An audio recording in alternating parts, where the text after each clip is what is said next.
What's up, guys? How we doing?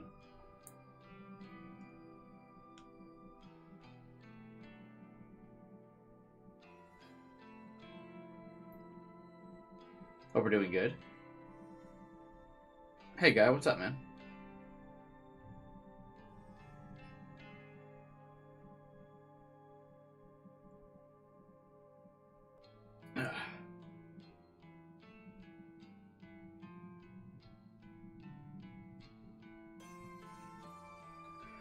Continuing where we left off yesterday, we're still just barely, or almost, I shouldn't say just barely, almost out of Act 1 of 3.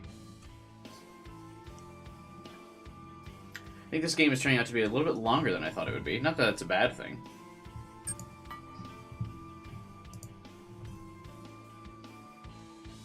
Gonna be at work at 6 a.m.? Nice.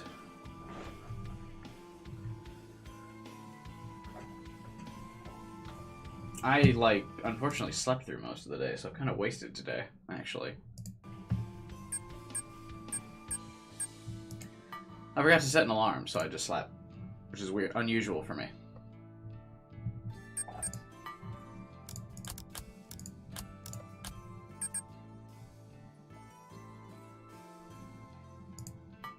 You hit buy soundtrack, does it pop up in game? Oh no, it takes you to the Steam page. Interesting, so they don't have their own website. You do have to buy it through their Steam page. I kind of thought it would take you to their own website. But I guess Steam just makes everything easier nowadays, right?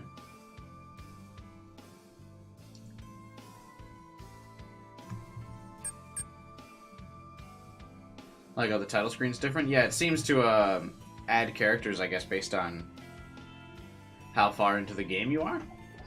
Which, I guess, I don't know if that's true, actually, because where are the other characters that we've met? Where's Shinya and Tomoe?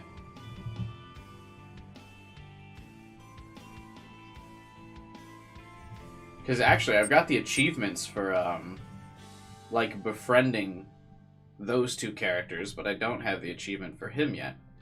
So I would think those two characters would be here and not him. But I imagine everyone shows up in this screen at some point. Or maybe as they die, they end up in these refrigeration things. Hey, Casso Gaming. What's up, man?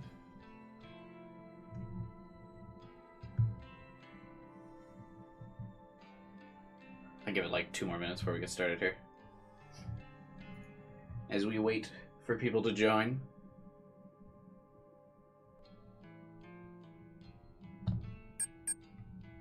This song is such a banger.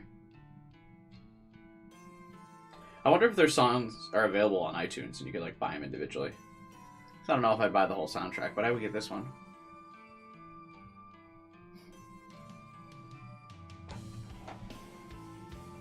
No denote? I don't know what that word means.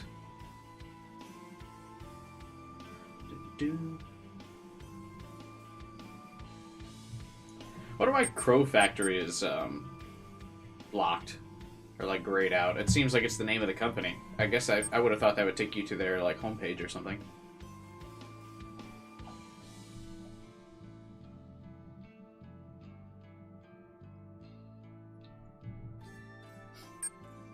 Alright, let's get started. I've saved every decision so far to see if that changes the paths at all. But this is where we left off, so I can probably overwrite this save later.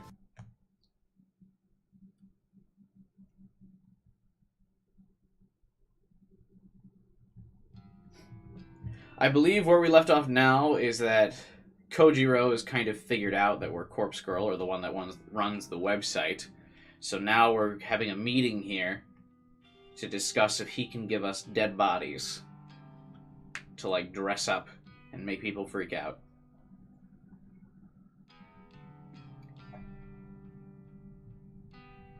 Play Doki Doki Literature Club? I already did, but this game is very similar to that, I suppose. He should be here by now. I was pretty clear about meeting at 5:30. It's already 5:45 and he isn't even in sight. I thought for sure he wouldn't miss a chance to meet up with me again. I can't contain my nerves. I try to tell myself that I'm only angry because of trepidation, and I'm actually not angry at him. This is a big moment for me. I've never once revealed my identity to anyone.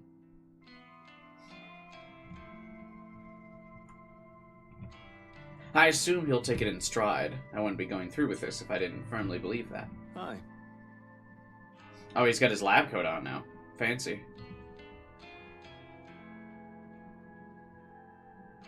My neck jerks in reaction to the voice. There you are. I'm late? I make a point of checking the time on my phone and nod. Sauce. Traffic? That's so weird. Honestly, on a date, if someone was 15 minutes late, I would probably just leave. I don't know if I would wait. Unless they gave me a heads up, like, yeah, hey, I am gonna be late. Sorry. I would probably just leave. You drove here? No. Okay. What did you want to discuss? I have a request for you. And a confession. His eyes widen and he looks me up and down. Knew it. I blink and look down at the ground. He's known for some time. I was fooling myself thinking that my stupid attempts to erase suspicion of my identity were working. You're going to confess your love. Been waiting for this moment. Wait. No, that's not... Shh. No more words. I accept your heart. Kojiro, I don't... Call me Koji now. We're one. No need to be shy. Smooth. Ugh. This isn't getting me anywhere. Thanks to my frustration and nervousness, I simply blurt out my true confession. I'm Corpse Girl. Dun dun. He doesn't react. Well, he cocks his head a few degrees to the side, slowly and surely. If you can even call that a reaction to my sudden outburst. Yes? Okay. So, a kiss to commemorate our love? Did you even hear what I just said? Of course. I'm Corpse Girl. I'm the one behind the corpse photos and the deaths and... It feels kind of strange to say these things out loud. For some reason, it leaves a sour and bitter taste in my mouth that I can't swallow. Yes, I know.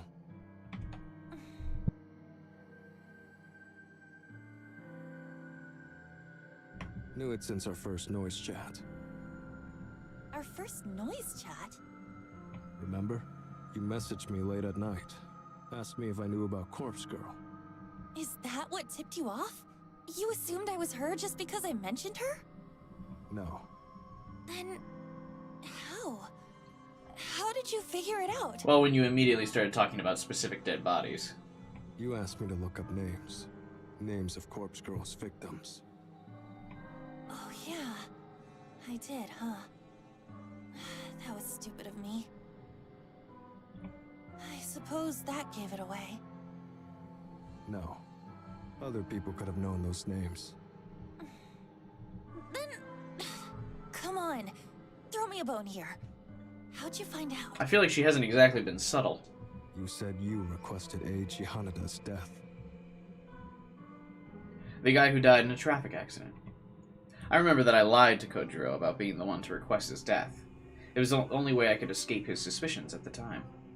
If I remember correctly, it threw him off my trail for a while. He believed I was the one who requested the death, so that explained how I knew he was one of Corpse Girl's victims. But if what Kojiro is telling me now is true, then my lie actually had the opposite effect. How did it make him figure out my identity? I don't understand. I confessed to requesting Eiji Hanada's death. So what? That was a lie.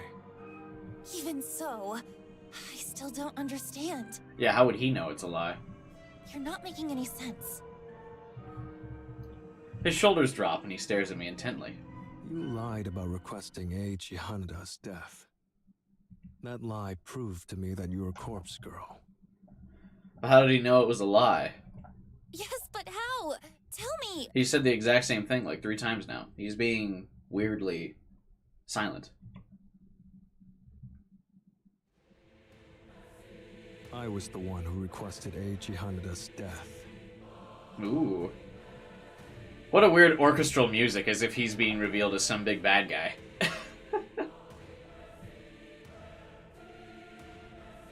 His deadpan countenance makes his claim believable beyond all doubt. But he lied to us about having not done that. I feel the blood drain from my face. I submitted his photo to Corpse Girl's website. Imagine my surprise when you claimed that you did it. That lie made it clear. You knew his name. You knew he died. You knew he was Corpse Girl's victim. Ergo, you are Corpse Girl. Despite my dazed state, I can't fault his logic. I took credit for something he did. Of course that would paint me as a liar. So, you've known this whole time. Yes. And yet, you still met up with me. And not just today, but at the cafe too. I mean, he works at a morgue. He's kind of into that shit, right? Yes. Weren't you scared of me? No, that's not the way I'd put it. You should be scared of me. After all, I requested the death. Had motive for murder, even if I didn't carry it out personally. Imagine what else I'm capable of. I subconsciously take a step back from him. From our discussions, I know you don't kill your victims. You just nudge them, urge them, tempt them with death as an escape from their fear. You're no murderer. What reason have I to fear you? He's right. He knows everything about my methods. He's a dangerous enemy. Or a powerful ally. And it's up to me to decide whether he's with me or against me. I recall our conversations at the cafe. He claimed he would support Corpse Girl if she came to him for assistance. He's a fan. He would support her obediently, no questions asked, as long as the price was right. So all I have to do is make him an offer he can't refuse. Join me. Mm-hmm. Help Corpse Girl rid this fucking world of the fetid filth that infests it. I decided to quote a certain passage from a book Kojiro himself gave me. A paragraph from Strange Flower that has stuck with me from some time. There's a certain beauty in death. A macabre certainty. An absolute state of finality.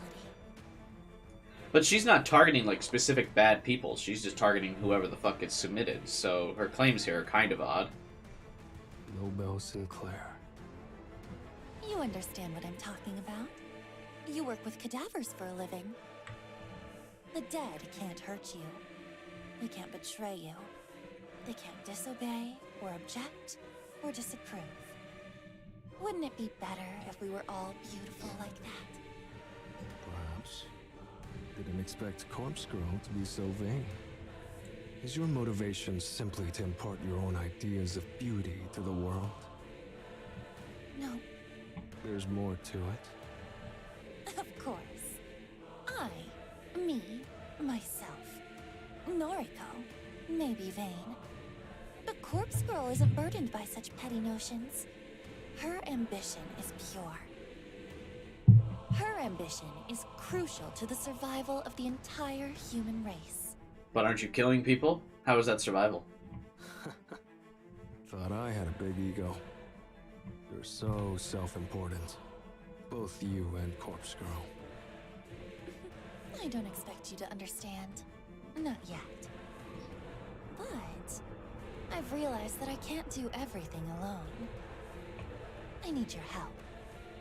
I need cadavers. I see. What's in it for me? My love. This is the critical point of our negotiation. It could all fall apart here if I don't offer something Kojiro considers worth. The question is, what does he want? What does he desire? I propose an equal partnership. You'll reap half of the benefits from Corpse Girl's work. But there's no benefit. She's just killing people. This offer is a gamble, and I know in the back of my mind. However, it's the only feasible solution I could come up with when I planned out this encounter last night. This tactic relies completely on my assumed understanding of his innermost desires. If I'm wrong, then this will blow up in my face. Corpse Girl will create more death than you could ever imagine. Think of all the fresh corpses you could get your eager little hands on. He shakes his head, his lips pursed in a thin line of disapproval. I was gonna say, does he particularly just want dead bodies, just because he works in the morgue? Sorry, already got my fill of corpses. Morgue's full enough as it is. I narrow my eyes and stand my ground. I can't back down now. I'm so close to unraveling him and his secrets. You've always wanted to mimic Nobel Sinclair. I can see it in your face, in your very soul, whenever you praise his work. You want to emulate his actions and experience his escapades firsthand. You want to dress up corpses, take them out to dinner, perform all manner of bizarre social experiments with the dead. It's your passion. But living vicariously through Nobel Sinclair's books isn't enough for you anymore. And that's where your fascination with me, with Corpse Girl, stems from. He's a necrophiliac. I guess that's not what I expected, if this is true. As soon as you figured me out, you knew I was your gateway to satisfying your lust for the macabre. You work with cadavers all day, every day, but you can't get them out of the morgue with eyes on you at all times. But I can. I have the perfect plan on how to withdraw all the corpses we could ever need. Half of them for you, and half of them for me. An equal partnership.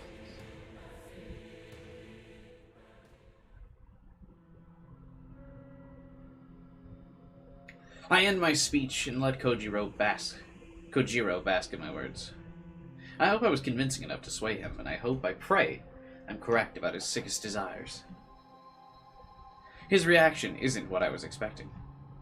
He laughs, a big, hearty guffaw that scares a few nearby birds and sends them flying to safety. Clapping his hands together slowly, he inches closer to me until I can feel his breath across my face. Figured me out?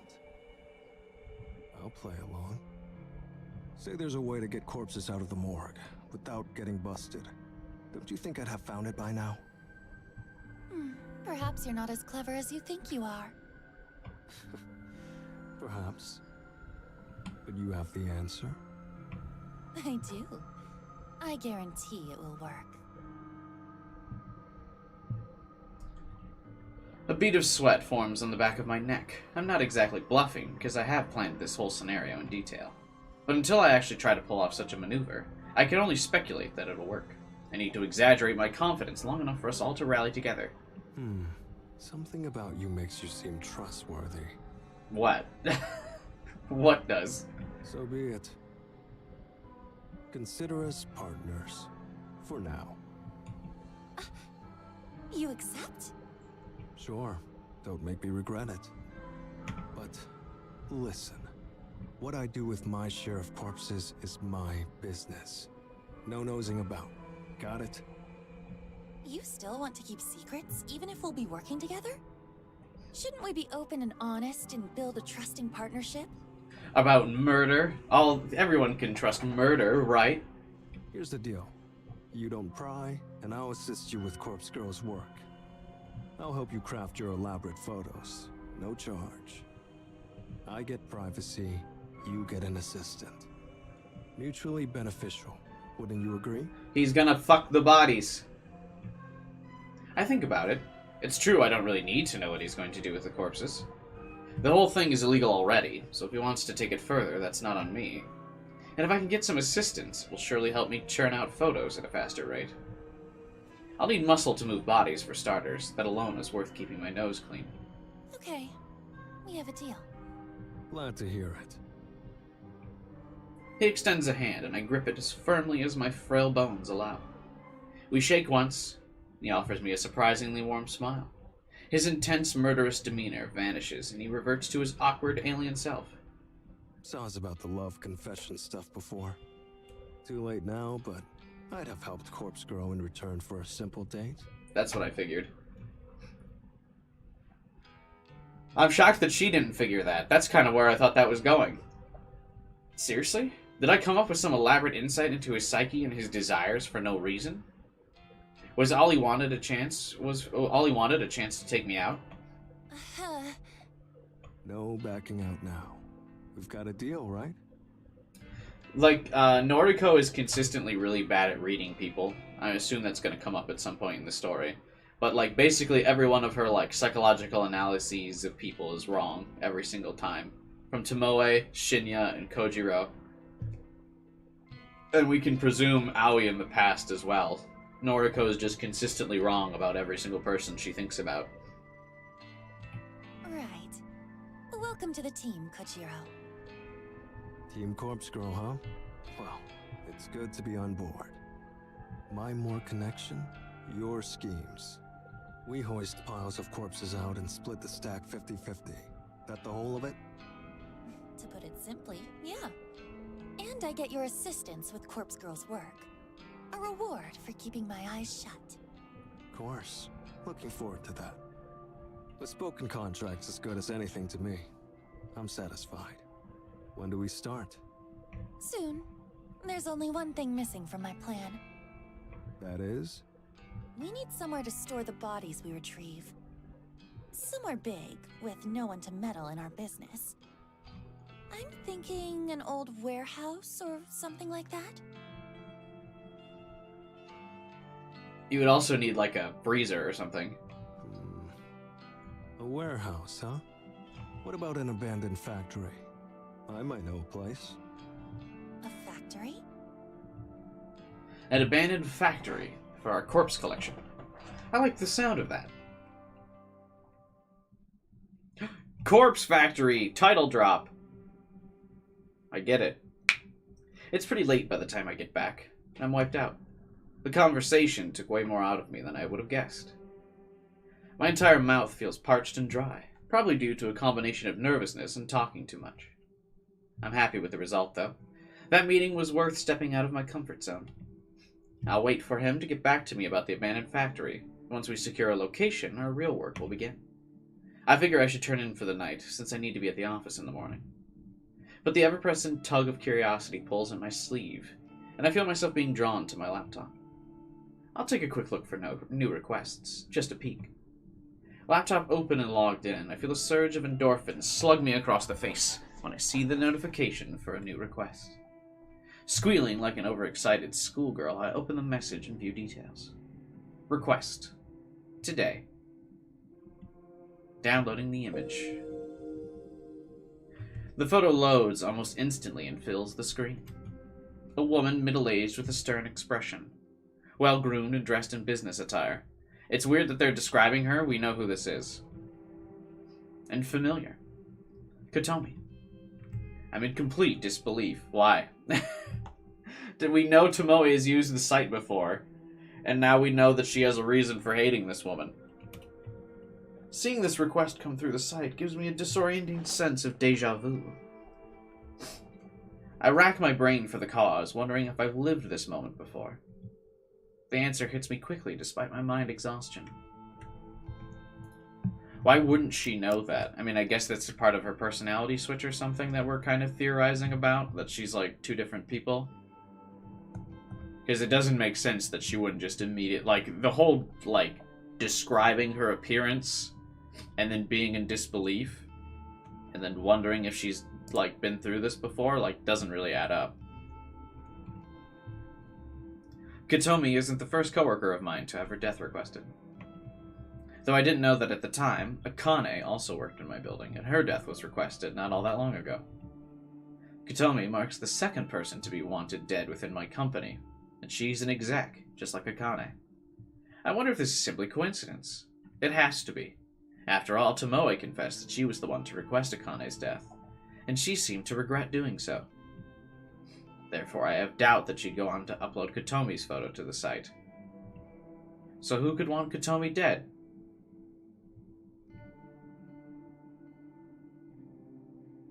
Yes, I wonder. Could it be the dude who she's blackmailing, sexually harassing, and stonewalling his career? She isn't the most likable person, but who is? She deals with juniors on my floor on a regular basis. The juniors like me, Tomoe, Shinya. Shinya. That's right. Thanks to Kotomi, Shinya's prospects at the company are dead, and that's before even diving into the true issue, their current relationship. Would he request her death as retribution? He doesn't seem like the type. I let out a sigh. I'm too tired to run through my myriad of possibilities. I don't think I can even bring my weary fingers to navigate to the DD to start the request. I'll tackle this tomorrow. No matter the reason behind the request, Kotomi will receive a corpse photo. That's my conviction. I close the lid of my laptop and throw myself on the bed, begging for sleep to claim me.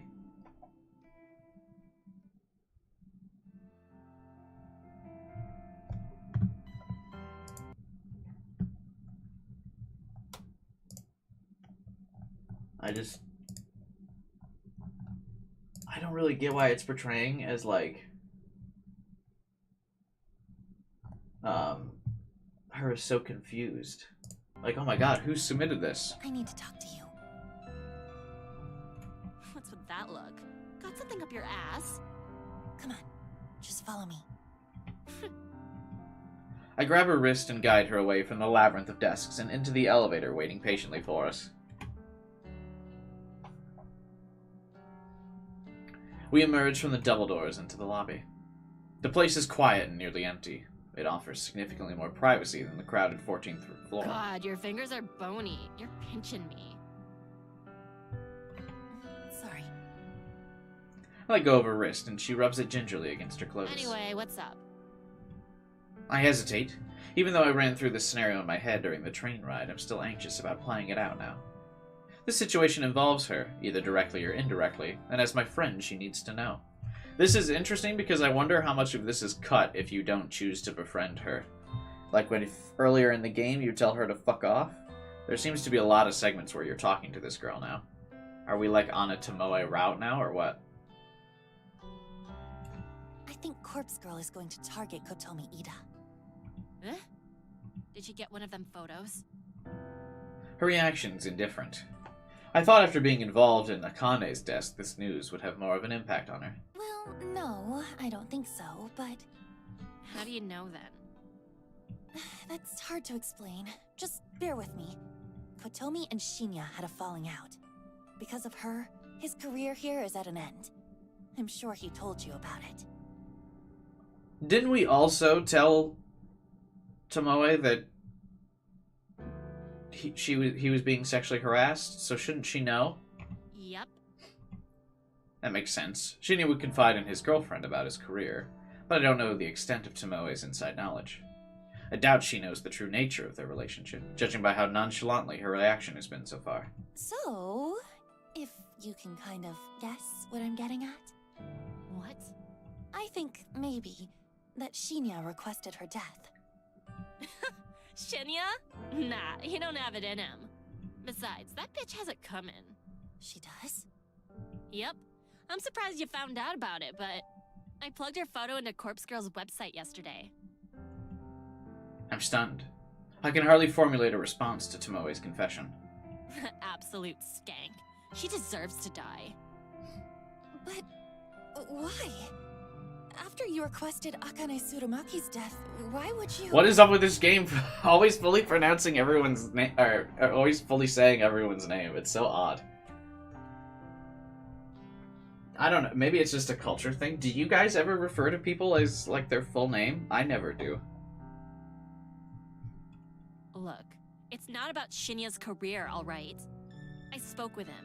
Real deep and meaningful, like. He confided in me. But since we're friends, I suppose I can share it with you. Kotomi Ida has been sexually assaulting him. But that line was so much louder, Jesus. Seriously? I feign a surprised reaction. In reality, I'm just more taken aback that Shinya actually confessed to Tomoe. It's been going on for months, he says. And now she's fucked his career up so he'll have no choice but to leave the company. He leaves, and she gets off free without anyone finding out about what she's been doing to him. I hate her. I hate her so fucking much. I tried to digest her words. I didn't know that Shinya has been putting up with the abuse for so long. So Kotomi's motive for ending his career was purely out of self-interest. She's probably looking for a reason, any reason, to discard him, and that slight incident with Aoi was just good enough for her to seize. If he quits the company, she won't get found out. It's a simple plan, but utterly devious. Well, I mean, if he quits, his whole concern about ratting on her is that he'll lose his job. But if he's got to quit, he can report her on his way out, right? Because isn't that like his sole concern? He just doesn't want to lose his job? Or am I forgetting a detail? But I was pretty sure he just didn't want to snitch on her because he's like, oh my god, I'll get in trouble, I'll lose my job. But if he's gonna leave, then who cares, right? You just kind of drop the bomb and walk out. We should tell someone what she's been doing. She can't get away with that. She ain't gonna get away with it. Corpse Girl's coming for her, remember? I can't wait to hear the news about Kotomi winding up dead somewhere. I hope she gets her throat slit. Yeah. Casual. But hey, how'd you find out about it? She cocks her head and gives me a concerned look. I brace myself as I watch the gears slowly turning inside her head, waiting for her to point the finger at me. There is zero thoughts going on inside this head. I don't think you gotta worry. I don't know why I thought it was a good idea to reveal this info to Tomoe. I should have just kept my mouth shut and fulfilled the request, like always. Damn. Why does my curiosity get the better of me? I'm going to cause my own demise at this rate. Oh, I figured it out. Kotomi must have received a photo and told you about it, huh? Absolutely. Kotomi and I are best buds. Wow, that Corpse Girl sure works fast. Her gleeful expression suddenly caves in and she gasps. Wait a minute. Why would she even show you something like that? When I think about it, there was that time you got a photo but nothing happened to you. Then, the only way you could have really known about Kotomi is... I flinch as she takes a purposeful step towards me. Oh my god. Not even, like, interjecting in this train of thought at all, just letting her fully process, like, what her ID might be. There's no attempt to, like, slow her thought process down at all. You're Corpse Girl, aren't you? You have to be. It's the only thing that makes sense. I avert my gaze and look to the floor. God, are you for real? I can't believe it. You took your sweet time figuring it out. Don't give me that bullshit. You can't expect me to figure out something like that if you're gonna try so hard to hide it. What the fuck, girl? You get your rocks off by killing people? Bro, you submitted 2 people now. And 1 person died already. No, not exactly. I don't kill people. The hell you don't! Explain that bitch Tsurumaki. She killed herself. Yeah, she killed herself. That's the cover-up, right? I'm serious. She killed herself. But Corpse Girl encouraged her to do it. She blinks a few times, her face scrunching up and analyzing my blank expression. You're telling the truth. Holy shit. I can't believe this. You're really Corpse Girl? There's no going back now. After hiding my true identity for nearly a year, I've managed to reveal it to 2 people in less than 24 hours. I just hope I haven't made a fatal mistake. It's true. I'm Corpse Girl.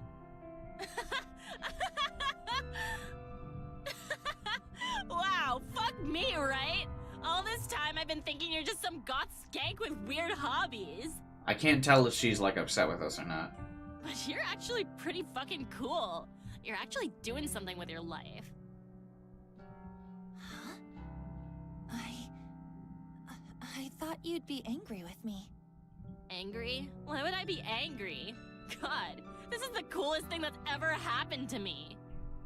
I'm friends with fucking Corpse Girl. And people said I'd never amount to nothing. Though it took me long enough to figure it out. I ain't the sharpest light bulb in the shed. I can't argue with that. She laughs and puts her arm around my shoulder. I shrink away a little, but her good cheer is infectious. I feel a flood of relief wash through my body. So, like, I gotta know. How many people have you killed? I said I don't kill people, remember? Yeah, you know what I mean. How many have offed themselves because of you? It's an embarrassingly small number. That's so? Oh, that's a shame. Listen, you gotta fill me in on all the juicy deets later, Kay. For now, please focus on getting rid of that bitch Kotomi. I'll do my best. Thanks, slut. Shinya and I will owe you one for sure. She swings around and looks towards the elevator. She turns back and gives me a thumbs up. This convo never happened. Got it? That's my line. You can't tell anyone about me and Corpse Girl. Please, who would I tell? Shinya. Well, the police, for starters? Fuck 'em. I ain't a squealer. I'm on your side, Corpse Girl. Relax. Anyway, peace. She ducks away and leaves me standing here alone. I really hope I made the right decision. I suppose I don't have a choice but to keep moving forward. My first order of business should be to take care of Kotomi. If I can get her to kill herself, it'll prove to Tomoe that I'm not even messing around, and it might cement our friendship further. I just have to get through the rest of the workday.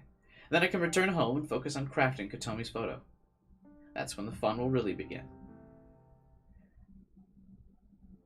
Is she photoshopping it, or is she getting a real one?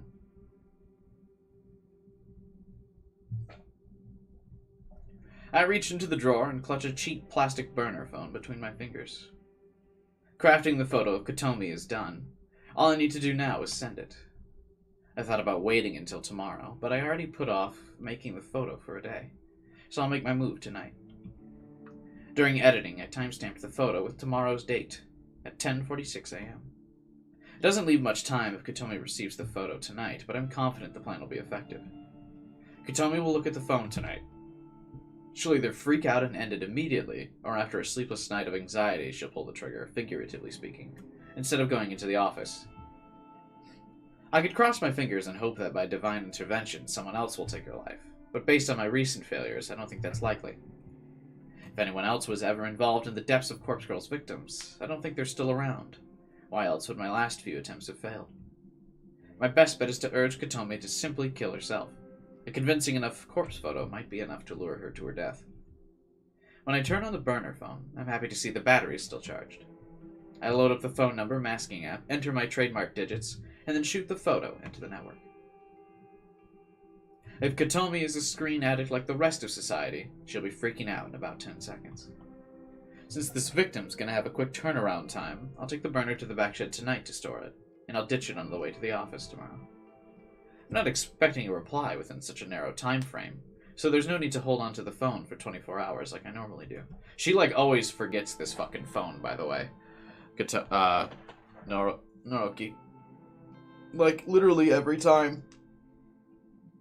I don't think there's been a single time she's remembered to dispose of this phone.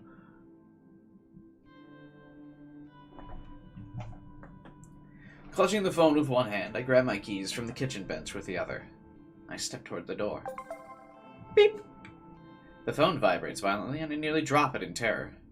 What the? I bring the screen swiftly to my face and read the alert. One new message. Without thinking, I unlock the phone and open it. It's a reply from Kotomi. You think this is funny? I know who you are.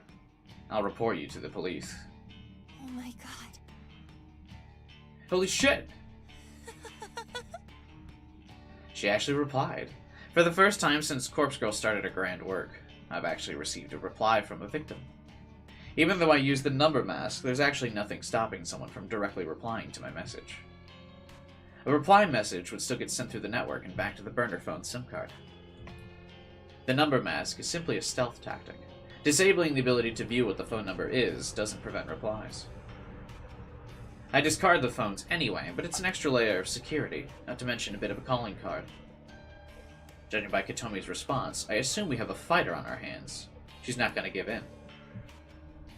Her threat about reporting me to the police is a bluff. I'm confident she couldn't possibly know my identity. I've been waiting for this. I've waited so long for someone to reply. I can finally put my contingency plan into practice. I've been holding out for this moment. I feel a wicked grin split my face in two and mash my fingers against the screen as I compose a venomous reply. You like that photo? That's you in about 12 hours, unless you follow my instructions. The message sends in an instant, and I eagerly await the next text.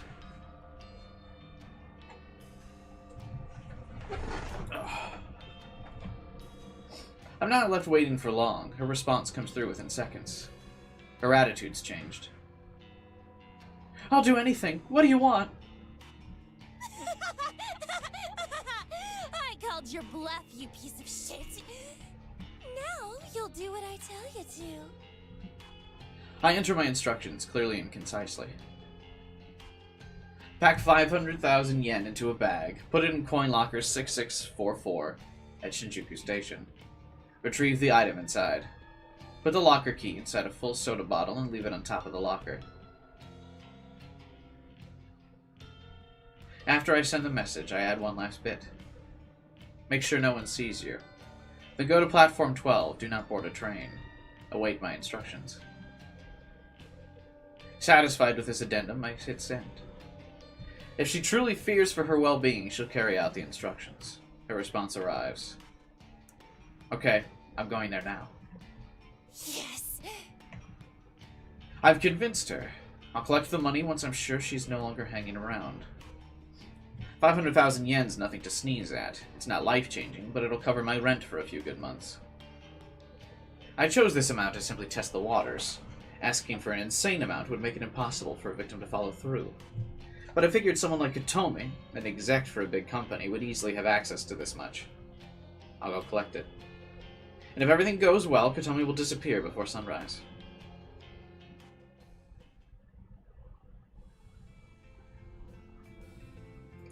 Though the hour is quite late, quite a few commuters are still navigating through Shinjuku's station-wide platforms, an underground labyrinth. The train station beneath my feet is a sprawling metropolis that extends below the city. It's packed with restaurants, shops, and other outlets. I think we're getting the visual novel trifecta here now that we've experienced the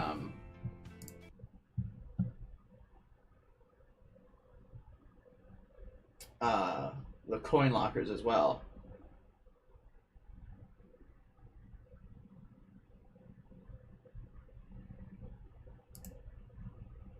So, we're getting kind of everything here. As I'm standing on one of the countless train platforms above ground, the world might as well be a completely different dimension. The only problem is that I'll have to brave the maze as soon as I descend the platform stairs.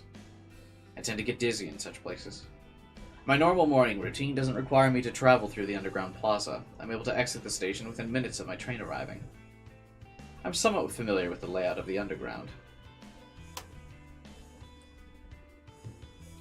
I know exactly where coin locker 6644 is located. Hey, what's up, Nerval? How you doing, man?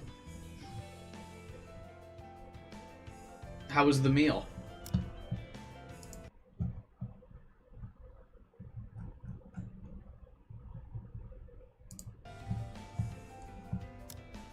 The coin lockers in train stations like these are a popular way for people to store luggage or personal belongings for a few hours at a time. In Shinjuku, it can often be difficult to find even a single available locker. But coin locker 6644 is special.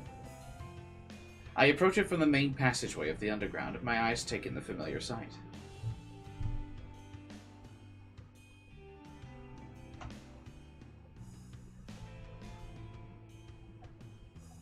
Locker 6644 sits in the middle row, nestled between countless other lockers.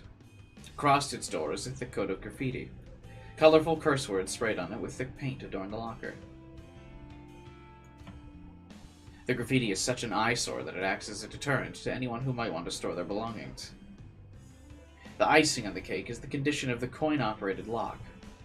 The thing's busted and dented from physical abuse, like someone's tried to pry into it with a crowbar on multiple occasions.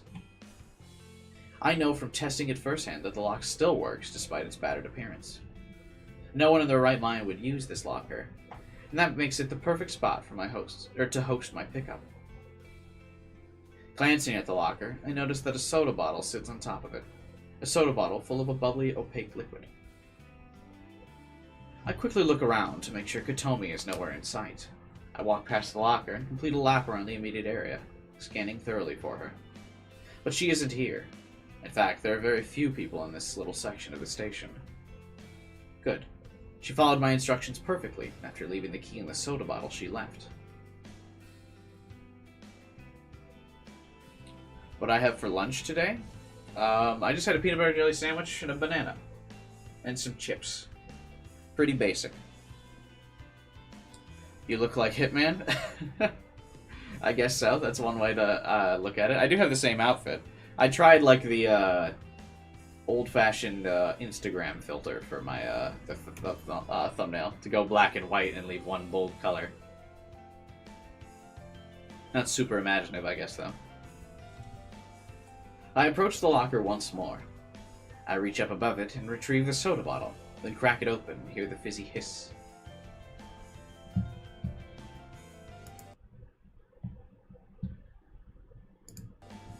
I bring the lip of the bottle to eye level and peer inside, trying to identify the shape of a key within the swirling ocean of carbonation. There it is. I try to fish inside the narrow bottle opening with my fingers. Thin though they are, I can't squeeze more than one finger inside the bottle at a time. I could tip the bottle over and let the soda and the key spill onto the floor, but if someone sees me being a nuisance and causing a mess, it'll draw unwanted attention. I've got no choice but to chug some of the soda and try to catch the key in my mouth. Oh, that's not going to go well. As disgusting as this concept is, I need to steel myself. I raise the bottle to my lips, tilt my head back, and pour the foul liquid into my mouth. Foul. It's just a soda. The saccharine tang of artificial flavoring assaults my taste buds, and I immediately want to vomit. But I'm committed to seeing this through. I can throw up later. The most important thing is getting the key. It isn't until the bottle's half empty that the cold metal key drops into my mouth. It clangs against my teeth, and I nearly choke in surprise. Sputtering and spitting, I feel droplets of soda running down my cheek. Or my chin. My cheeks are puffed up like a squirrel as I try to retain the key and soda in my mouth. I reach my fingers into my tight lips and recover the tiny key. I swallow down the rest of the soda in my mouth, trying hard not to release a repugnant belch. Why not just spit out the soda? Back into the bottle if you really don't want to drink it.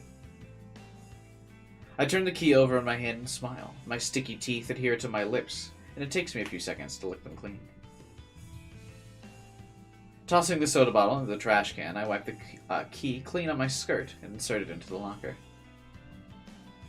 I twist the key, turn the latch, and swing the door open. Inside the vault's a paper bag, a simple paper pouch like you'd get at a grocery store. I pull the bag out and look inside. Thick stacks of yen fills the bag. I'm not foolish enough to stand here and count it out, but I'm confident the amount is at least pretty close to what I requested. It worked. My plan worked. I can hardly believe it. I devised this contingency plan months ago. I waited so long to try. All I needed was somebody to reply on their phone, and somebody to try and reject their fate. I wanted to prove that people would bow to fear and do anything to save their own life. It seems I was right. Just one more thing to do. I fold up the paper bag and clutch it tightly. With my free hand, I pull the burner phone out. I compose a message to Katomi, who should be obediently waiting above ground on the train platform.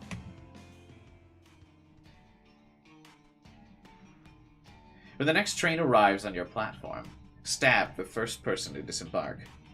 You must kill them. If you escape, leave this prefecture and never return. It's done. When I first opened the coin locker and retrieved the paper bag, I immediately noticed the knife that I had placed inside months ago was missing. She followed every word of my instructions. My message had read, pack 500 yen into the bag, put it in the locker, and retrieve the item inside. I've given Katomi an opportunity. She can trade another life for her own. If she kills someone exiting the train, Corpse Girl will spare her life. It's a simple exchange, and one I bet she's willing to make. If she gets away with the murder, she'll flee from this place, and I won't ever see her again. And neither will Shinya or Tomoe. To us, she'll be as good as dead. And as for Corpse Girl, as long as a body's claimed in exchange, she'll be satisfied. Is that true? That kind of messes with her whole thing for her own selfish desires of money. After a few minutes of waiting for a reply to the message, I figure she's not going to write back. She's probably getting ready to fulfill her task. Keen to witness how this unfolds, I take the nearest escalator up toward the train platform.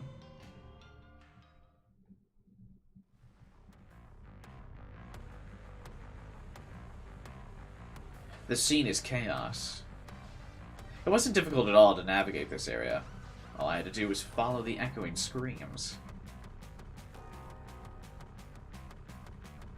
I spy the shadowed form of a body lying on the platform. I gotta go. Want to play Troublemaker? It's a fighting game. Bye. We'll see you, man. Have a good night. Message about it in the Discord channel. Join my Discord server. Hop in the link below. I have no idea what Troublemaker is, but I'm down to always play new games.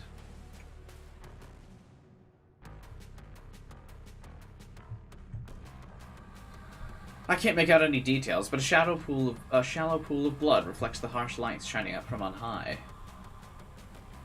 To my surprise and delight, a second body is sprawled across the ground. It's a young woman's corpse with one arm raised against the side of a vending machine. Adrenaline surges through me at the violent scene. Kotomi managed to take out 2 people. She might be my new favorite person. Why'd she take out 2 people? I hear panicked voices in the background, and I turn my head slowly. What? 2 more bodies. 2 men in expensive-looking suits are collapsed in puddles of their own lifeblood. One of the men is still moving and groaning, pleading for somebody to stem the tide of gore. A familiar, lustful, tingling sensation begins to stir and rise through my belly, my thighs, and pelvis. I feel my toes clench, and my breathing grows heavier. There's one more surprise to be had amidst this beautiful spectacle.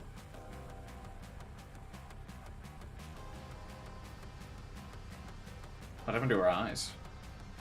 A woman is slumped in one of the plastic chairs that lines up with the platform. Her head is tilted, and her suit jacket stained red. A thick knife with a black grip protrudes from the side of her neck. A bubbling river of vital fluid cascades around the glimmering blade and pools within her shirt collar. Even with her face masked by blood, it doesn't take me more than a few seconds to recognize her. It is Kotomi, dead.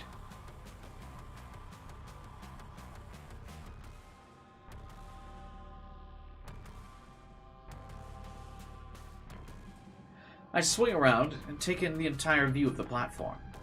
Counting up the bodies in the path of slaughter, my mind pieces together a theoretical scenario. Kotomi waited as the train doors opened, knife drawn, the knife she retrieved from my locker. When the first person stepped out of the train, she stabbed him and left him for dead. The body that I first saw laying on the edge of the platform was perfectly aligned next to the train to fit this theory.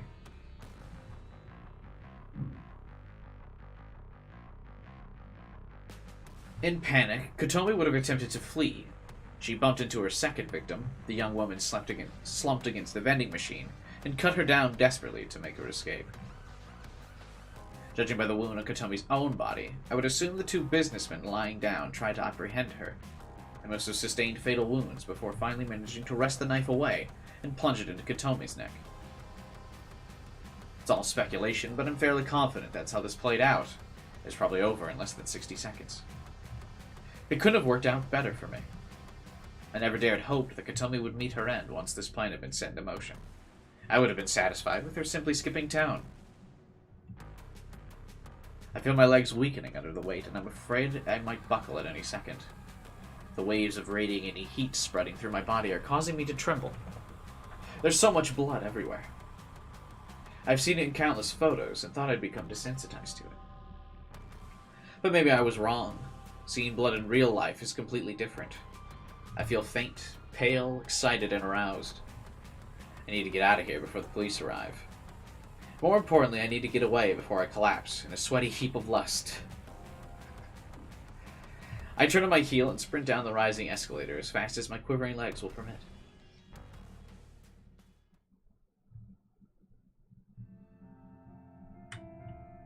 And I go to work. Another morning fueled by coffee. Once again, I didn't manage to get much sleep last night. I want to say it's not my fault, but I know that's not entirely true. The grisly visage of all those slain people on the train platform was burned into my eye. Every time I started to drift off to sleep, a splash of blood or a fleck of gore would appear in my thoughts, and I would snap awake. And the sight of Kotomi with a knife sticking out of her neck made me shiver more than a few times. Nevertheless, I'm here at the office as usual. Witnessing violence on that level in person was a different experience than I expected. It's helped me steel my resolve. I'll need to desensitize myself to that kind of carnage if I'm going to continue with Corpse Girl's ambitions. You realize she's a psychopath? Well, I think she's a bit different from a psychopath. Because she's aroused by the violence and chaos. I think that makes her slightly different. Very similar, but I think that has a different name. Let's Google this. Let's appear on another list, shall we? What is it called when someone is aroused by...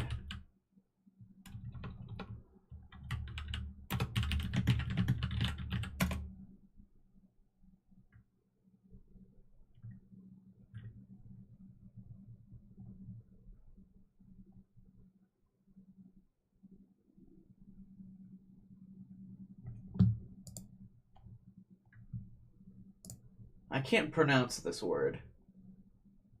Autoassassinophilia?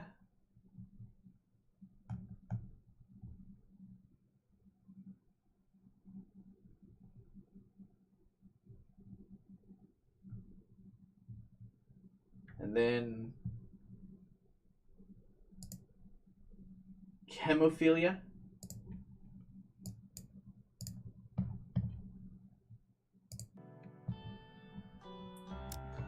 I'm trying to catch a glimpse of Tomoe tapping away on her keyboard, completely oblivious to what went down last night. There was news broadcasted regarding the event, of course, but the finer details of what occurred have been kept under wraps.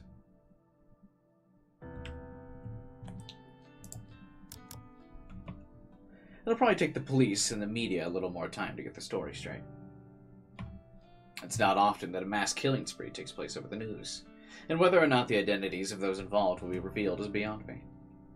For now, I'll assume Tomoe is in the dark about the event. I don't take her as the kind of girl to be up to date on current events. Even if she did hear about the stabbings, she couldn't possibly know Kotomi was the culprit. I should probably fill her in later, though she'll want to know that Corpse Girl claimed her victim, even if it was in kind of a roundabout way. I stretched my arms above my head and let out a small sigh before proceeding to crack open a third can of coffee. Good lord.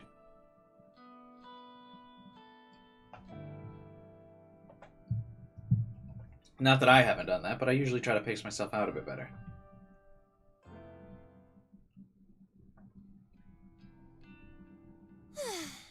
You got a minute? Shit, yeah. I wanted to speak to you anyway. Where is Shinya? Why did Tomoe and Shinya not, leave work together? Oh, okay. Well, you go first. For sure. Well, I wanted to thank you for killing Kotomi Ida. I don't know how you did it, but thanks. Huh? How did you know she died? It was on the news. Oh, come on. She didn't come in today, right? And there was that brutal stabbing incident over at the station last night. It don't take a genius to put 3 and 3 together. That shit went down so close to here, where we spend so much of our time. Chances were good that it affects someone you know. I shake my head at her logic. The city is home to more people than you could count. I don't know how she came to that conclusion, but the fact that she's actually correct blows my mind. Well, yeah. I guess that's it then. I'm thankful. For serious. And Corpse Girl really did me and Shinya solid. If there's ever anything you need, no matter how dirty, then count me in. I owe ya. Well, Noroki did say she wants just one passionless night with you, so cheat on Shinya. Thanks. I'll keep that in mind. Sure. So, what'd you want to say to me? Oh, I was going to tell you that Kotomi is dead. Beat you to it, skank! but I got a question or two. How'd you get someone to go on a killing spree and take Kotomi out along with the others? I mean, it wasn't you going around stabbing people, was it? Whoops. No, of course not. Oh? It kind of happened outside my control. That's not true. You convinced her to start the killing spree. Someone else just brought it home. I sent Kotomi a photo of her corpse, just like Corpse Girl's standard mode of operation. And I gave her the instructions to kill someone, if she didn't want the circumstances of the photo to come true. Holy shit. She kinda ran with it, I guess. Seems like she took out 4 people before someone fought back and stabbed her. I think I'm in love with her, to be honest. You weird slut! That's horrible! What can I say? She went above and beyond. Still, thanks. Really. Shinya will be stoked. Will he, though? He seems to be a righteous, law-abiding dude. If he wasn't the one that submitted it, then I don't know if he'll be stoked. That's okay. Just doing Corpse Girl's job. Where is Shinya, anyway? Yeah, that's what I asked. Where is he? Oh, he was in earlier. Went home a bit early because he wasn't feeling well. Think it was just because he was dreading running into Kotomi, but... Well, he'll sort himself out soon enough. You know, Noriko, you've changed a lot. That's not true. You've just actually started talking to her. I have? Toads. I mean, I know you act different around me now that we're friends, but it's more than that. You look, I don't know, kind of better? Healthy or something? Oh. I didn't know about that. Serious, though. I don't know. Maybe I just see you different now that I know who you really are. Maybe. Anyway, I'm gonna get going. You wanna grab a bite or something? Not today, sorry. Maybe another time? Sure thing. Right. See you, skank! She slaps my shoulder affectionately and takes off towards the train station. Hey, Polio.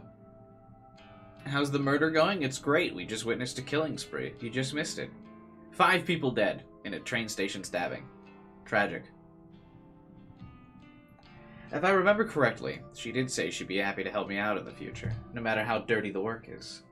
I'll have to take her up on the offer if the need arises. Another interesting thought crosses my mind. She seemed kind of surprised I managed to manipulate Kotomi into going into a killing spree. To be honest, I'm also amazed I managed to pull that off. Which gets me thinking. Would it be possible to manipulate more people in the future? After all, I came out of last night's ordeal with 500,000 yen in cash and a bunch of bodies claimed in Corpse Girl's name. It's a fascinating prospect. There might be something to this. If I can successfully pull the right strings, Corpse Girl's ultimate ambition might be fulfilled sooner than I thought. I continue to dwell on the unlimited possibilities as I make my way to the station. Standing on the train platform, and thankfully not the same one from last night, which has been temporarily closed, I stare into space, lost in thought. I start to wonder how Kojiro is getting on with finding us a suitable location. As I fantasize about having an abandoned warehouse or factory to call our own, my phone cries out. I retrieve it from the handbag and glance at the screen. Kojiro is requesting a noise voice chat. I absentmindedly wonder if he read my mind and knew I was thinking about him, and I answer the call. Hello. Want to see the place? No greeting, huh?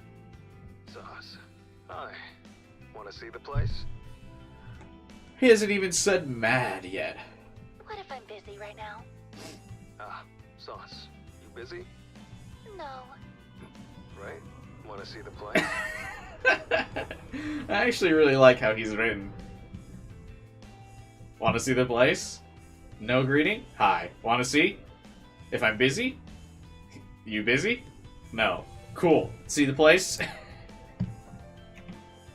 I roll my eyes and decide to just go along with it. After all, I am dying to move ahead and see what kind of location he has secured for our work. Yep. Where is it? Mad. There it is. Shin Okubo, behind K-Town. An abandoned factory. Just what you wanted. Shin Okubo. That's suspiciously convenient. Why? I work in Shinjuku. It's just one station away on my train line. Okay, I'm heading there now. You in? I'm in. How do I get to the factory from the station? Exit the station to Okubodori. That's K-Town proper. I'll message you the full address. Okay, got it. Just head through Koreatown. I'll be there soon. Mad. Bye. He ends the call, and I immediately receive a message with the factory's address. Seems easy enough to get to. I feel a bit nervous going there. It's a new place, and it's located in a town I don't normally travel to. But for some reason, I feel energetic. I actually feel enthused.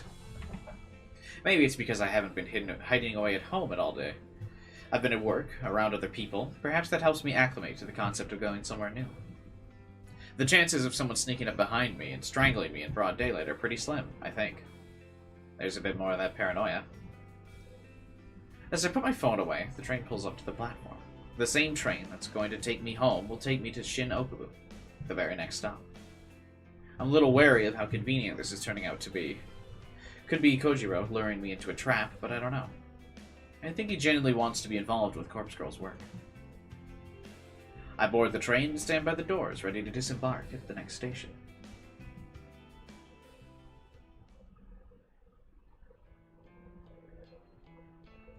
The abandoned factory is almost exactly how I imagined it would be. Tall, broad, foreboding. Eroded and worn down with brick walls and steel sheet covering with thick layers of black exhaust. Gigantic metal pipes protrude from within and wrap around the exterior, only to re-enter through vents here and there. A series of ventilation shafts and chimneys line the roof, but they don't even release a single puff of smoke. This place has been shut down for a long time. That's a big-ass lock on that door. The front entrance is located at the rear of a small parking lot. It's a simple steel door that's been chained up and padlocked. Along the side of the building is the loading dock, an expensive asphalt that leads to a concrete path and a giant roller door. In the dock sits a derelict van, covered in a brown tarpaulin. This place is amazing! You haven't seen inside yet. I glance toward the door, securely chained shut, and wonder if anyone's entered within the last decade. Kojiro's checked out the inside, and he did well covering his tracks. How do we get in? Around here. I follow his lead as he walks around the corner of the building. A steel railing bars our path, but he swiftly hurdles over it and continues down the side of the factory. I take a minute to climb, making sure not to twist an ankle as I stick the landing on the other side. Through here. He points to an open window. Thankfully, there seems to be enough of a gap for someone as large as him to slip through. I shouldn't have an issue getting in either, despite my thin, heavy-set frame. What does that mean? My thin, heavy-set frame? He slides in first, and I quickly follow.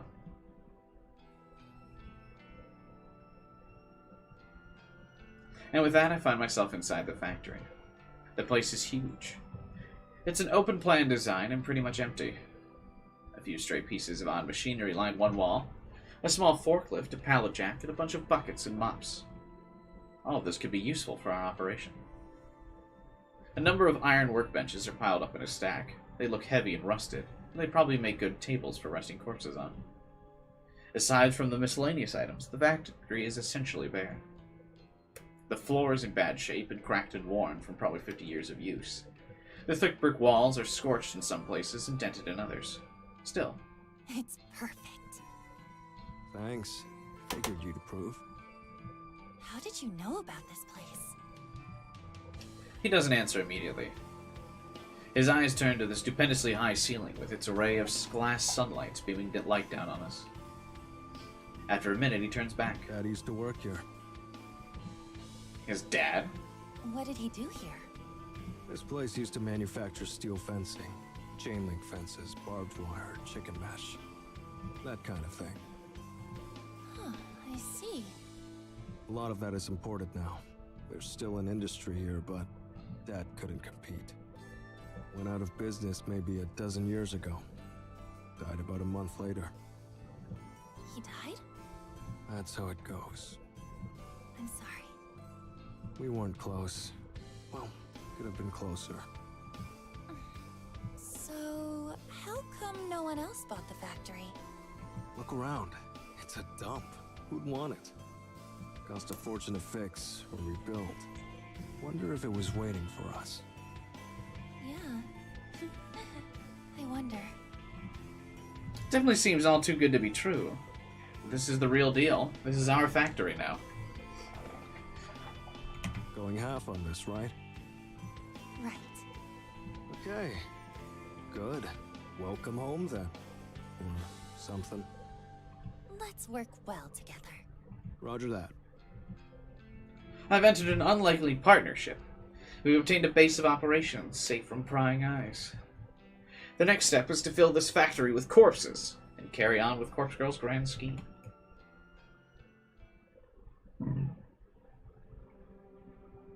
Thanks for accompanying me home. No prob. Should I come upstairs? No, I don't think that's necessary. Okay. By the way, when are we starting work? Well, as soon as as soon as Corpse Girl receives another request for a death, we can start on it. Oh. No grand heist from the morgue first? Think about it. It's important that the cadavers I use match the details of my victims.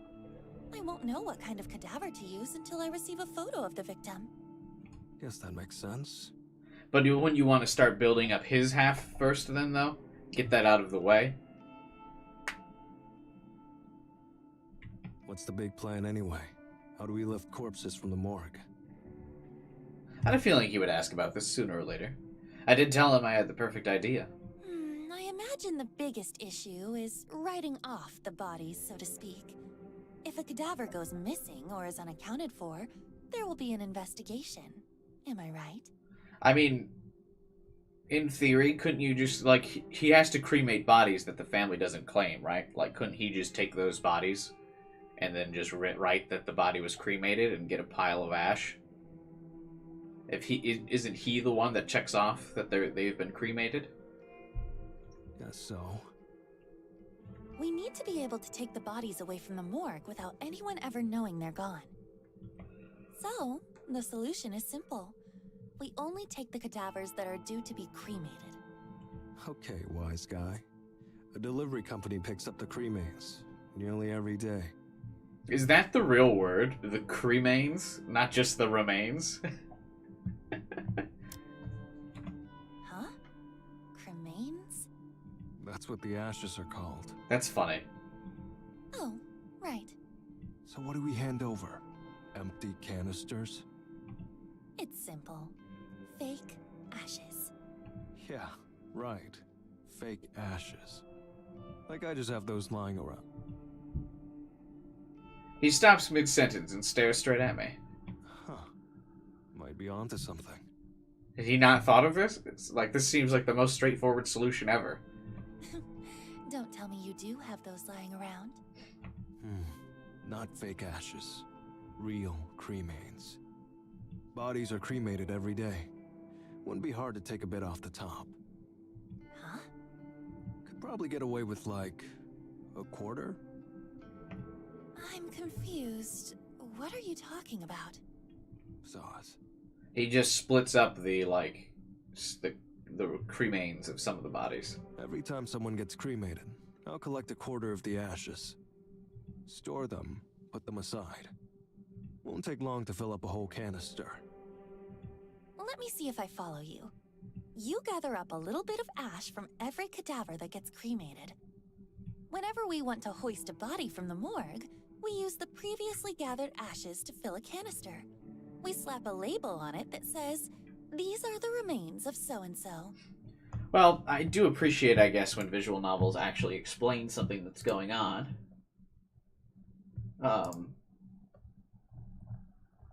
But this one does seem a little simple to need an explanation. Then we take so-and-so out of the morgue.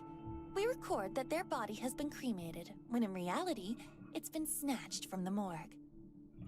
I imagine the canister of ashes just gets picked up with all the others going out on the same day. Pretty much. We also put a token in the canister. A token? Like a dog tag. Has the cadaver's serial number engraved on it. Normally attached to the body before cremation. They don't burn. Lets the cremains be identified later. Huh, I see. Can we get our hands on those tokens? Sure. The bodies we're lifting from the morgue are due for cremation anyway. I can get the tokens engraved without a hitch. Proper serial numbers and all. Okay, good. Well, it seems like he's coming up with most of the idea. This is getting complicated, though. There's quite a bit we have to remember to do. Don't worry. I'll take you through it when we need to. Most importantly, I'll need to start gathering portions of cremains. Need to have those collected in advance. Yeah. Thanks. Really. No props. But big question remains. What's that? How do we move cadavers out of the morgue? Ever tried lifting a stiff? Not easy. And you're no bodybuilder. No offense. None taken? Look, security in the joint is minimal. I'm there alone like 90% of the time. We don't have to worry too much about getting busted. As long as we cover our tracks, of course, and only take cadavers we've written off, as you put it. Bodies nobody will come looking for. I'm gonna guess they get the van working that was at the warehouse, or the factory, I mean. Hang on. Are there security cameras, alarm systems, anything like that? Don't think so. Plenty in the hospital proper, though. That's fine. As long as the morgue is clear. Still, answer my question. How do we move the bodies? You got a hearse? A truck? No, but surely we could get something. What about a small van? You got a license? No. Need a driver's license. And not just that, needs to be suitable for a van. A medium vehicle license, I think. Oh, Does it really? I don't have a license, but surely driving a van can't be that hard, right? We could just rent a van and wing it. Uh-huh. Can't even rent one without a license. Okay then. Do you have the right license? Don't look at me. Never driven a vehicle in my life. That's so odd. I guess this is a Japan thing, though. Or, like, probably most of the rest of the world. But in America, I don't know anyone who hasn't driven a vehicle. Like, several times. Yeah, me neither. Great. So this is a bust. Put my head in my hands. We got so far. We secured a factory, planned out our heist, and... Hang on.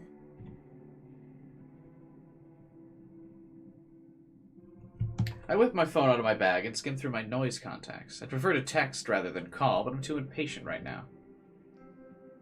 I start a voice chat request and wait for the recipient to answer. Tomoe. Hey, Skank, what up?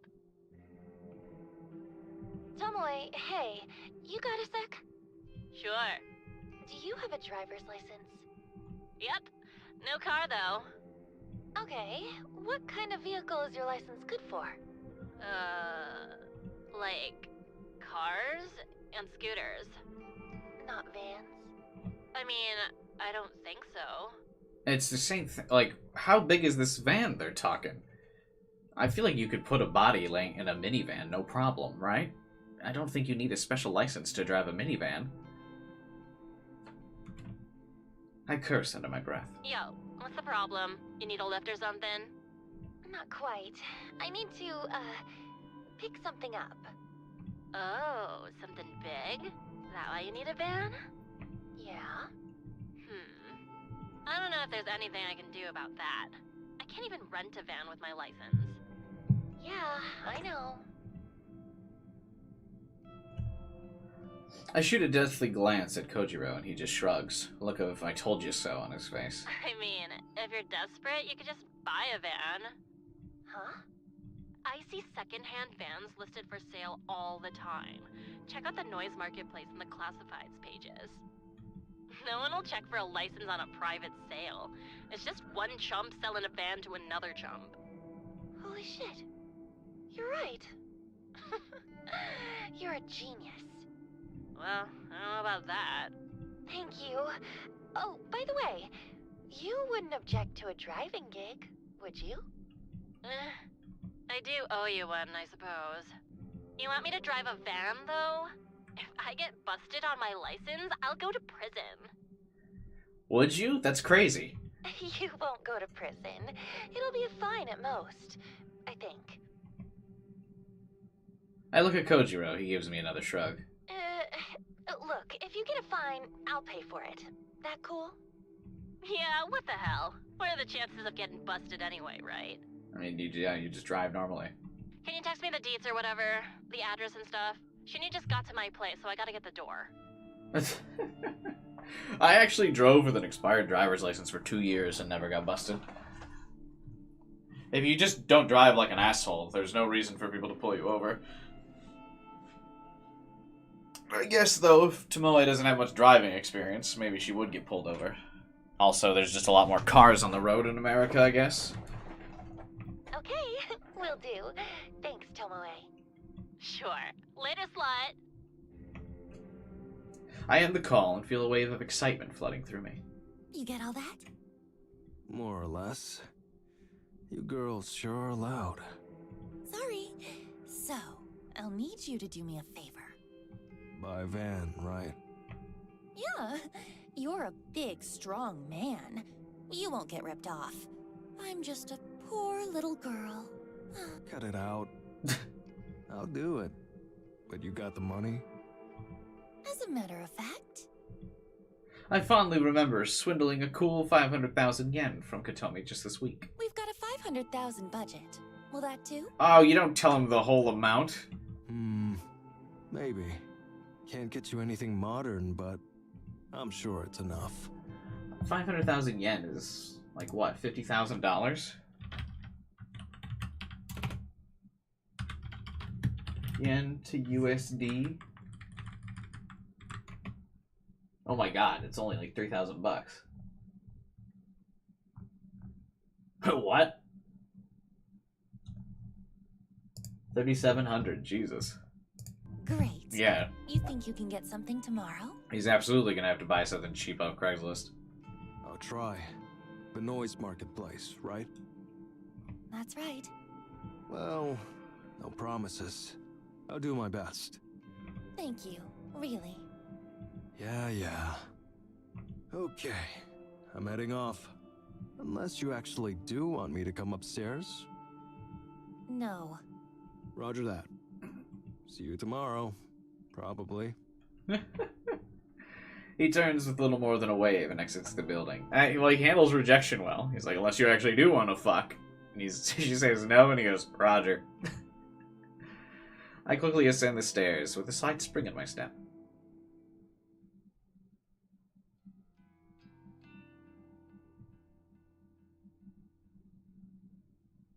I'm more eager than usual to get the day started.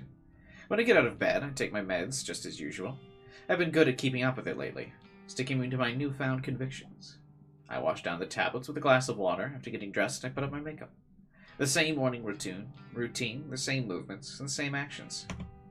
But I feel good today. I'm not dragging my feet. I'm happy things are moving forward for me and Corpse Girl. As I'm packing my handbag, I receive a call from Aoi. I haven't spoken to her for a while. In fact, the last time we spoke. I think it was way back when she didn't come into the office. That was nearly 2 weeks ago. I really have dropped the ball. I was supposed to be trying to look after her, but I've been so caught up with my own crap.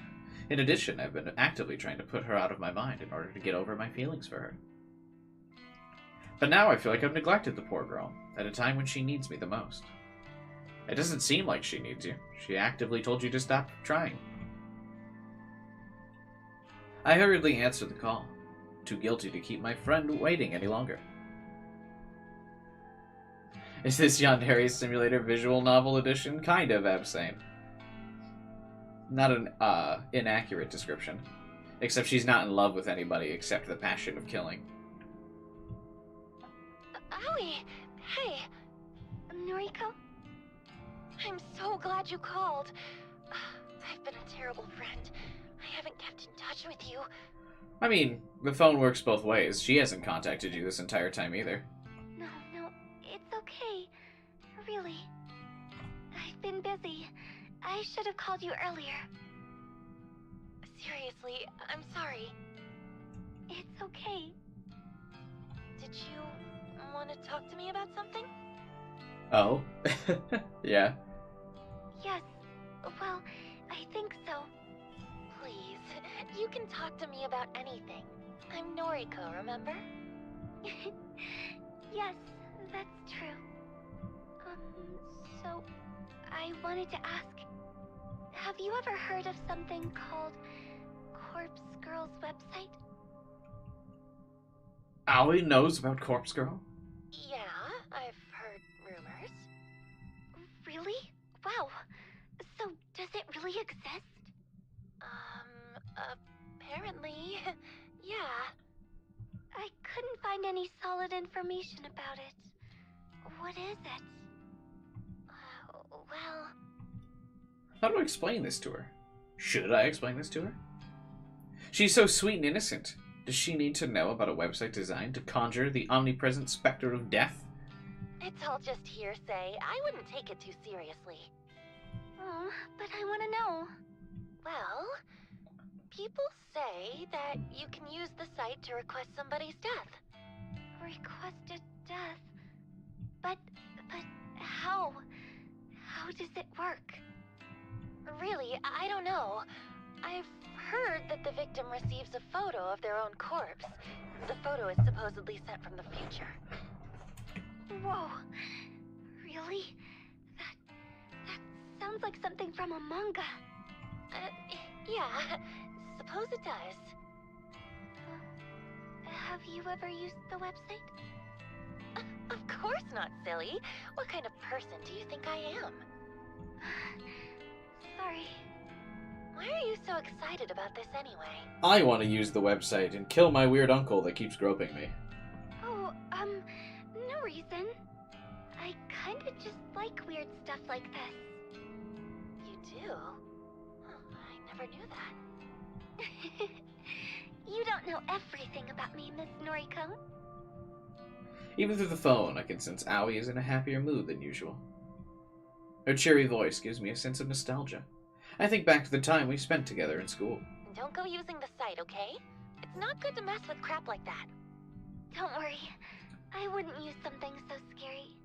I just heard about it and, well, I got kind of curious is all. Alright. By the way, how is everything? Are you still working at the maid cafe?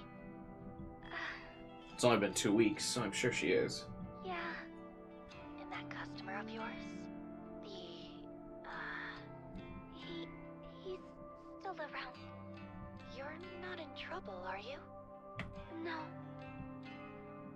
A light suddenly switches onto my mind, and I realize why Aoi was asking about Corpse Girl's website. Aoi? You're not thinking about requesting that guy's death, are you? I think it's weird she's, like, trying to discourage her from doing it. Aoi, you told me that you didn't even want to get the police involved. Now you want him dead? Well, that's easier than getting the police involved. Dead people don't ask questions or spread rumors. It's not what you think, okay? If he dies, it won't be because of me, right? Then the rest of my family won't know I was involved. They won't disown me or think less of me. Aoi. That's a good point. Aoi, you should submit him. Look, I'm not going to go ahead with it, okay? No, you should. Besides, you don't even believe the site works. So... I feel terrible. Part of me wants to scream for her to do it, to request that asshole's death and let me or Corpse Girl take care of him. But part of me knows she can't handle it. She would be crushed with the guilt if he did die. She's delicate and emotional. Being responsible for the death of another human being, a family member at that, would devastate her. But it's a family member that gropes her, like... Aoi. My best advice for you is to go to the police. Don't mess with requesting his death. Because wouldn't she still feel guilty then, by that logic of him getting arrested? Like, if he goes to jail for a while, and then she gets judged, she would still feel bad. Okay. I gotta go now. I can see her pouting face in my mind. The face she makes when she doesn't get something she wants. She's not a childish person, but her disappointment's often evident in her expressions. I'll speak to you soon, okay? Okay. Bye. She ends the call, and I sigh. I get the nagging feeling she's going to do something rash, but really, can I blame her? That guy, whoever he is, has been harassing her for so long, it's only natural she'd be at her wit's end. So if she makes the request, I'll take care of him. And if the guilt eats away at her, I'll be there to comfort her. It's the least I can do as her friend. It's the least I can do as Corpse Girl. As I resume getting ready for work, I can't help but replay the conversation in my head. Aoi definitely seemed excited about the prospect of Corpse Girl's website being the real deal. Excited, eager, and filled with anticipation. The same dizzying feeling I get whenever I'm waiting for a victim's death. Then it hits me. I immediately realize why Aoi was so excited. Why she called me in an uncharacteristically talkative mood. She wanted my opinion on Corpse Girl's operation. She wanted my confirmation. She wanted reassurance her victim really is going to perish. She doesn't know I'm Corpse Girl. She simply wanted a knowledgeable friend to confirm if the rumors are true. Because she's already submitted her victim's photo to the website. And she can't wait to find out if he's gonna die. Throwing my handbag to the floor, I grab my laptop from the bed. That's right where I left it before falling asleep. I boot it up and log onto the website. The little notification I dream about seeing greets me. 3 new requests. 3 new requests? How? I can't believe what I'm seeing. I quickly queue up the photos to download.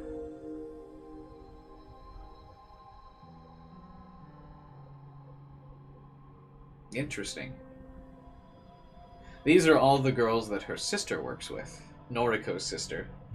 The girl from the prologue and her 2 coworkers. After a few seconds, they all open up, and I flick through them with a dumbfounded expression plastered across my face. They're all female, so that rules out my theory that Aoi has requested the death of the guy harassing her. I suppose she was really just excited about the prospect of the website, but hadn't actually gone through with anything yet. But what really surprises me about the requests is that I recognize one of the young women, yet another person I'm familiar with. Out of all the people in the world, what are the chances of knowing multiple people requesting through this website? The girl is Emi Katsuno. If I remember correctly, she went to high school with Aoi, Shinya, and myself. I never liked her much. In fact, she was somewhat of a bully toward me. Nothing more than name-calling, but in my mind, that's as bad as anything. It's not hard to imagine someone wanting her dead. The other 2 victims are strangers to me. A ditzy-looking airhead with pink hair, and a worn-out, strained woman who could be from anywhere from 20 to 40. To get 3 requests at once is remarkable. How am I going to work through all of these? It's a shame my operation with Kojiro isn't fully set up yet. It'd be fantastic to go all out on these requests, secure some corpses, and take some truly convincing photos. Well, there's no use stressing over that. The best thing I can do is simply get to work on forging photos. In fact, maybe I'll skip work today so I can dedicate the time to crafting them. It's Friday after all. It's pretty much the weekend. No one will care if I don't show up. I nod to myself as if convincing my own mind I'm making the right choice. I load up the DD.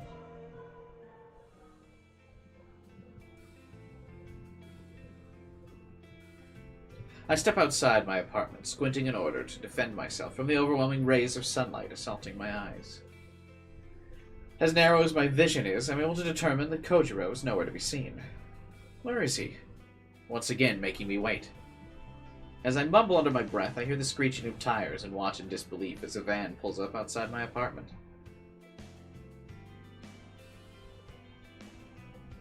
It's a beat-up old thing that may have once been white, but is now covered in grime. The windows are either tinted or encrusted with dirt. To my surprise, the window on the passenger side lowers, and I see familiar faces. Next to Kojiro, in the driver's seat, is none other than Tomoe. She's waving and grinning like a lunatic. Hey, Skank! So, how's this? That's a huge van. I mean, you could put multiple corpses in that thing. My face must reveal my fury because Kojiro flinches before I respond. Where did you even get this piece of shit? Some guy. Some guy? What guy? Some guy from the Noise Marketplace. Only wanted $250 for it. So, here's the other half of your money back. You're welcome. He holds up the paper bag I gave him earlier. Seems to still have a bit of weight to it. When he showed up my apartment earlier this morning, he told me he found a great deal. I had a good feeling about it and handed him the money to go and secure it. However, he mentioned he needed a driver to haul it back. He asked me to call Tomoe for assistance. Thankfully, she agreed to help. Any opportunity to leave the office was good enough for her. I never expected her and Kojiro to come back driving a death trap on wheels. Unbelievable. We're not going to die in this thing, are we? Is it really that bad? I mean, it's got some dirt and stuff on it, but you asked for a vehicle for $2,000. You're not exactly going to get something decent. Who knows? Probably has a lot of mechanical problems. It has AC! Great.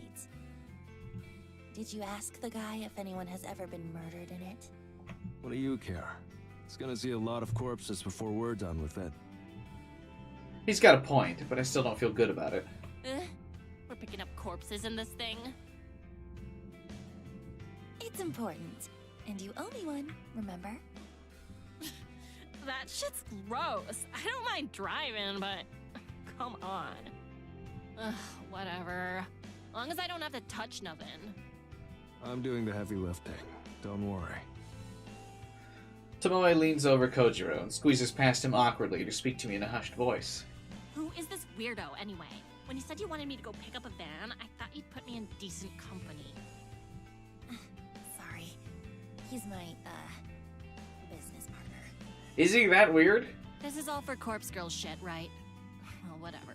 I'm cool with it. Any endings achieved yet? No endings achieved yet, Vivan. Just hope this dude doesn't try to cut me or nothing. She pulls back and gives Kojiro some air. Anyway, get in. Huh? Why? Going to the morgue. Still in Act 1? We are still in Act 1. Hang on. I haven't planned anything yet. You want to do this now? If not now, when? Any other time, after I've had a chance to get organized. You have requests, right? Yeah, 3, actually. Right. So let's go get some bodies that match. But you haven't even had time to put aside any ashes. You were gonna collect a little from each cremation and put them aside and... Already done. Seriously? Worked night shift last night. Got like 3 or 4 canisters saved up. You said you've got 3 requests? Well, how convenient. But... This operation was your idea. You want to do it or not? Why is she so flustered? Did I miss anything in the story? Not really. The 3 girls from the prologue have been mentioned by Corpse Girl now, and or have been sent to Noriko, and she solidified the deal with Kojiro. Oh, I guess no, you did miss one big event. Kotomi's death was submitted by Tomoe to Corpse Girl's site. And then Noriko did a blackmailing thing where she told Kotomi that if she killed some people in the subway, she wouldn't die by Corpse Girl's hand. So Kotomi killed some people in the subway, but the people that she killed retaliated before they died and killed her as well. So there was a big mass killing in the subway.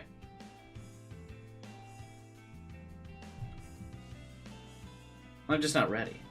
Kojiro thinks he can just rock up to my place and take me to the morgue, somewhere I've never been.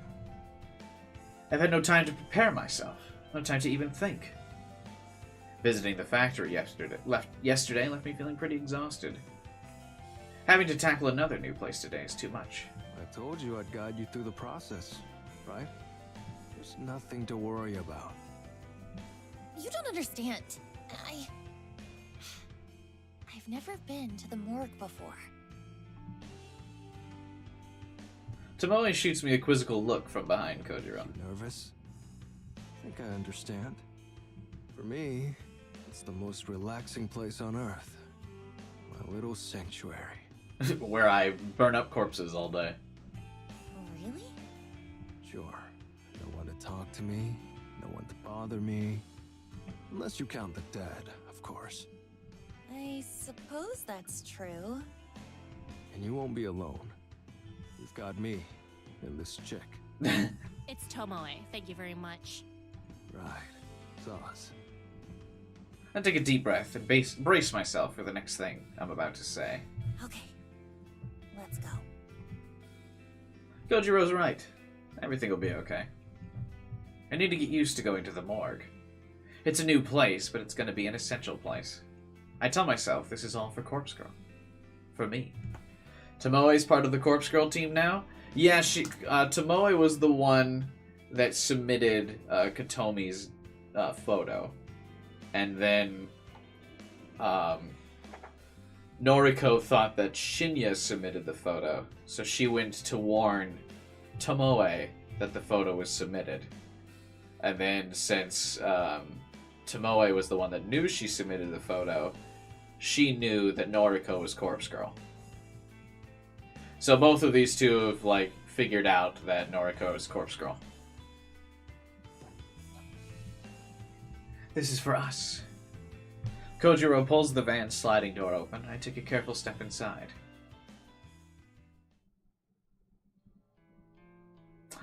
It's the title screen.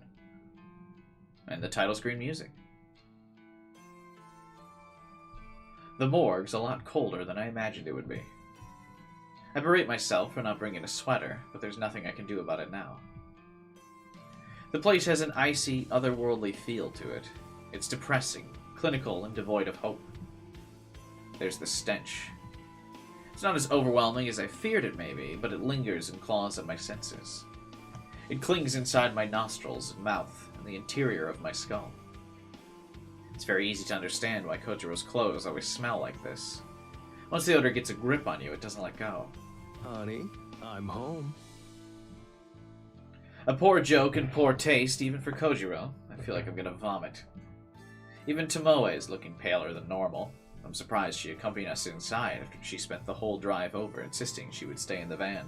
They store bodies in here? Of course. See all these lockers? They're cold chambers. Pretty much all of them are full. A body in each. Fucking disgusting. What does she think happens to dead people?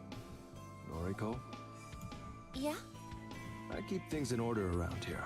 Chambers on the left wall are cadavers due for cremation.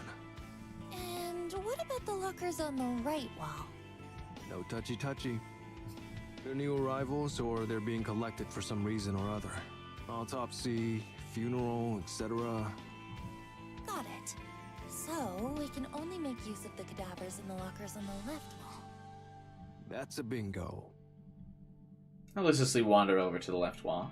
There must be dozens of cold chambers, all lined up in neat rows. Some doors are slightly ajar, and peeking inside reveals they're empty. But the vast majority are sealed tight, the occupants within sleeping soundly. Hey, question. Shoot. How do I know who is in each locker? Like, if I wanted to get an old woman's corpse, do I just have to search blindly? Nah. Okay, then what do I do? Come here. I walk over and follow him to a large computer mounted on the wall. He taps a little panel inset on the wall, and the shelf pops out, revealing a keyboard. Familiar with databases? Somewhat. Perhaps all my data entry experience at Temujin will pay off. It's pretty simple anyway. Live database contains the current inventory items. Ew. Ugh. You refer to these bodies as inventory items? What would you call them?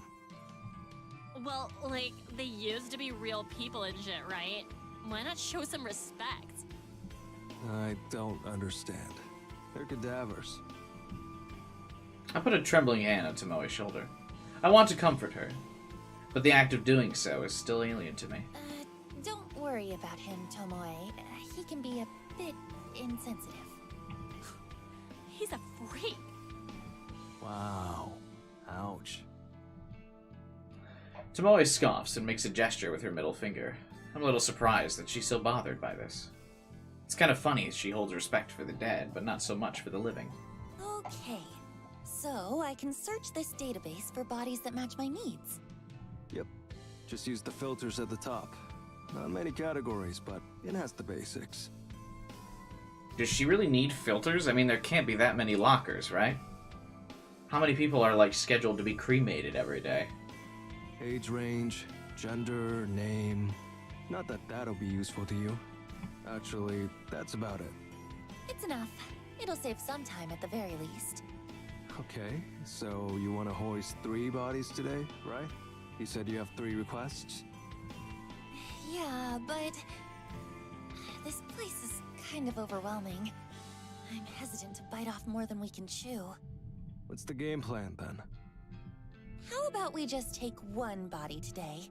We'll take it back to the factory, work on it, and see how we go. Works for me. Here, use the database. Kojiro steps away from the monitor and indicates that I should use it. I rest my sweaty hands on the keyboard and feel the cold metal buttons. Metal keyboard? That would be dope, actually. A metal keyboard. It's very fitting for this cold, lifeless place. I have 3 requests currently in the works. I managed to get photos edited for all 3 of them thanks to taking the day off. There's Emmy, the bully I went to school with, the pink-haired girl, and the woman that looked tired and worn out. I should try and find a cadaver that matches the appearance of one of them. I use the database filter to search for females, and then I narrow the age range to young adult. So, if she's already got the photos ready, isn't that the point of getting the cadaver, though? I thought she was getting the cadavers so she could, what is it? Like, take the photos with the cadavers. There are lots of hits. Just how many people are entombed here, anyway? I skimmed through the list of results. Since their names are meaningless, they might as well be identical. But the column of data containing cold chamber identification codes is interesting. I point one of the results out. Hey, how do I know what these numbers mean? This one here is 64AB. This one is number 31AA. Ah, okay. Letters correspond to location. First letter refers to left wall or right wall. Second letter refers to top row or bottom row. Wouldn't you have them be L, R, or TB? Give me an example. Okay, this one? Number 64AB. The A means it's on the left wall, and the B means it's on the bottom row. Is the split personality still going right? I think so. There's been nothing to confirm otherwise. There's not really been anything to confirm it, though, either. Left wall. That's the side I can choose from, right? The body's due for cremation? Yep, So I could grab number 64AB if I wanted. up to you. But this one here, let's see, number 98BA. Could I grab that? No. The first letter is B, so that's on the right wall. No go. Not scheduled for cremation.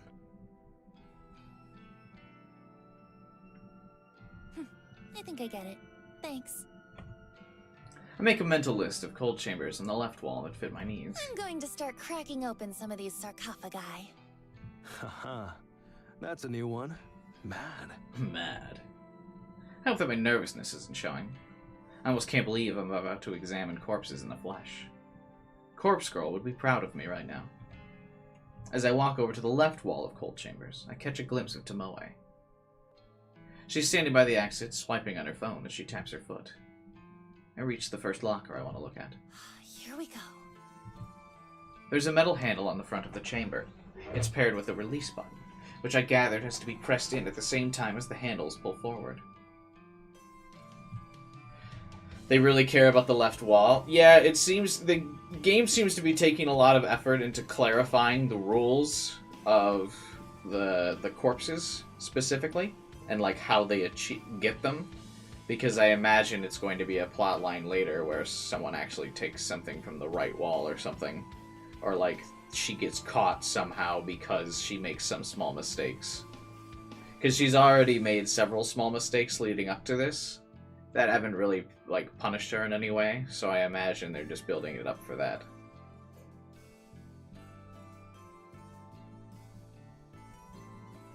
I grip the handle tightly, press the button, and pull with all my strength. A hiss echoes throughout the morgue as frigid pressurized air billows out of the chamber. The door is wide open, revealing the darkness within. I peer inside. I can make out the shape of a body bag lying atop the sliding tray. I thought the body would slide out automatically. No? It just pull the tray out, like you'd pull out an oven tray. I take a deep breath and grab the edge of the tray and slide it out.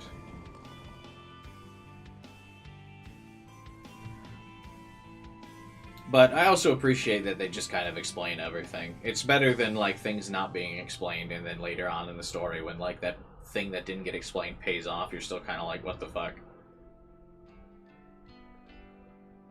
Thankfully, the thick rollers along the bottom rail do most of the work, and once it has momentum, the tray slides all the way out of the chamber.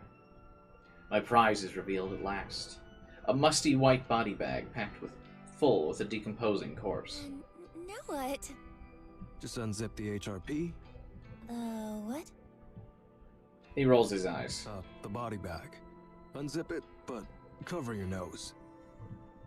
I do as I'm told. My left hand pinches my nostrils, and my right hand grips the tag attached to the bag zipper. Just covering your nostrils wouldn't be enough. There's like a... I mean, at least, maybe it's not a thing that actually exists, but in crime shows, there's usually like a cream that people wipe like under the bottom of their nose to, kind of block out the smell. I tug the tag down and drag it along the length of the bag, and the zip makes a familiar zzz as I smell the decomposing corpse. And I vomit on the ground and fall to my knees, trying to catch my vomit and hold my nose closed at the same time. Tears well in my eyes, and I can't help but cry as the stench strikes me across the face again and again, and the river of bile and sick pouring down my clothes feels like a searing hot cattle prod. The sight of the corpse in the bag flickers in my vision. It sears itself into my retinas, and I can't get it out of my head. Even when I close my eyes, I can't get it out of my head. And I can't not see it anymore, and I can't help but think of my own reflection, and how much I resemble Noriko and Corpse Girl, and the corpse in the bag all mixed together in some completely fucked up hybrid of decaying flesh and bone. I think Kojiro, or Tomoe, or Aoi grabs my shoulders to drag me away from the body. But Aoi isn't here anyway, and the hands feel so strong and warm, and not brittle and lifeless like mine, and not slender and perfect like Aoi's, but I get dragged away regardless. My eyes are watering, and the fluorescent lights on the ceiling are magnified by the tears, and I want to tear my eyes out and get the sight of the corpse out of my mind.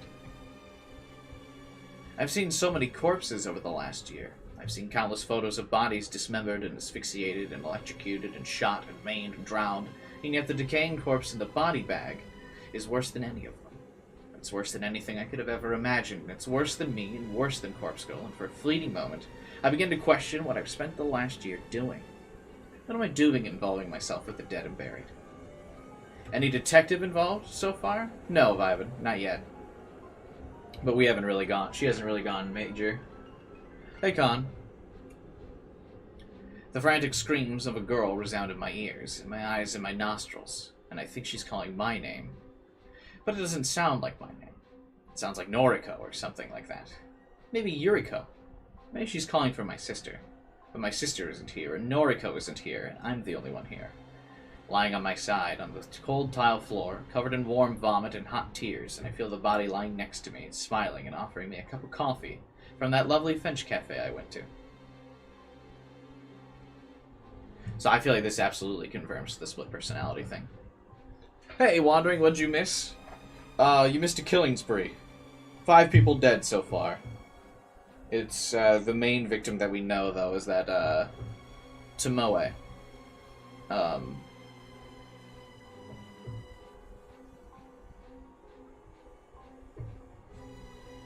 Or not Tomoe. Kotomi is the one that died. And she went on killing a bunch of people. And then she got killed by the killer. Or the killee.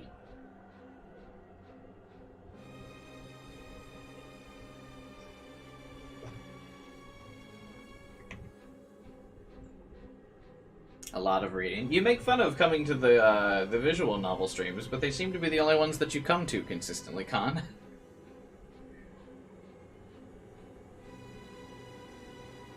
I picture that lifeless corpse in my mind, smiling and calling me names like Bitch Queen, or Goth Bitch, or Bitch Bitch. Basically just any senseless name she can pair with the word bitch.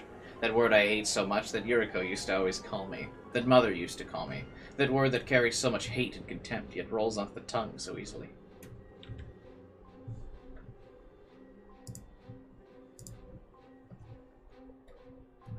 The lifeless corpse keeps calling me names, taunting me. Keeps growing out her long blonde hair, and she taunts me with her fake smile and fake eyelashes. She corners me in the classroom, pulls my hair, and rips out a fistful of it, and laughs and calls me bitchy bitchy bitch, and screams and cackles, and I realize that she's always bullied me like this. I hate her for it, because I never did anything to her. Never did anything to Emmy. But she always bullied me, and she never bullied Aoi, because no one was allowed to bully Aoi, because the teachers all said so. They all said she's been through too much already, but it's okay to bully Noriko, or me, or Noriko. That's fine, they said. So Emmy liked to bully me and call me bitch and bitch, and she liked to pull my hair out, and that's fine, because my hair grows back, and it meant that she didn't bully Aoi, so in a way I was protecting Aoi, and that's all that mattered. And the corpse in my mind isn't Emmy, but it might as well be. It might as well be her, and maybe I can make it her. Maybe the corpse can become Emmy, and if I send the photograph of the corpse, then she might kill herself, and she might kill her. Fuck.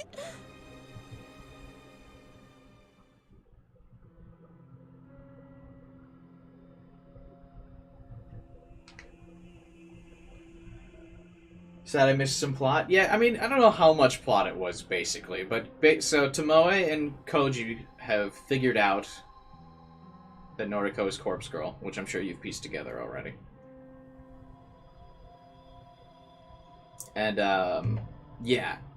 Tomoe requested Kotomi's death, and then Noriko told Kotomi to kill people in exchange for her own life. But then when she was killing people, one of the people that she stabbed to kill, stabbed her.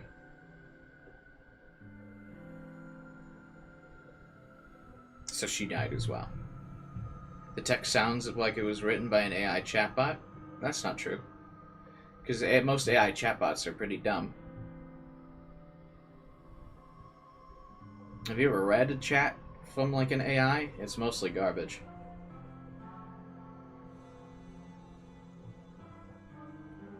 My neck cracks loudly as I sit up straight. I blink a few times to clear the tears out of my eyes, and the worried faces of Koji and Tomoe appear in my vision. Yo, you okay?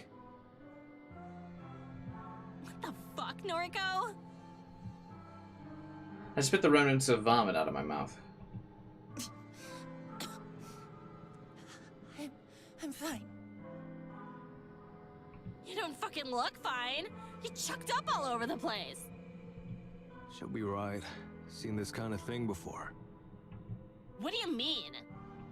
Pretty normal to react like that to a decomposing cadaver. Surprised you're okay, Tomo? It's Tomoe. Shit. Yeah, I'm fine. I don't like him, but I've seen corpses before. Well, I thought Noriko had too. Just pictures, I guess. I'm not forgetting the carnage I witnessed at the train station thanks to Kotomi.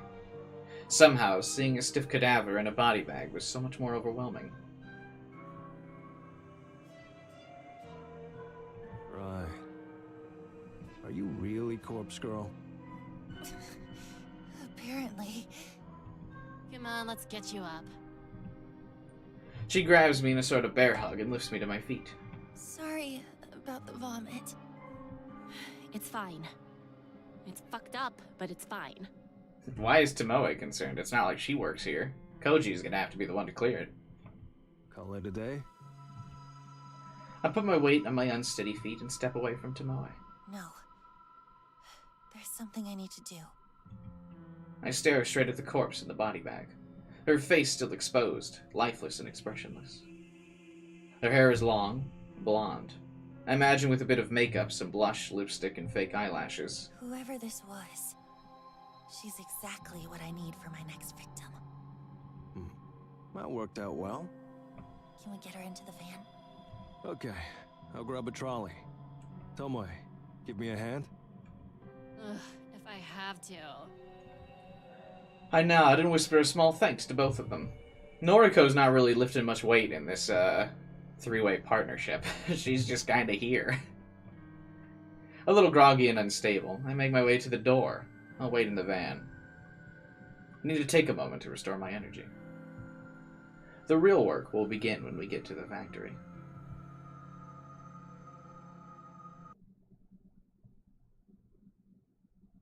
Well, let's see the corpse. Though I guess we know how that trolley ends up in front of Emmy's apartment, right? So I suppose it's a bit different than what I was expecting for the corpses to be used for. So the corpses are going to be used to present to the victim rather than like the photo being made of the victim with the corpse. If that makes sense. At least that's what it seems like so far, anyway. We arrived at the factory after a brief pit stop at my apartment to collect my makeup. Kojiro managed to fix the lock on the front entrance, meaning we didn't have to try and shimmy a cadaver through the side window. He even found the proper key for the place on one of the rusted workbenches. Tomoe helped to drag a workbench to the center of the factory floor, and we hosted the cadaver on it. Koji unwrapped it from the body bag, which he explains means human remains, or the HRP, which means human remains pouch.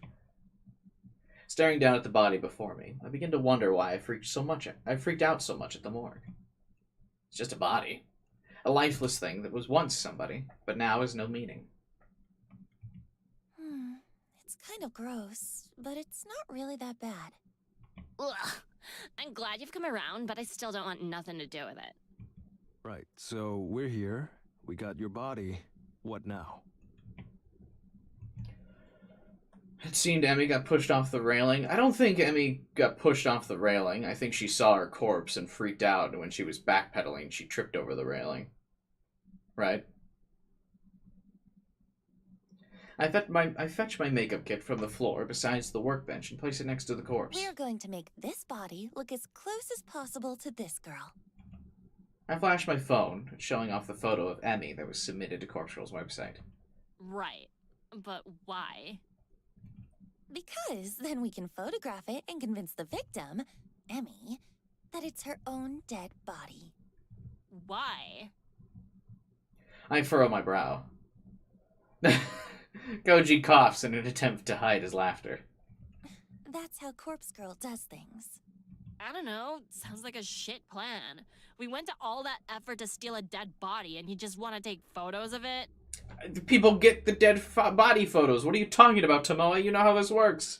You even freaked out about the dead Noriko photo you got. Look, so far I've done everything with photo manipulation. And sometimes it's successful, like with Akane Tsurumaki. That bitch? Also, why did Tomoe now that she knows that Noriko is Corpse Girl, why hasn't she brought up again that we saw the dead photo of Noriko? She's like kind of not mentioned it. It convinced her to kill herself. But I'll admit that it hasn't worked so well on Corpse Girl's other victims. So you think repeating the same thing that don't work over and over again will eventually work? She's got a point, Noriko. Corpse Girl doesn't have the best track record. Maybe something has to change. But what? This is the way I've always done things, and... I hang my head in defeat. I don't know what to do. I spent all morning crafting fake photos of my 3 victims, but for what? They're not going to convince anyone to kill themselves. Now I'm standing here in the factory looking at a corpse that I want to decorate as Emmy, just so I can take photos of it. There's no point in doing it. I've already crafted the photo of Emmy's death, so why am I here? What am I doing? You two are right. I can't keep going on like this. I've already crafted a photo of this victim's death. So I really don't know why I let it get so far. I guess I didn't truly think we'd pull this off. I kind of just went along with Kojiro's suggestion to go to the morgue. Hey, don't pin it on me. This is your scheme. The weirdo is right. This is on you, Noriko. They're right. They're both spot on. I don't know what I'm doing. I'm just wasting my time. Their time. I'm wasting Corpse Girl's time. Here, give me your phone. Without waiting for approval, Tomoe snatches my phone. She swipes past the photos of Emmy and swipes back. Yo, you said you already made the corpse photo. Where is it? I don't keep it on my phone. That would be stupid. The only copy is still on my laptop at home. But you've got a photo of this bitch on your phone. Well, yeah. I just pulled it from her noise profile earlier. It's exactly the same image that was uploaded to Corpse Girl's website, though. Right. Hold it. How did you know the Vic's name? Corpse Girl doesn't ask for her name. Oh, this girl... I actually went to school with her. It's a coincidence, I assure you. Just making sure we're in Act 2? No. We're still not in Act 2. I really don't know what starts the other acts. This is still Act 1 of 3. Actually, I think there's 4, because there's an achievement. There's complete Act 1, 2, 3, and the final act.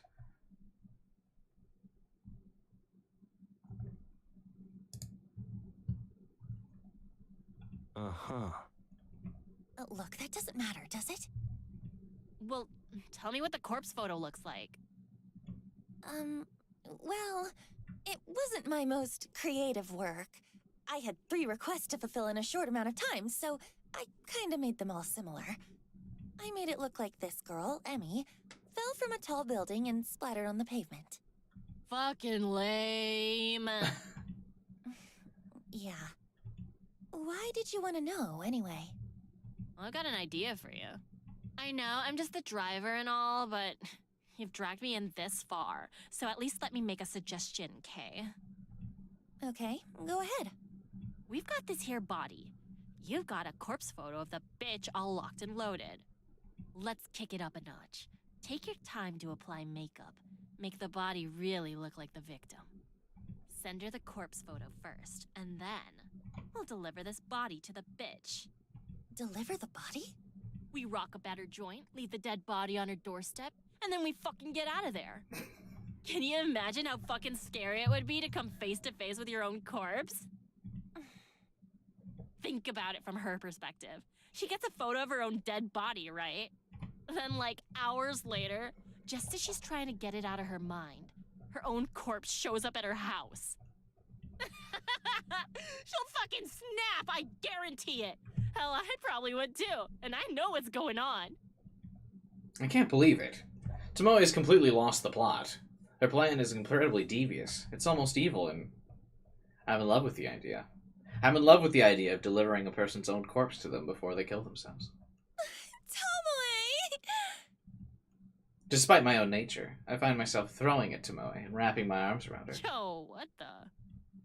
I bury my head between her neck and shoulder, the warmth of her body radiating through my own cold and clammy form. I start to sob uncontrollably. Maybe I still have tears left over from my incident at the morgue, or maybe I'm just truly happy in this moment. Tomoe! Thank you. Yeah, I mean, sure. Your idea is brilliant. It's perfect. Oh, I can't think of a better way to bring Corpse Girl's plans to fruition. I mean, I just said the first thing that came to mind, so... I really do wonder how different this plot is if, like, several hours ago we just told her to fuck off, like one of the game's options. I wonder if you just, if it's one of those things where it doesn't really affect the plot. Because Tomoe has been, like, one of the most relevant main characters since, like, in almost every scene. and been involved in, like, other victims and stuff now. Like, I wonder if that's one of the biggest, like, route deciders or what for, like, endings. I mean, she's been almost everywhere all the time. But hey, I'm real glad you like the idea. I'm happy to help. I wipe my eyes, but I don't let go. Hell. I wonder if you'd make a better corpse girl than me. Don't be stupid. I just had one good idea is all. Now, come on. It ain't like you to get all sappy. Pick yourself up, yeah? Right. In a moment. I nuzzle my cheek further into her neck and feel her skin prickle underneath my breath. She tenses up a little bit, but doesn't push me away. You're so warm. Jeez. Come on now, we've got work to do. Okay. I reluctantly step back from Tomoe and wipe my eyes. She's a little red in the face. She ruffles the collar of her shirt and fans her face. He never had a girl cling to me like that before. Better not tell Shinya in case he gets real jealous. Koji's silent. He seems to be simply observing the moment. I take a second to compose myself. Tomoe is right. We do have work to do. I look to the corpse atop the table, patiently waiting for us to conclude our discussion. I almost wish I was as patient as the dead. We starting? Yes. Let's do this. Mad. Few things to keep in mind. Putting makeup on a cadaver isn't as simple as you think. This one's already decomposing. Not all the makeup will take. Put a little extra on. Don't be stingy. It doesn't help that the body is ice cold. Now, if we had a space heater, we could warm it up. That would help the makeup stick. But it'll speed up decomposition. We can't have it decomposing any faster. It's already out of cold storage, so I imagine we don't have long as it is. Right. We're going to want to deliver it to your Vic soon, like less than 24 hours soon. That's fine. Yo, what about timing the delivery? Also, what about finding out where the person lives? It's only a coincidence that we know where Emmy is. Corpse Girl's photos have a... what's it called? A timestamp? Yeah, I timestamped the photos with the supposed time of death. I usually set it to a little after the time the victim receives the photo. Sometimes a few hours, sometimes a whole day. Uh-huh. I get it. Well, like, for best effect, we're gonna want to deliver the corpse before the time marked on the photo, right? That way, the Vic gets the photo and the corpse before the set time. Creates a kind of ticking time bomb. Should convince him to off himself before time's up. That makes sense. I think that's the best way to do it. Yeah, so, what time did you write on this Emmy chick's corpse photo? I scratch my head and try to think. It's hard to recall, since I created 3 different photos at the same time. I'm pretty confident I lined them all up one after another. An hour gap between each. 7:28 a.m. tomorrow. We gotta deliver the corpse before then, huh? Too early. Usually asleep. Well, you're gonna have to get your ass up early. For Noriko. For Corpse Girl. He groans, but he doesn't object. So, I'll send the photo out when I get home tonight. Emmy will receive it before she goes to bed for the night. It should shake her a little. Then, in the morning, she'll wake up to her doorbell ringing and a corpse left on her doorstep. Pranked ya! Corpses. That should be enough to do the trick. Think you're both forgetting something. Where are we delivering the corpse?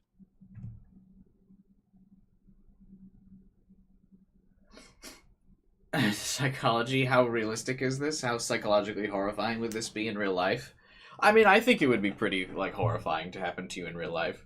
But I think several other circumstances have to be going on in a person's life for them to attempt suicide from this.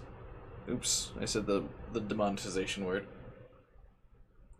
Goodbye, stream. But anyway, yeah, I don't think, like, I think if you were, like, normally functioning and not already having those types of thoughts, I don't think this would convince you to off yourself. It would definitely be horrifying, though, if this happened to you in real life. But I don't imagine it would convince many people, other than those already on the brink. Are you dense? We're delivering it to this Emmy bitch's home.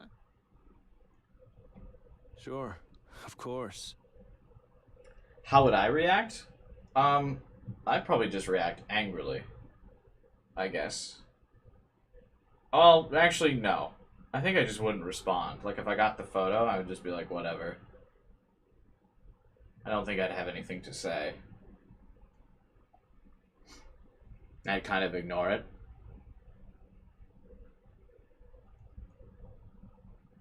But I definitely, I mean, I wouldn't kill myself after. But where does she live? Got her address? Oh, Ah, shit. A hole in the plan. A massive flaw we completely overlooked.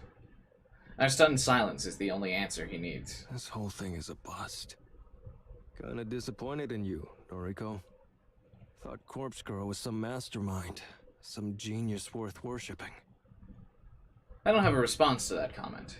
Bile begins to rise in my throat as a pit opens inside my stomach. If you got your own body, I'd be scared on imagining how they know how I look.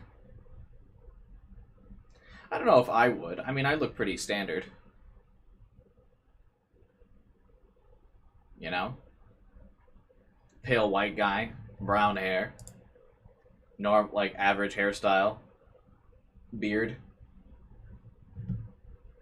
Turns out everything so far has been sheer luck. Well, I'm out. Use the factory if you want, but I'm not sticking around. He waves half-heartedly and walks away. I can't say anything to stop him.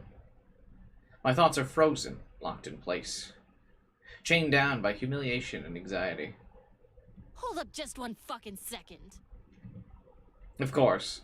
Tomoe never fails to grab somebody's attention, and he turns back. We're just getting started here. Of course there's gonna be hiccups. We'll iron out all the details as we go.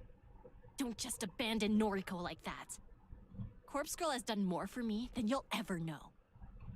That's so? Yeah, it is. So I'm gonna stand by her side. If you're a coward, feel free to bow out now. But if Noriko means anything to you, anything at all, then just swallow your fucking doubts and help her out. I don't understand what, I mean, other than that Koji feels that she's hot, I don't really know what else she's done. I never thought she'd be the one to make a rousing speech, short and simple though it was. Right. Suppose we did make a deal after all? Though, nothing really stopping me from taking cadavers from the morgue whenever I want now. Still, I guess I'll help you out. But if this keeps going astray, I really will walk away. Fine, but follow through on this one victim at least. I managed to gather up enough strength to make a simple plea. please. I can't do this without you. Okay. Find Emmy's address. If Tomoe drives, I'll handle moving the corpse in the morning. I nod. Okay, I'll work it out. Thank you, Kojiro.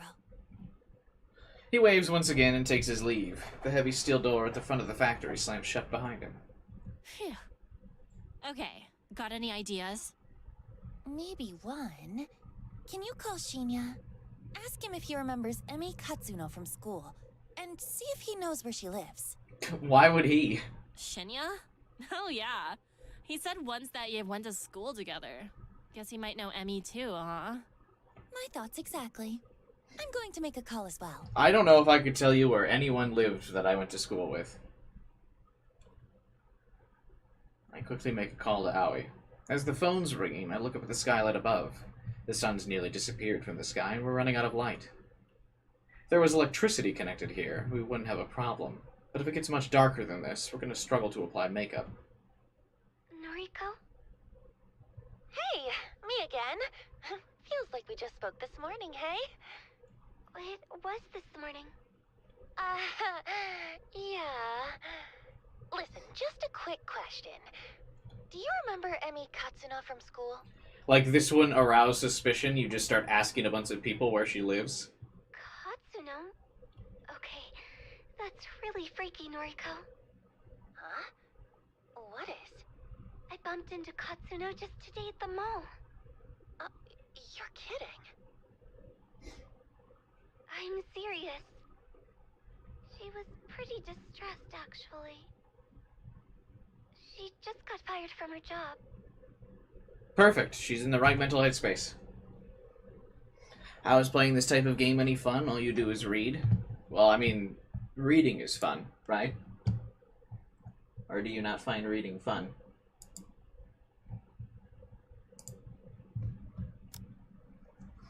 I see. Actually, it's kind of funny. I spoke with you about Corpse Girl's website this morning, and I spoke to Katsuno about it too. Really? Seems like there's someone she wanted dead. Maybe. I'm not sure. Perhaps her boss that fired her? Interesting. Why are you asking about her anyway? It's an odd question, but do you happen to know where she lives? I'm gonna kill her. Yes. Wait, seriously? Mm-hmm. Want me to send you her address? Are you going to visit her? Oh, Howie. If you could send her address, then I'll really owe you one. Sure. I'll text it through. I didn't think you'd actually know it, but I wanted to ask anyway. No problem. I followed her home today from the mall, so I guess it worked out well for you. Why? What? Hang on. Aoi followed Emmy home from the mall? Like, stalked her? What did you say? Oh, I followed Emmy home today. I got on the train carriage behind hers. Well, don't worry. She didn't see me. Aoi, what are you talking about? Well, I wanted to find out if she was going to use Corpse Girl's website, since I recommended it to her and all. I don't know what to say. Hey, I'm still at work, okay? I shouldn't really be talking on the phone. We'll chat later. I don't really understand why this is immediately arousing Noriko's suspicion. Bye-bye.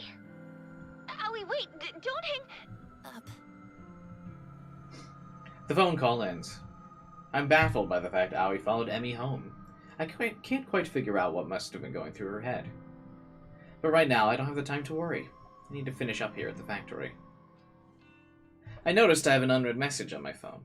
I opened it up to find Aoi has sent me Emmy's full address. Well, at least I got the address. You got it? Nice. Shinya barely remembered the chick, apparently, so it wasn't really helpful, sorry. No trouble. We got what we needed. It's getting dark. Help me put some makeup on the corpse. Then what's keeping you around, Con, if they bore you so much? Because I didn't catch you at the, the multiplayer stream or anything. Like when we were playing games with people yesterday. You weren't there, man. So something's got you in these visual novel streams, right? In fact, my most viewed streams lately have always been visual novels. It's difficult to get people to go to non-visual novel ones. That's the biggest reason why I stream them lately, is because more people come to them. I'd stream other games if other people came to the streams. But I can't really get people to go to the other ones.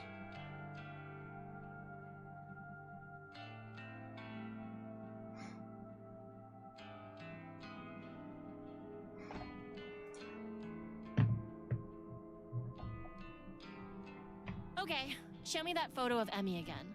We better do this properly. Right. Here.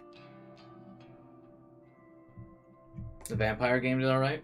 Yeah, I was actually talking just the other day, though. I haven't had a stream hit 200 views in, I haven't had a stream hit over 200 views in, like, well over a month, which is definitely, like, my lowest, viewership ever. I don't think I've ever gone that long without a 200 view video. In fact, it used to be I would go that long without, like, a 1,000 view video, but now I'm, like, hoping for 200 views. So, I don't really know what to do, to be honest. I don't really show up in, like, YouTube algorithms anymore.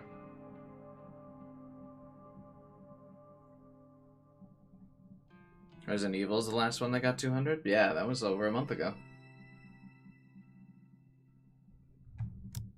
The Resident Evil remake.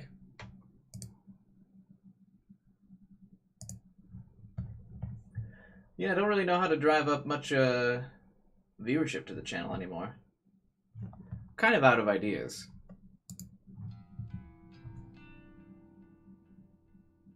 I bring up the photo and we examine it closely before setting to work.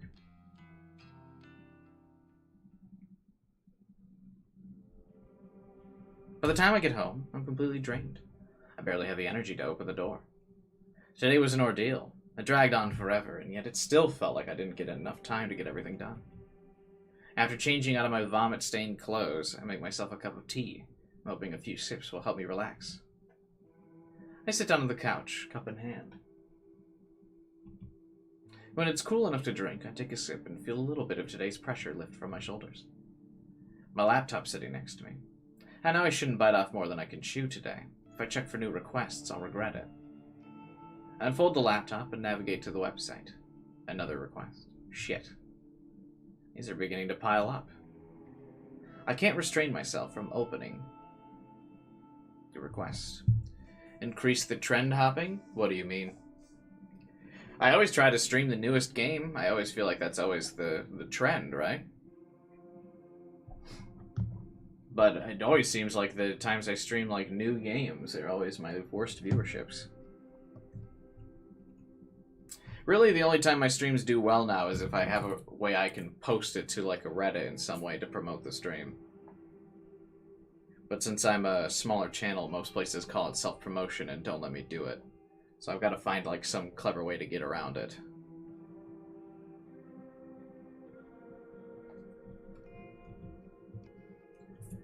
Request details came in at 3 p.m. Downloading image.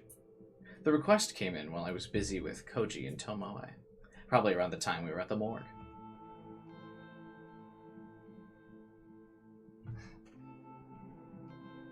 Apparently my stream was 30 seconds behind, ignore me. Oh, you're fine, but I mean, if you've got ideas, I'm always happy to hear them. What else would you mean by trend hopping? If you don't mean, like, newer games.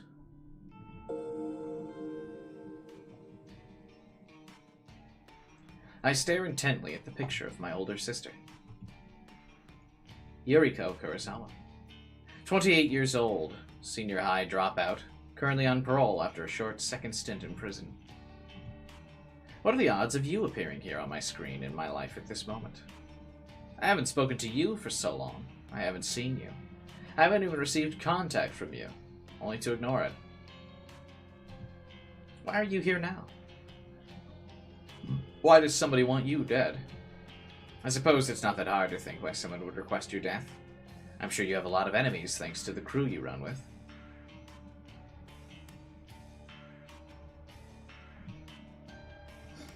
I meant mostly newer games. Yeah, I mean, I streamed a bunch of newer games lately. They all didn't do particularly well. What did I stream? Did the Sonic Murder Mystery game. I did the Castlevania Dead Cells thing. I did the Resident Evil 4 remake. I did Fire Emblem Engage. What else did I do recently that was new?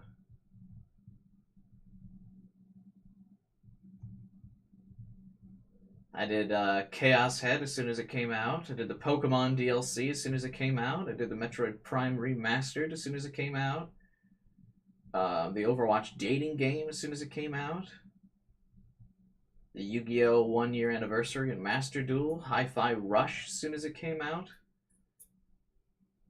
The Dead Space Remaster as soon as it came out.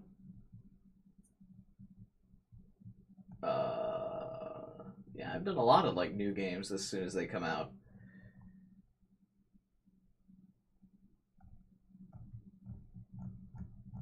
So I always could work. No, the last time I streamed two Zelda games, they did super poorly. I streamed that Zelda remaster on the Switch, the last Zelda game to come out, and that did very poorly.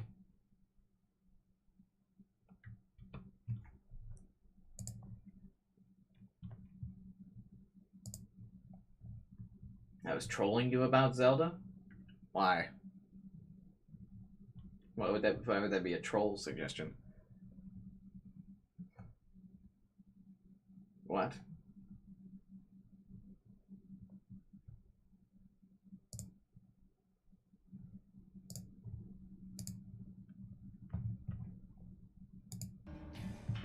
I know you don't like the game. That doesn't matter. I still play things that are new, regardless if I like it or not. Because I've just tried to stream new games. But yeah, I can't really drum up a lot of support for new games. So I don't really know what to do with those either. But those are all the games I've played in the last, like, couple months, like, the day they came out. That whole list.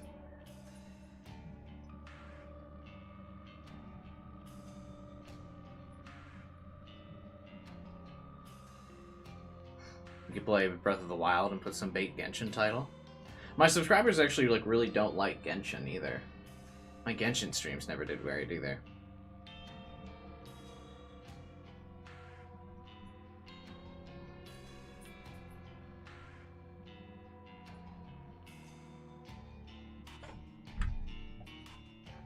Who used Corpse Girl's website to request Yuriko's death? It's coincidental. Too coincidental, just like everything that's been happening lately. Yuriko, I hate you so much.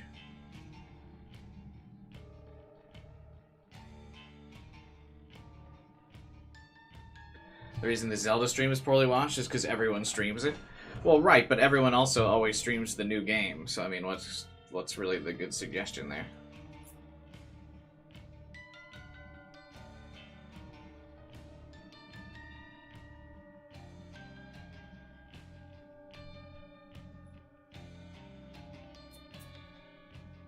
Here's what I put together. Noriko's older sister frames Emmy about the stolen money and then sends all their pictures to Corpse Girls. I mean, yeah. And we know Emmy sends Yuriko's photo. Niche games might do best. Yeah, the problem is they have to be niche games, but they also have to be, like, not niche enough where I can find a way to promote the stream.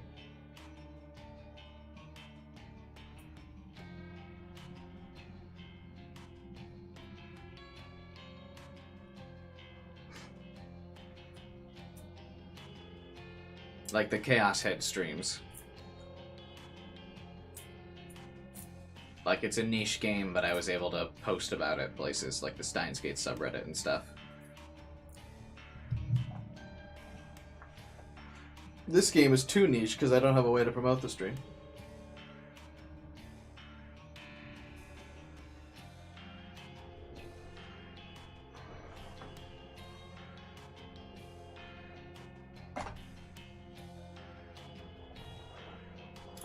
Anyway, she hates her sister a lot.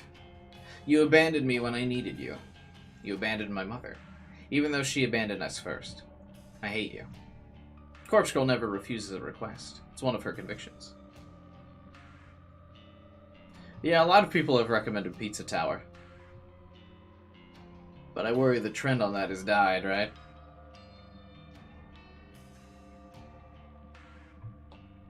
Their community is surprisingly big, but do they have like a subreddit or something I can promote myself on?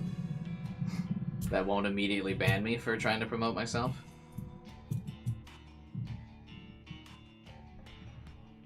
I'll never refuse a request. I close the laptop's lid and rub my eyes. I'm tired. So fucking tired.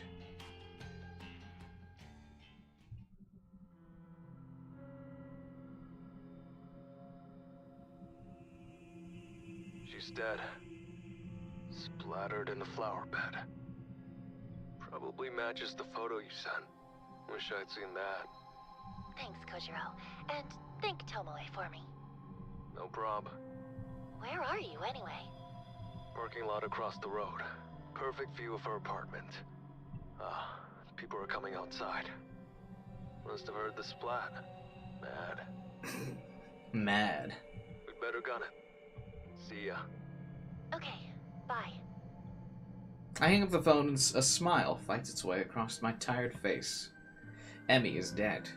She killed herself thanks to the trauma of discovering her own corpse at her doorstep.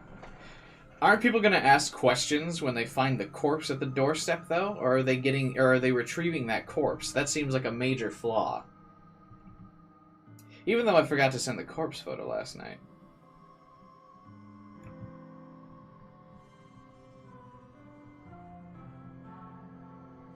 I nearly fucked up our entire plan due to how exhausted I was. By some stroke of luck, I managed to wake up early this morning, thankfully. My first thought upon waking was to send the photo. Emmy would have received a picture only an hour before the time marked. It was a close call. A very close call. But I can't help but wonder if it worked in our favor. Koji and Tomoe rushed over to her apartment to deliver the corpse, forcing Emmy into a confrontation with the photo, an imminent time of death, and then the delivery of her corpse. All in the space of an hour worked to our advantage. It worked so well, I'm starting to consider making this our regular mode of operation. How about trying Mortal Kombat? You mean like when the next Mortal Kombat game comes out? I mean, I'm not particularly good at fighting games.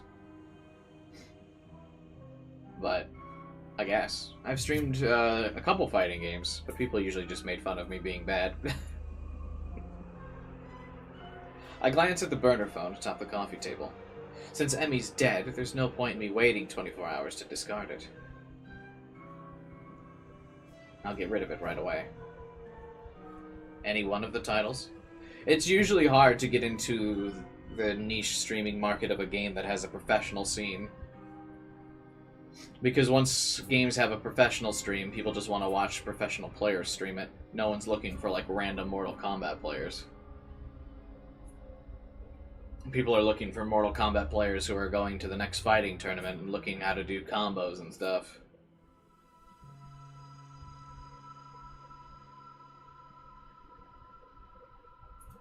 I'll get rid of the burner phone. After that, I'll have to figure out what to do about the other requests. I still have 2 photos of victims I crafted on the same day I made Emmy's photo. With all the urgency of plotting Emmy's demise, I didn't have a chance to send them. I'll have to edit them a little bit, because the timestamps on them now are out of date. But that's okay, it's a quick fix. There's their request for Yuriko. I'll need to deal with that too, eventually. Not good at fighting games, that's what Smash is for? Yeah. The Smash has been an option on my multiplayer poll on Discord for a while, for our multiplayer game nights, but no one really votes for Smash.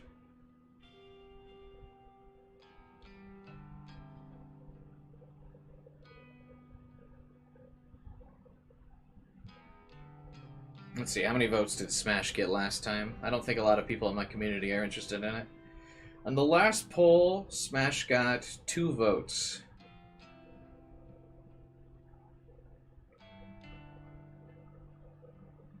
Oh, you were one of them, Abstain. So you already know what I'm talking about.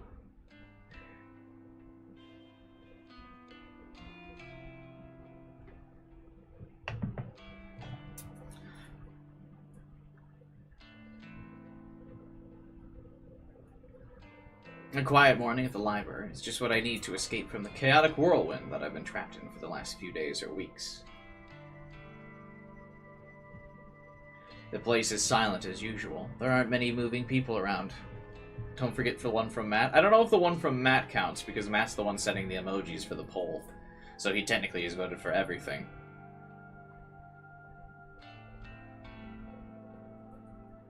But he is cool.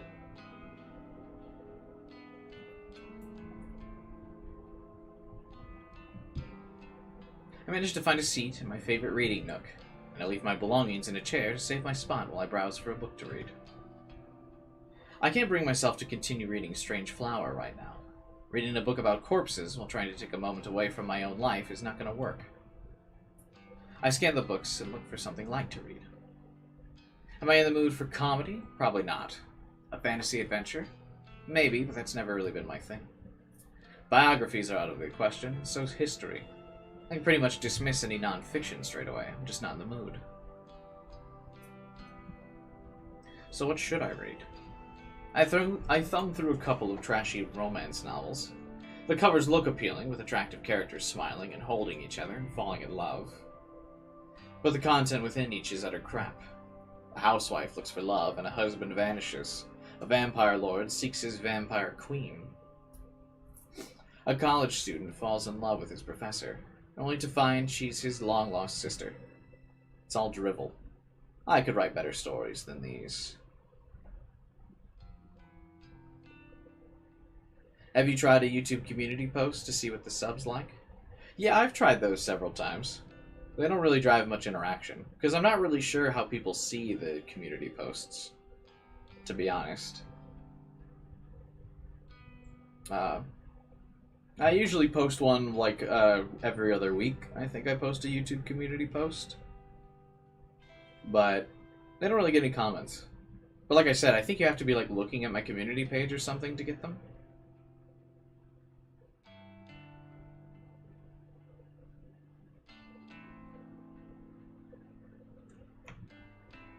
Defeated, I put all the books back on the shelf and returned to the chair I saved. I take a seat and simply browse through my noise feed on my phone. A few photos from acquaintances, comments on the weather, a short essay on human rights, even a poem written in poor, broken English. Trash. I used to love this inside look at other people's lives. I lived for it. Thrived on it. How long ago was the last one actually came for preferences? Probably a while ago, I guess. I guess I could run... I'm not streaming tomorrow, so I guess I could run a poll asking what people are interested in me streaming. I would bet most comments are people asking for science, adventure, visual novels, though. Because that's been my most active viewership lately.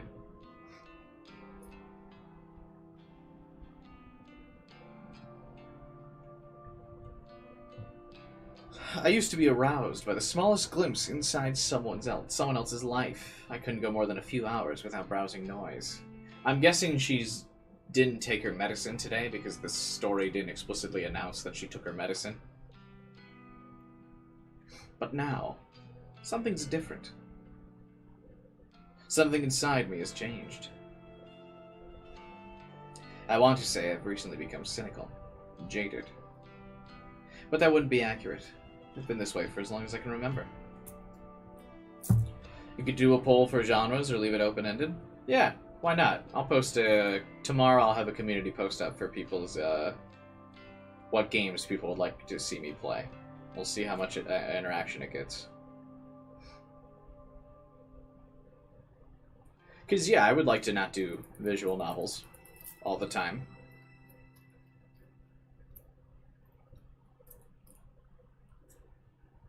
It would be nice to play games.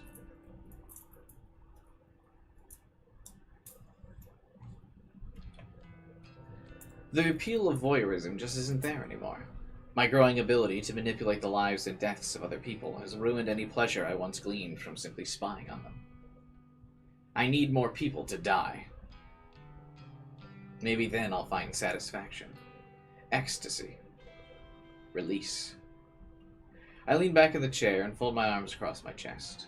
My foot taps against the carpeted floor impatiently. I won't find comfort in this library, or relaxation. I'll only find whatever elusive feeling I'm looking for once Corpse Girl's work is complete. I can't rest yet. Not now that things are beginning to escalate. I could be orchestrating the deaths of 3 people right now. The 2 women that had their deaths requested at the same time as Emmy, and my very own sister. People are counting on me. People are counting on Corpse Girl to deliver judgment. I hoist the strap of my handbag over my shoulder and stand up. It's time for Corpse Girl to usher in a new era of human suffering.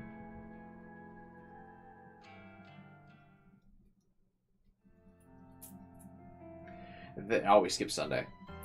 Human suffering that can only be found in an office job. Have left police and detectives completely baffled. We have Chief Detective Fujikawa at the Tokyo Metropolitan Police Department in the studio today to discuss the events. According to eyewitness reports, a young woman plummeted to her death from an apartment building on Saturday morning. I feel like that wouldn't really get a news report. 2 other women suffered a similar fate in different locations late on Sunday night. Police have not yet released information on the identities of the young women. Would you care to share your thoughts, Detective Fujikawa? Oh, so Saturday night, or maybe Sunday, Noriko must have sent the photos of the other two girls to get them to kill themselves. We cannot rule out the possibility of homicide in these cases. This guy's voice actor is so funny. Police recovered additional bodies at the site of each death. In each instance, a look-alike corpse matching the appearance of the victim was found. Oh wow, on Saturday they went back and even got more corpses as well. That's interesting. But wouldn't it be easy for them to ID who the look-alike corpse is? And then immediately trace that back to Koji? And be like, hey, this is at the morgue, scheduled to get cremated yesterday. And it didn't. This cannot be mere coincidence. I believe that a single perpetrator is behind the deaths of all three women. Leaving a look-alike corpse at the scene of each crime seems to be some sort of psychotic calling card. It's clear that the death of each victim was premeditated. In cases like these, the perpetrator is often looking to be caught, even if only subconsciously. How would they get rid of the evidence? After the person jumps, like, put it back in their van? The same way they get it in? It's a whole big corpse. I mean, they're moving the corpse into the crime scene, undetected. It wouldn't be hard, I guess, to do the same thing in reverse. It won't take long to track them down. Once forensic analysis reveals the identities of the look-alike corpses, we will be able to uncover how and where they were obtained. We will bring the perpetrator to justice. Police are urging citizens to be cautious in the coming weeks. If you see anyone behaving suspiciously, please call the following number. Damn, this shit's really starting to blow up. Yeah, it's about time. 3 deaths in 1 weekend. Corpse Girl is on fire. She couldn't have done it without you. And Kojiro. So, thanks. I know those corpse deliveries yesterday were rather last minute. So much for owing her one. Tomoe is just going along for the ride. She's the driver girl now. No problem. Had nothing better to do anyway. I've still got one victim ready to conquer, but I'm not sure when to go through with it. What's the issue? It's someone I know. So? Didn't bother you when we stuck it to that Emmy chick. Yeah, but she didn't like Emmy. This is a little different. It's my sister. Yo, hold up. You've got a sister? Mm-hmm. Yuriko. She's older than me. Shit. And like, someone requested her death through Corpse Girl's website? Seems like it. Jeez. What are the chances? We never found out who submitted Noriko. I'm wondering the same thing. Well, think it over a bit longer. You might want to lay low for a while anyway. Sounds like Shinya's dad is all over this case. Sorry? Shinya's dad? That detective guy, Fujikawa. What? He's Shinya's dad? Yep, friggin' scary guy. Had an awkward dinner with him and Shinya a while back. Wow.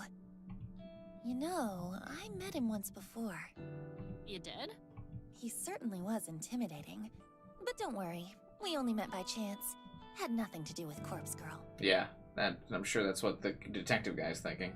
Alright. As long as he doesn't know your identity, you should be fine. Still, what's your next move? I'll think over what to do about my sister for a little longer. But as soon as more requests come through the website, I'm going to fulfill them. I don't have the luxury of time. I can't just lay low like you said. Sheesh, when did you grow a pair? They talk about this in the open workplace? Yeah. I'm serious. I'm tired of lagging behind. Corpse Girl is on a winning streak now.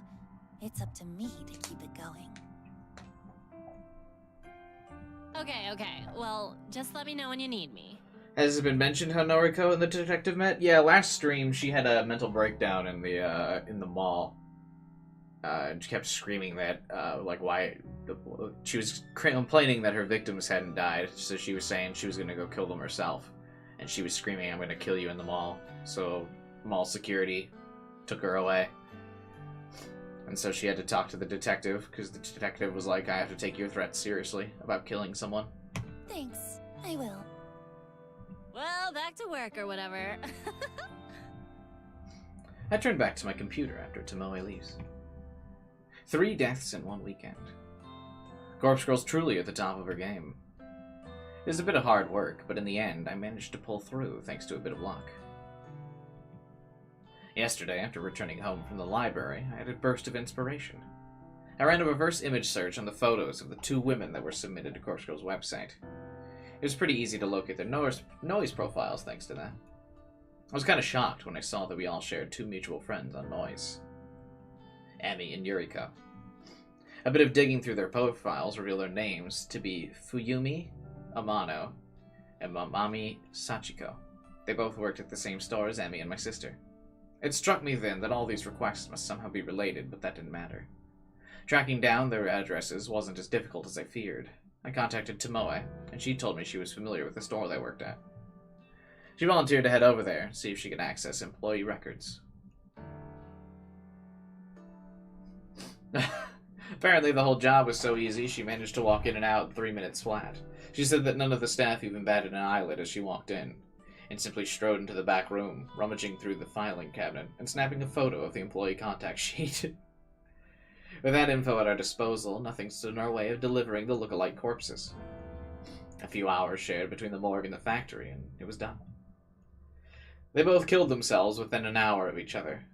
So far, the kill rate of delivering a photo and a corpse is 100%. I can only imagine the thoughts that must go through someone's mind when they're faced with their corpse. The looming dread, hopelessness, and fear of inevitability have proven to be so overwhelming that unalive becomes the only viable option.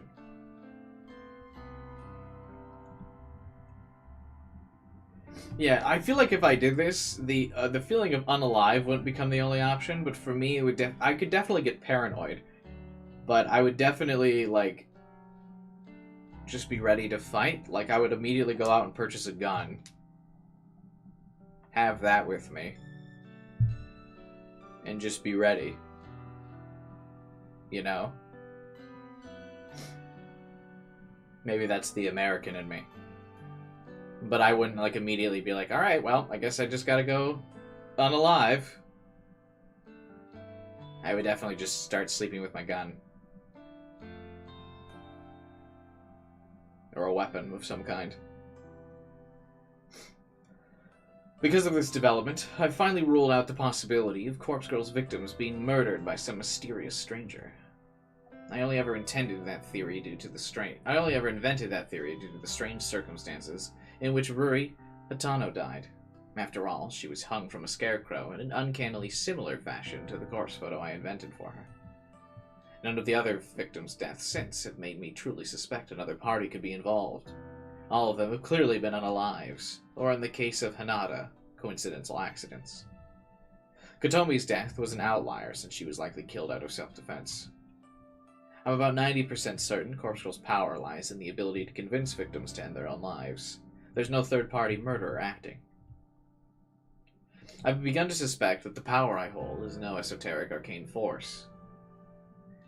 It's not some supernatural art. It's not witchcraft or sorcery, or some holy power bestowed upon me from on high. Have you played The Last of Us? Yes, I did a live stream of my entire playthrough of both Last of Us 1 and 2. You can find them on my YouTube channel. They're both in a single playlist.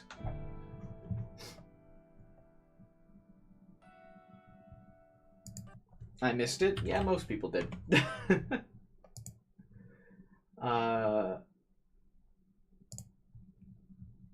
How long ago was it?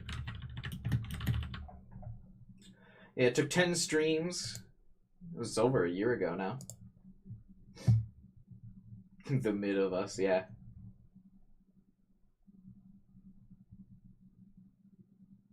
Back in June of 2021.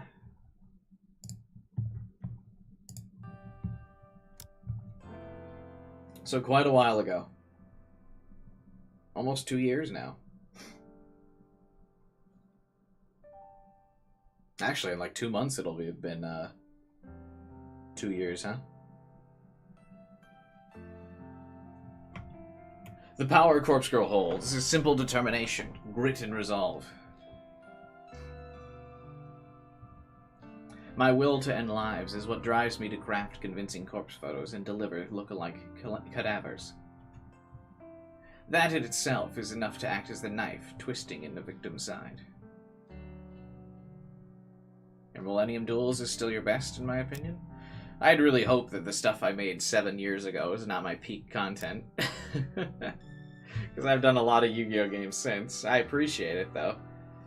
But it's distressing to think I peaked 7 years ago. I guess I did view count-wise, though. I've never really gotten that many views since. Which is depressing. That's all my power ends up being. I'm happy. I'm happy that I can be the instrument that delivers Corpse Girl's justice, regardless of whether it's through mundane or mysterious methods. As long as victims drop like flies in the wake of Corpse Girl's ascension, I will remain content. And this is only the beginning.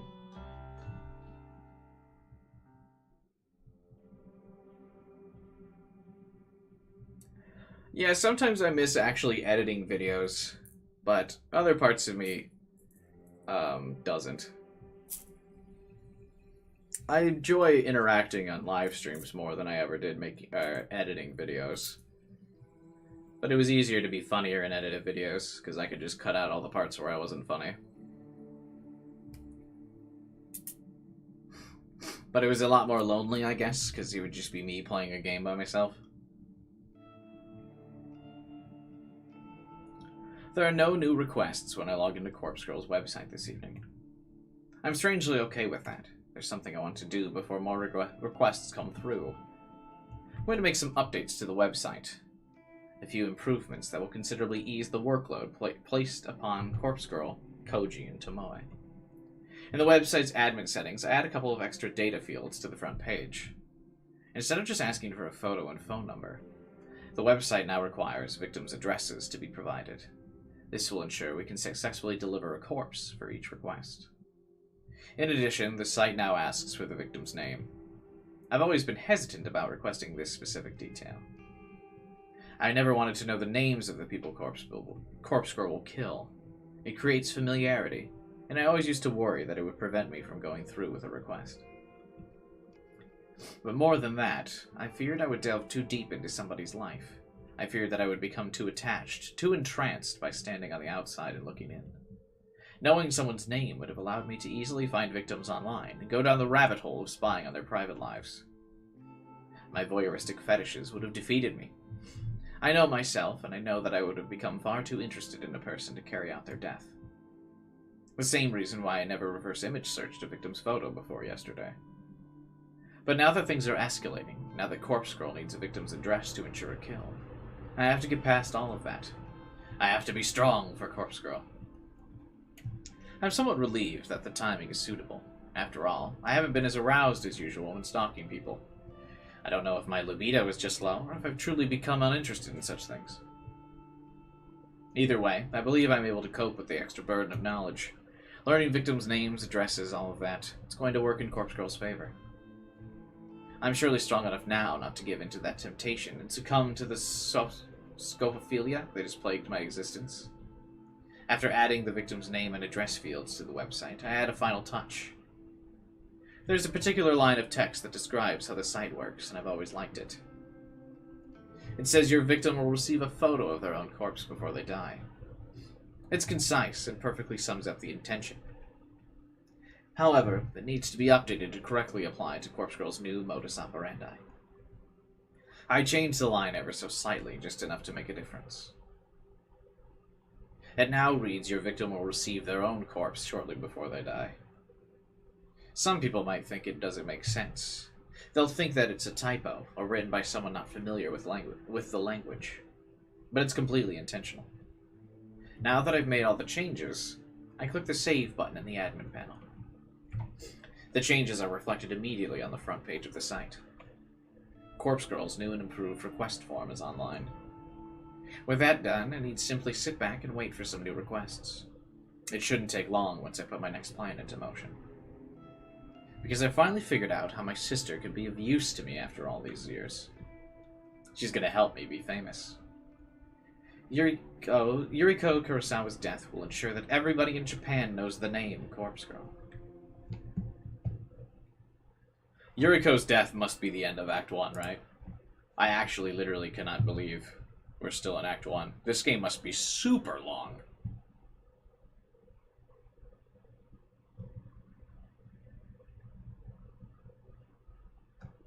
I'm just checking the achievement list.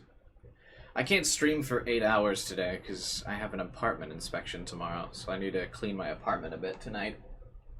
But I can definitely make it to the end of Act 1.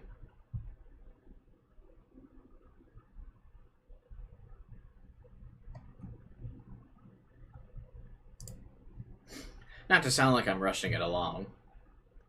It's actually good that it's quite long, because that means there's more content and story. I was just really shocked that it is this long.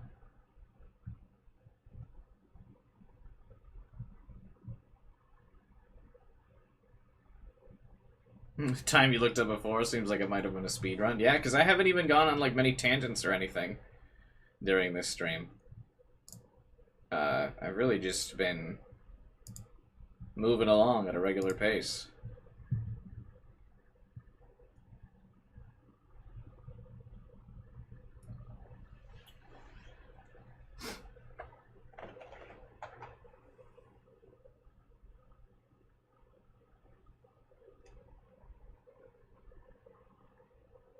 Ugh. Tuesday. For the first time in a while, my fingers scrape against the bottom of the cabinet drawer. Oh, shit. I fumble around and grab the last remaining burner phone. It's a fairly modern handset from around 3 years ago. The newer models never retain their battery charge for more than a month or so. Thankfully, it uses a generic charger, so I quickly plug it into the kitchen outlet and wait. I glance back down at the open drawer. It's completely empty now. I'm going to need a restock with supply of burners if I hope to continue with Corpse Girl's work.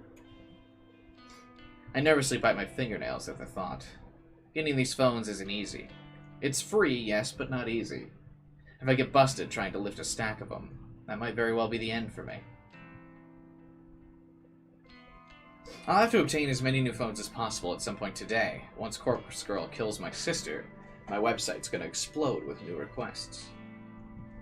I need to be as prepared as possible. I decide to finish getting ready for work while the burner charges. As much as I'd like to simply skip out and deal with my sister, I do need to pop into the office. Missing too many days is going to lead to me getting fired, and that might compromise my mission. I take my meds, apply my makeup, pack my handbag. It's all mundane but necessary. Each day is the same routine. There's comfort to be found in that, especially for someone like me, but sometimes I remember the excitement of finding myself in new situations. Even if those situations end up with me lying in the muck of a bathroom floor, or against the stone-cold tiles of a morgue. When I'm ready to leave the apartment, I snatch the burner and check the battery. It's around 40%, so that should be plenty. I stash it in my bag so it's ready for action when the time comes.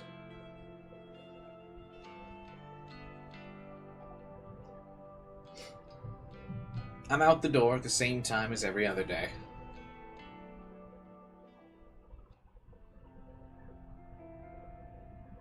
I find myself alone in the office well after the working day has ended. The entire floor is empty and silent. I shut down my computer and stretch my tense arms. I don't normally like staying back late, but sometimes it's necessary to get work done. When I say work, I'm of course referring to Corpse Girl's tasks. And I'm absolutely certain everyone's gone home. I get out of my chair and wander listlessly around the office. It's kind of nice having the place to myself.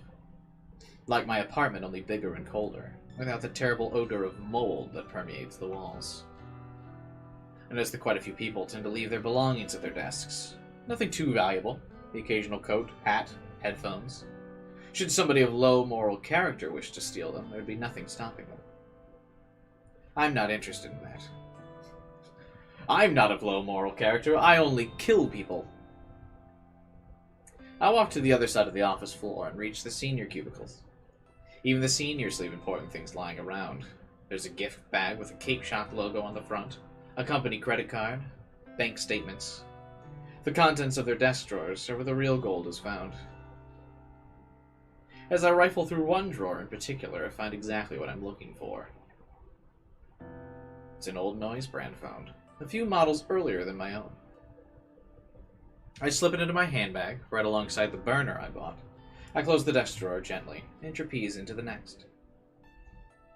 The top drawer here contains another flip phone, a familiar classic. It'll serve me well. Into the handbag it goes. One of the main problems I have with this company, with any company in fact, is wasteful attitude of management. Executives, seniors, and even junior staff are provided with company phones. Basically, if you're expected to make calls on the job, the company will issue you a phone so you don't have to use your own. That would be nice.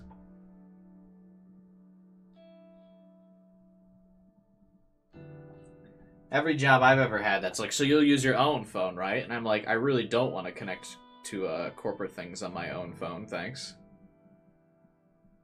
They do offer to pay for a little bit of my phone bill for my last 2 jobs. But still, that is kind of annoying. But at the same time, I guess I wouldn't really want to carry around a whole-ass other phone. So I guess I don't care. Just easier to have one phone, I suppose.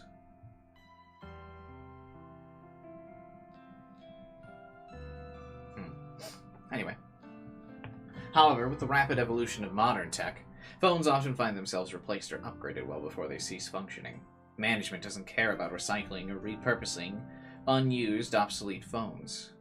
The devices simply drift to the bottom of drawers or storage cabinets, destined to become forgotten within moments. Am I really doing the wrong thing by taking these phones off the company's hands? It's not like I'm stealing personal property. I'm only taking what the company is likely to write off as a business expense. This is a multi-billion yen company. Are they really going to miss this old, outdated device? I justified this to myself long ago. I'm ensuring these phones are used for a bigger purpose, and there's nothing bigger than fulfilling Corpse Girl's ambitions. As I swipe the 4th or 5th phone, I hear the ding of the elevator. Shit. Someone's here. I need to get away without being seen. Noriko, is that you? I must have ducked down a second too late, because the voice identified me. I scuttle forward on my knees just a bit, so that I'm not close to the cubicles. When I get to my feet, I'm halfway between the senior employees area and the juniors' open plan desks. Shinya? He walks over to greet me. Hi. You're here awfully late. What were you doing over there? That is, if you don't mind me asking. I was stealing shit. Mind your business. I lent my USB drive to one of the seniors earlier, and they didn't return it, so... Oh. Did you find it? Nope. Oh well. I'll ask about it tomorrow. I could help you look if you like. Seriously, it's okay. I'm about to head home anyway. What are you doing here? I left my wallet at my desk. Can you believe it? I actually can't believe it. What? That's insane. I would never leave my wallet anywhere. Fucking knock on wood, I guess, but that thing is always stuck in my pocket, bro. Luckily, I remembered before I took Tomoe out for dinner. I would have appeared to be quite the buffoon if I'd been unable to pay for our meal. Yeah, I suppose so. Don't you two have the same job, though? Hey, how are things anyway? I feel like she could pay for it at some point, yeah? Things with Tomoe are great. We are truly in love. Well, okay, not exactly what I meant, but how are things here? I mean, what happened with Kotomi and... Ah, that whole kerfuffle. Kerfuffle. Can you believe Miss Ida is dead now? Is it wrong of me to say that I'm happy she's dead? Is that an awful thing to admit? I gently shake my head, but I don't interrupt his train of thought. It's so bizarre. especially considering our relationship and how determined she was to end my career. It bothers me Shinya is still referring to the conflict between himself and Kotomi as a relationship. But it would seem that she was the only one with animosity toward me. As such, the other executives said I'm welcome to work here as long as I like. In fact, they were even generous enough to give me a small salary raise. Wow! That's great, Shinya. I'm really happy for you. Thank you. I suppose that means he's going to, I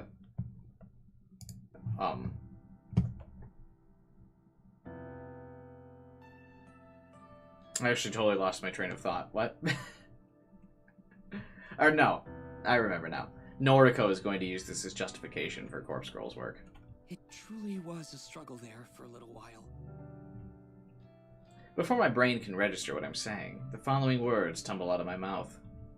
Do you want to talk about it? Noriko, I know that I haven't been as open with you as I should have been. Maybe talking about it will help me put the whole thing behind me. I bite my tongue as I try to think of a way to back out of the offer. You know, if you're uncomfortable talking to me, maybe Tomoe can help? My objection is met with a smile. Looks like I'm in too deep now. Tomoe means well. She really does. But whenever I bring up the subject, she becomes visibly angry. Many a death threat against Miss Ida has been made aloud. I wouldn't be all too surprised if Tomoe was the one who killed her. There's so yeah, crazy. So you don't know who killed Kotomi? I don't even think the police know that much. Father showed me the photos of the crime scene. That's kind of fucked up, right? The dad's like, hey, you want to see something cool? Look at all these bodies. Chances are that whoever did kill her was also killed in return. Though, as abusive as she was toward me, I never took her as the type to instigate a mass murder. She was an angry person, yes. But that seemed to stem from a lack of fulfillment. That's what I assume, anyway. As in, a lack of not getting filled. I think that's the reason she made her advances on me. Shinya, I really am sorry. I'm so sorry that you had to go through such a traumatic experience. I thought I was going to lose everything. My job, my relationship. Miss Ida threatened to steal it all away from me. Just so she could experience some form of power, some small manner of pleasure. Why do people do those things, Noriko? What joy is there even to be found in... I take my time to consider my reply.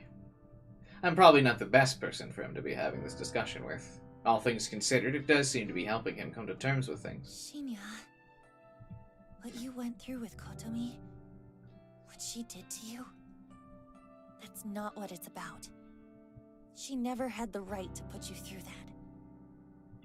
I hope that one day, when you're comfortable and feeling healthy, I hope that you can make some good memories with Tomoe. Yes. I hope so. Thank you, Noriko. Don't mention it. I don't know if my words were the right ones. What right do I have to talk about what he went through? I can only hope that I managed to bring him some sort of comfort. Well, I better grab my wallet and get going. Don't want to keep Tomoe waiting. Say, would you like to join us, Noriko? Are you hungry at all?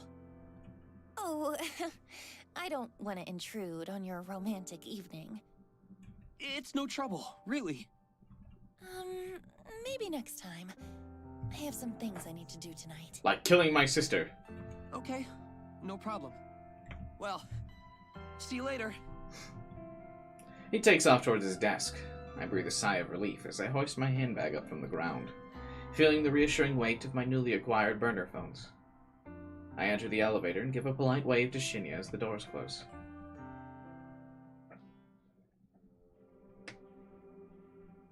Give me a call back when you leave the restaurant. Ugh, you want me to drive tonight? It has to be tonight. We talked about this. But Please. Kojiro's on standby as well. But I'm trying to get laid tonight. fine. Not like I've been dying to bring Shinya back to my place or nothing. Don't push Shinya. Let him tell you when he's ready. Yeah, I know. Look, I'll probably be out of the restaurant in an hour. That cool? Yes, thanks. Bye! Hangs up. I look down the street, my gaze aiming directly at the restaurant Tomoe is currently seated at with Shinya. I'll need to kill an hour around here, but what's there to do? I'm not exactly keen on the idea of window shopping. I don't even want to be here. But standing in one spot as dozens of people walk by is nerve-wracking. I could go visit Aoi at the maid cafe, but then I'd have to pay the table charge to enter. It'd probably be pretty weird to be served by girls in maid costumes. Not my thing. As I glance around, I notice 24-hour manga cafes at the end of the street. That could be perfect. I could rent a quiet space for a few hundred yen and just read a book until it's time to go. No one to bother me. In fact, the only person I need to speak to is the attendant at the counter. With my mind made up, I hurry along to the manga cafe.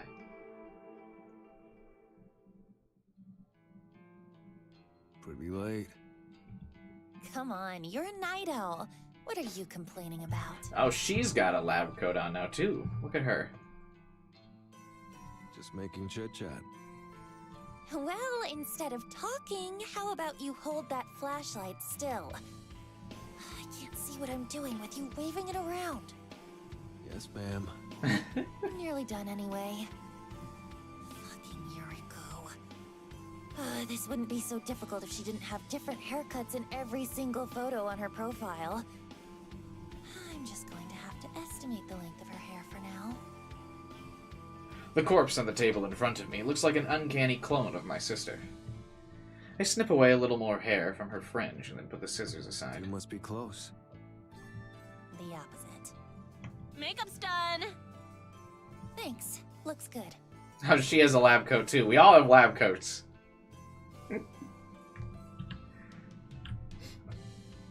Tomoe beams as she puts the cap back in the lipstick in her hand. I think we're done. Can you zip up the bag? I really need to wash my hands. You got it, boss. I step away from the corpse and plunge my hands into the ice-cold bucket of water on the floor. I've had to admit we've become pretty good at this whole thing. In just a week or so, we've managed to refine our art and synchronize our duties. Okay, load her in the van. I'm going to send the corpse photo now. You sure about this? You think she's gonna be awake this time of night? I'm positive. This is the best time to do it. According to her noise feed, Yuriko is currently attending a massive party. I'm sure the venue will be packed to the brim with her scumbag friends. She's been posting about it for days. It wasn't hard for me to find out all the info I needed, since whoever organized the party posted it as a public event. Yuriko is about to receive a photo of her own corpse. In less than an hour's time, she's going to receive a carbon-copied corpse in a bag, in front of at least 100 people. The mass panic that will break out is sure to be hilarious. I don't want to miss it, and I don't want to miss my sister's final moments. Maybe she'll kill herself in front of her closest friends, or maybe the terror will slowly eat away at her, and she'll go home first before deciding she can't take it. I'm happy with either. She's gonna get what she deserves. I hate her so much. She's a low-life degenerate, a delinquent, the utter scum of the earth. She never calls me. And she never calls me! I doubt she remembers I even exist. Ready to go? I snap out of my thoughts and look at the phone I've been subconsciously holding in my grip. It's the burner I picked up from home earlier. Yuriko's corpse photo is glowing on the screen, ready to be launched. I hit send. Okay. He nods and hauls the zipped-up body bag over his shoulder. The weight of the cadaver inside causes him to stumble a little, but he regains his balance and shuffles towards the factory entrance. I examine the body bag as he carries it. It's the same white bag that we picked up from the morgue, but I've made a rather nice adjustment to it. Big bold letters are scrawled along the sides in purple and black marker. It says, "With love from Corpse Girl." Underneath the massive letters, in a smaller script, is Corpse Girl's website address. Very viral prank. A scribble of a cute anime girl decorates the other side of the bag. It's the same character that dances on Corpse Girl's website. Tomoe told me this was a bold move. Koji didn't seem to care. Yuriko is about to be publicly executed. Tonight's the night Corpse Girl becomes known to the world.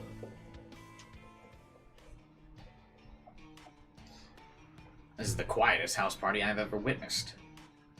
I only managed to catch a glimpse of it before Koji shields my eyes with his ice-cold hand. I want to object to him censoring my vision, but the smell of blood causes me to slump against his shoulder. And I resort to whimpering quietly as he places me on the ground. The vision of the house party from hell is still vivid behind my eyes. What? It's not like I've been to many house parties in my life. In fact, when I think about it, I don't think I've ever been to a single one before this moment. Wait, Koji shields my eyes with his hand. The smell of blood causes me to slump. So she at the party? But now I've been to many house parties in my life. In fact, this is I don't think I've been to a single one before. I've seen them on TV, and I've seen them in movies. They're always loud, music's blasting, people are dancing, drinking, making out. The scene I witnessed doesn't look like that. Oh. I'm pretty sure dead bodies don't line the floor at a regular house party. I'm pretty sure trails of blood aren't on the guest list. This party's weird. The walls are slashed, there's broken glass everywhere. Specks of blood are dotted across the furniture. Someone in the next room sobbing quietly. Someone above, perhaps inside the ceiling, is groaning. Koji's sitting next to me now. I can imagine a bored expression hovering over his features. He still has his hand over my eyes.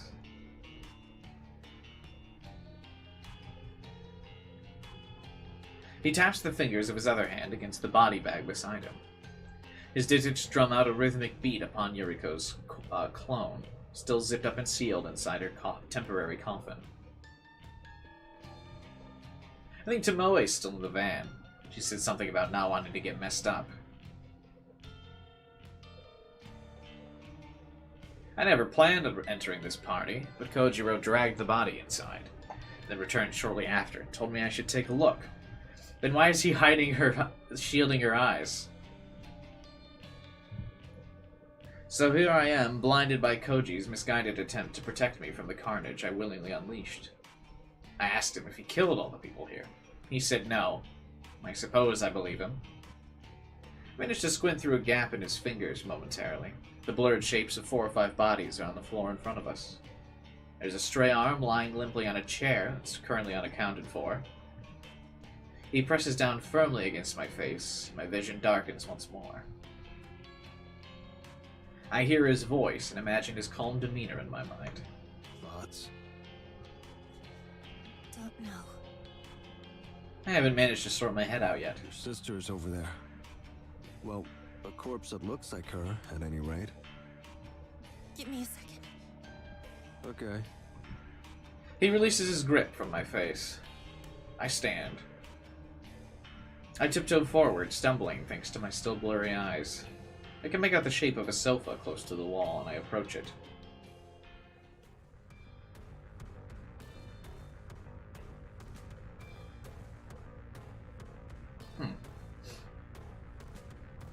The empty gap between the sofa and the wall is a 3-foot wide space. I'm not sure why the owner of this house doesn't keep the sofa against the wall. The empty space here seems kind of useless. Maybe if the sofa's all the way against the wall, it becomes too far from the TV. That's a possibility. They walked into a murder scene. Well, remember, she already sent the corpse photo. So maybe the corpse photo was enough.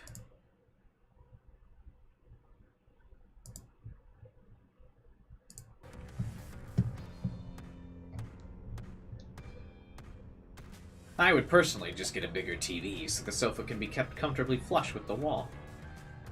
The gap here annoys me. It's making me irritated. I want to push the sofa back myself, but I know I don't have the strength. It's a massive thing, bigger than me. Maybe even bigger than Corpse Girl. What? Even if I was strong enough to move it, there's still the issue of my sister lying here between the sofa and the wall. She's in the way.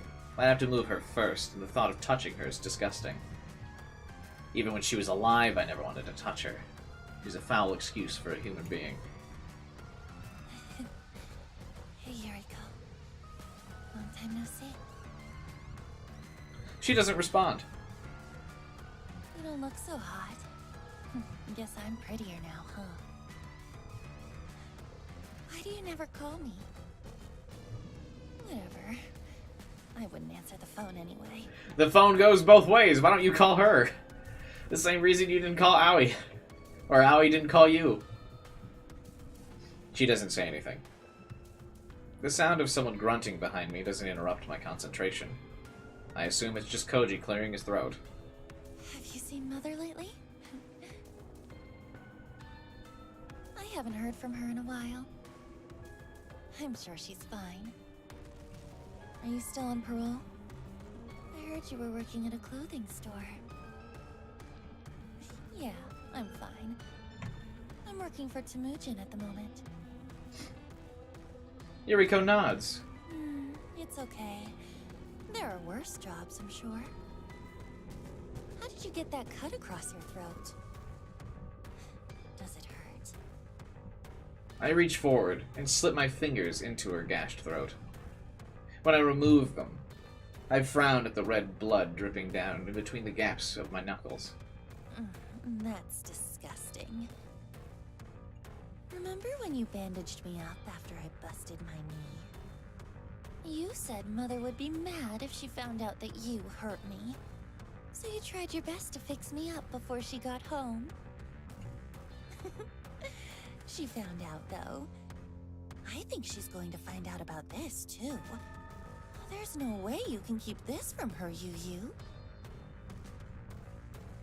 Yuriko smiles. I wipe the blood onto my skirt. Gross. Oh? Him? That's Kojiro. He's a friend. No, there's nothing between us. I hear the grunt from behind me once more. I know. You're actually nicer than I remember. Why couldn't you ever be this nice when we were kids? If you'd been this nice to me, then maybe I wouldn't have spent my entire teenage life wishing you would drop dead. Oh, I guess my wishes came true after all. Yuriko laughs along with me. It doesn't sound like the laugh I remember. It's more like a gurgle, like she has something stuck in her throat. A trickle of blood pours from between her lips and she coughs. Do you need a tissue? Here. I unzip my handbag and retrieve a tissue, then hand it to her. She tilts her head and sprays the rest of the blood from her mouth. Fuck you, Noriko. Okay. I gotta go. Say hi to Father for me, okay? I leave Yuriko behind.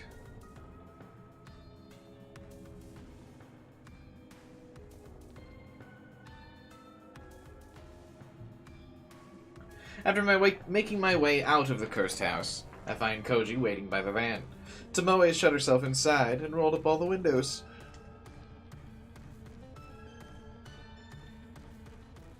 Did Noriko do it? Certainly she leaves evidence by dipping her fingers into the slit throat there. I think we're done here. Okay. Leave this here? He lazily indicates the body bag on the ground. Yeah, I guess so. We didn't need it after all. Guess not. He slaps his broad hands across his trousers. Dusting them off, he cocks his neck to the side and stretches his limbs. Well, shouldn't they take the corpse back so he can get his half of the corpses or whatever? I make an attempt to reach for the van's door, but Koji stops me.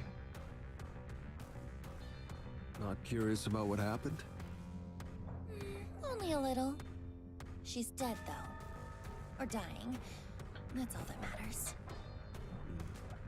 Oh, Actually, give me 1 second. I quickly dart back inside. I weave across the room and duck behind the sofa once more. Yuriko is silent and unmoving. I do my best to push her body to the side with my skeletal arms. She budges an inch or two, and I find what I'm looking for. Her phone, buried between her ass and the carpet. I turn on the screen and find there's no fingerprints or passcode lock. The photo of Yuriko's corpse, the very same photo I sent her earlier, is still there. I guess she did receive the photo then. Maybe that's all it took this time. She must have been pretty freaked if she killed all the people here. This is like the Kotomi Ida situation all over again. My voyeuristic tendencies flare up, and I decide to look through the rest of her photos. I swipe across the screen once and nearly jump out of my skin. Yuriko received a photo right before she received the one I sent, nearly 10 minutes before my photo. It's another image of a corpse. Another photo depicting her death, but it's completely different than the one I made. What the fuck? Someone else sent Yuriko a photo of her own corpse only 10 minutes before I did. Yuriko received a corpse photo from someone else. What's going on? I examined the photo in detail. It's well made, like my own. If I didn't know any better, it'd be easy to assume that I made this. But what stands out the most is the writing on the bottom. It simply says, "Stab Shuji at the party." Who the hell is Shuji? Is he here? Is he one of the dead bodies scattered around this accursed house? I quickly discard the thoughts of Shuji. A more important question has come to my attention. Is someone else crafting corpse photos and sending them to people? Does Corpse Girl have a copycat? An intimidator? An imitator? But why target Yuriko? Why target somebody whose death was requested through the website? It'd be a plot twist if Emmy made this, but Emmy was already dead, though. I can't process this right now. It's already past midnight and I'm exhausted. I shove Yuriko's phone into my handbag and get the hell out.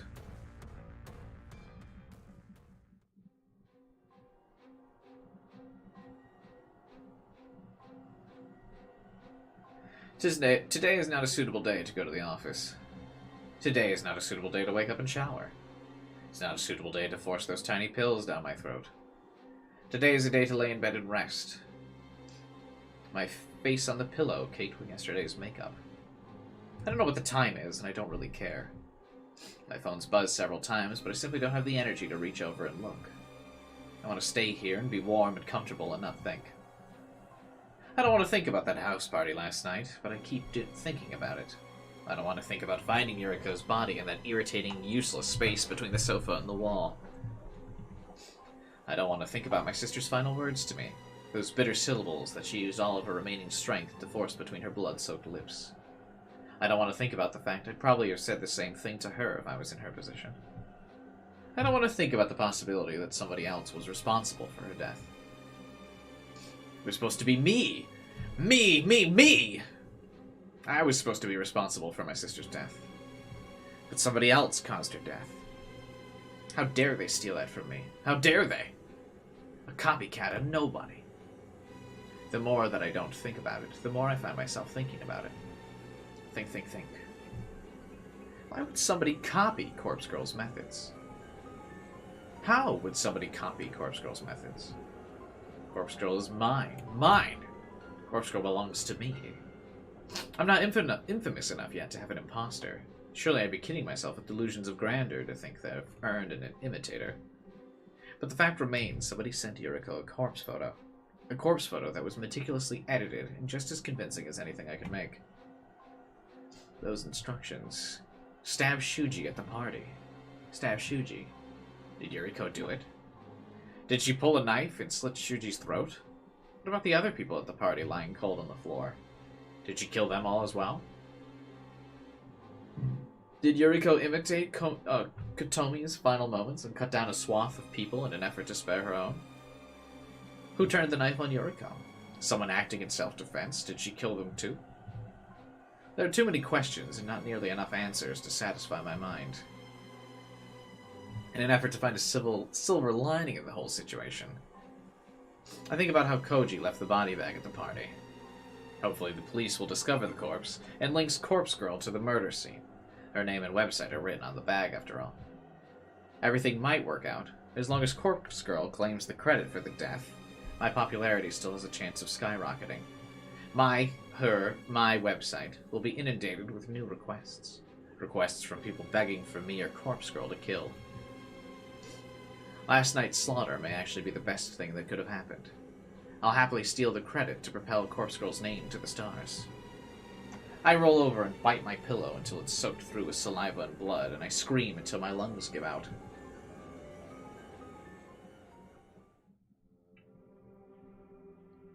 Cute. The house party from hell is over the news. It's being live streamed, it's all over noise, it's all anyone's talking about. I didn't expect anything less. A dozen or so people dead, a corpse in a body bag, a cryptic message with love from Corpse Girl. The police are trying desperately to put the pieces together. Luckily, in visual novels, no one ever uses fingerprinting. That detective, Shinya's father, has his face plastered all over every news outlet.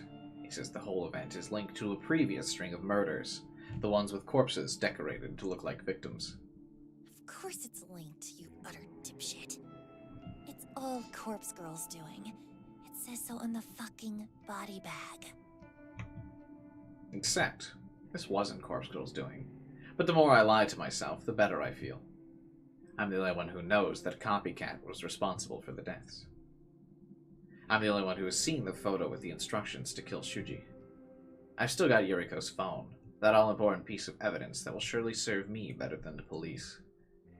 According to various threats on Noise, the police tried to redact the image of the body bag with Corpse Girl's website written on it. But once something's on the internet, it's pretty much impossible to remove. Ain't that the truth, though? The fact that the police wanted it deleted only served to increase the speed at which the image spread. 1,000 posts around the web are all asking the same thing. Who's Corpse Girl? Apparently, a lot of people are too scared to visit the website. They fear it might incriminate them, like the police are already ready to knock down the door of anyone who visits. Right. But that reluctance, hesitance, hasn't conquered the hearts of the curious. Corpse Girl's website's received over 1,000 visitors today. The overwhelming majority of IP addresses accessing the site are based in Tokyo. Even though the murders are all known all over Japan, the news outlets in Tokyo are really having a field day. I expected most of the web traffic to be local, but it's still nice to see some visitors from elsewhere. Osaka, Kyoto, Sapporo, Fukuoka. There were 2 hits from the US. Corpse Girl is finally becoming well known. However, despite the influx of web traffic, not a single request has been made. I pout in annoyance as I stare at my laptop. The request inbox shows no unread messages. It's almost too difficult to believe. I wonder if the changes I made to the site's front page have deterred people from using it. I'm asking for a lot more info now. The victim's name and address are now necessary. I'm about to shut down my laptop in annoyance when a little detail grabs my attention. The last message in the request box. It's stamped with the time and date, today, about 15 minutes ago. This request can't have come through this evening. It's been marked as read, which means I've already opened it. Curious, I click. The photo that downloads is of somebody I've never seen before. An unremarkable man, but someone I would instantly recognize if I had previously opened the request. I return to the inbox and examine the times and dates of each message in detail. Every message is marked as read, so I had assumed all these requests were from previous days, but it would seem I was wrong.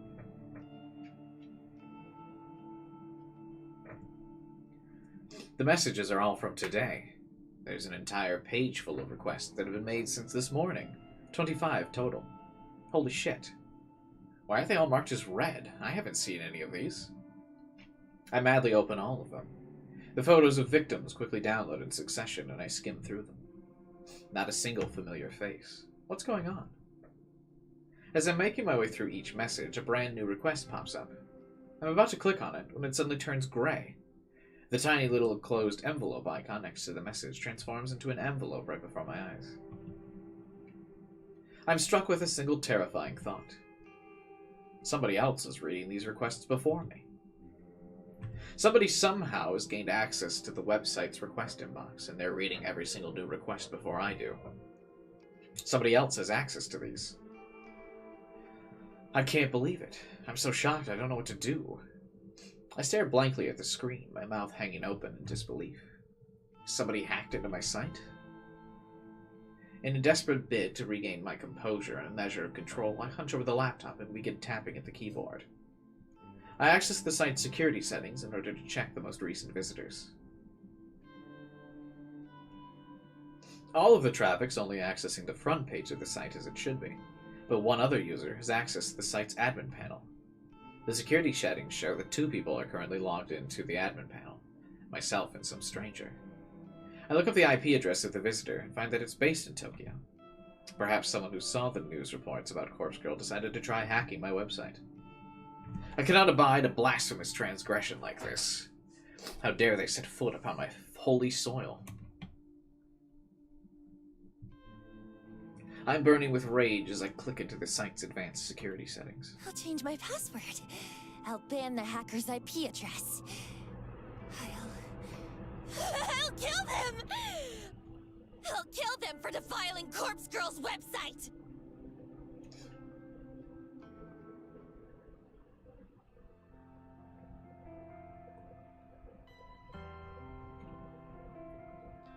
You heard me. Huh?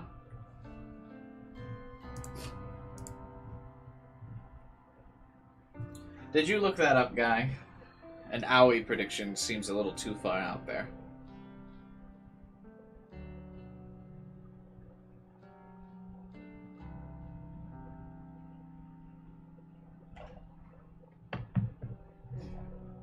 Yeah, so? Can't you track them down? Don't you have, like, connections?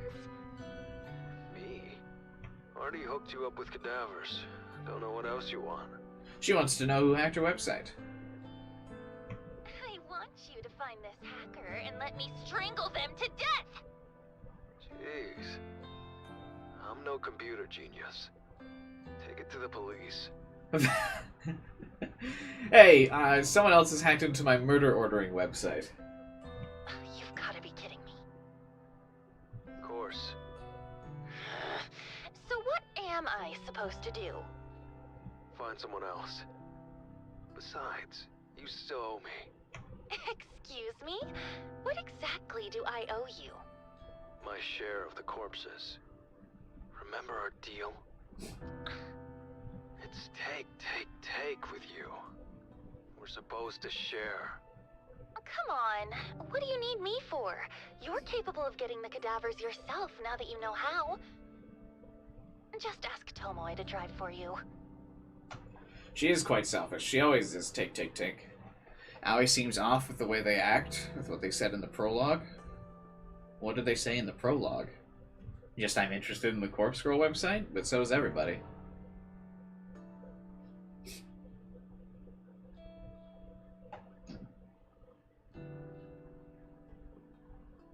Can I store them at the factory? Store them? For how long? Well, it's not her factory. Don't know. Weeks? They'll rot. That's why I won't take them home. It'll stink up the whole place. We had a deal. Fine. Store them at the factory. I don't care. What do you want them for, anyway? Tut. Not allowed to ask. Good luck with your hacker. Gotta go. Right. Thanks for nothing. She's so angry for no reason. All good in the hood? Sure, whatever. I'm not in the mood for Tomoe right now. I just want to get back to work, get the day over with, and go home. Come on, cheer the fuck up. There's gotta be someone who can find that hacker. Well, I don't know anyone. Shinya. Yeah, me neither. How many requests did you say there were? 70 when I looked this morning.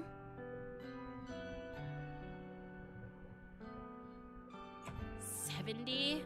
Jeez. How am I gonna deliver that many, you know what? Keep your voice down. I said, you know what? I didn't say nothing incriminating. I don't know, okay? Is that what you want to hear? No need to snap at me. Just shut up for a minute, will you? I can't think when you're around. Wow, sorry. Fucking skank. Tomoe's words hang in the air long after she's gone. It doesn't take a genius to figure out her usage of the word skank wasn't affectionate like usual. I curse under my breath and return to my desk. I feel like I'm drowning under stress at the moment. Everything is piling up on me, forcing me down, pushing my head underwater, and taking away my will to fight back. 70-odd requests to work through, a hacker with access to my website. Even if I've managed to block them temporarily, I'm sure they'll return. And then there's the copycat responsible for my sister's death. It's all becoming too much. I don't feel like I'm in control anymore. I don't feel like the stoic, unflinching Noriko. I don't even feel like Corpse Girl. Poor, defiled Corpse Girl with hackers prodding her and copycats mocking her. If I don't feel like Noriko, I don't feel like Corpse Girl. Then who the fuck am I?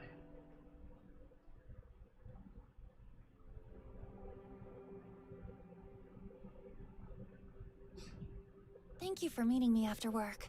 I hope you don't mind eating at this restaurant. Of course, it's no trouble. It's nice to see you. I feel like we only ever talk on the phone these days. Was Aoi's uncle's name ever mentioned and how old they were? No.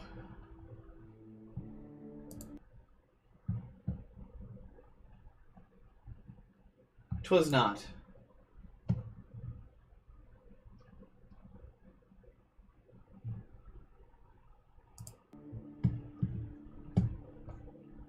Yeah.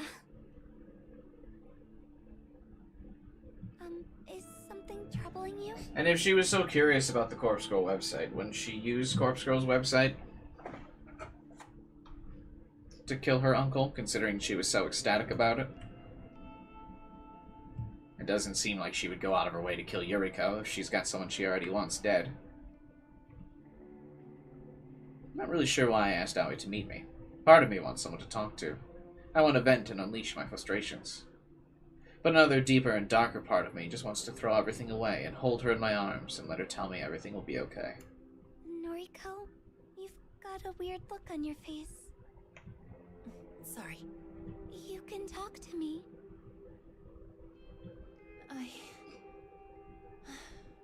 I'm kind of swamped at the moment. Do you ever get that feeling that you're drowning underneath the weight of everything?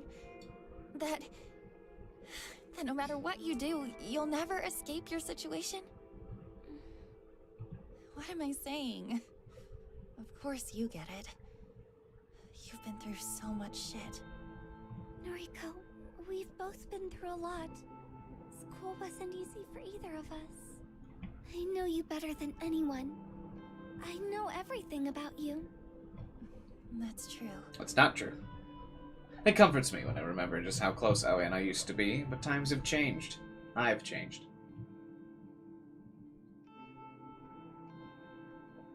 I might as well be a completely different person these days.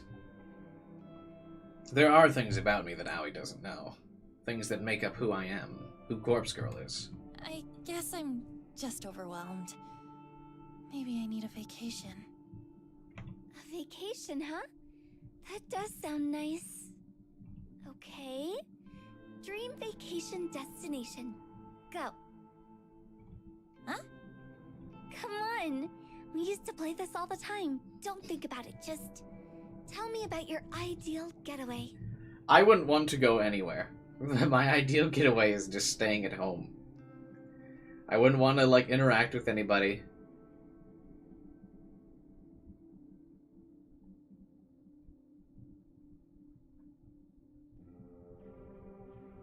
Like, I wouldn't want to, go on a vacation. I feel like trips are stressful. I would just want to stay at home. Somewhere sunny?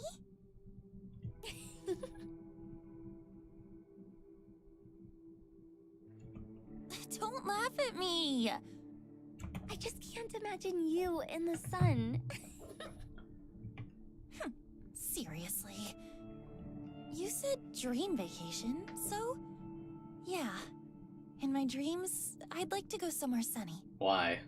Maybe Hawaii or Australia. Could you imagine me with a tan? You should go. Go to Hawaii or Australia or wherever. Do something good for yourself. Aoi. Come on. You know it's not that simple. But why not? Really? How can you, of all people, ask me that? What's that supposed to mean? You can't even leave your apartment without checking that the light is off, or that the faucet isn't running.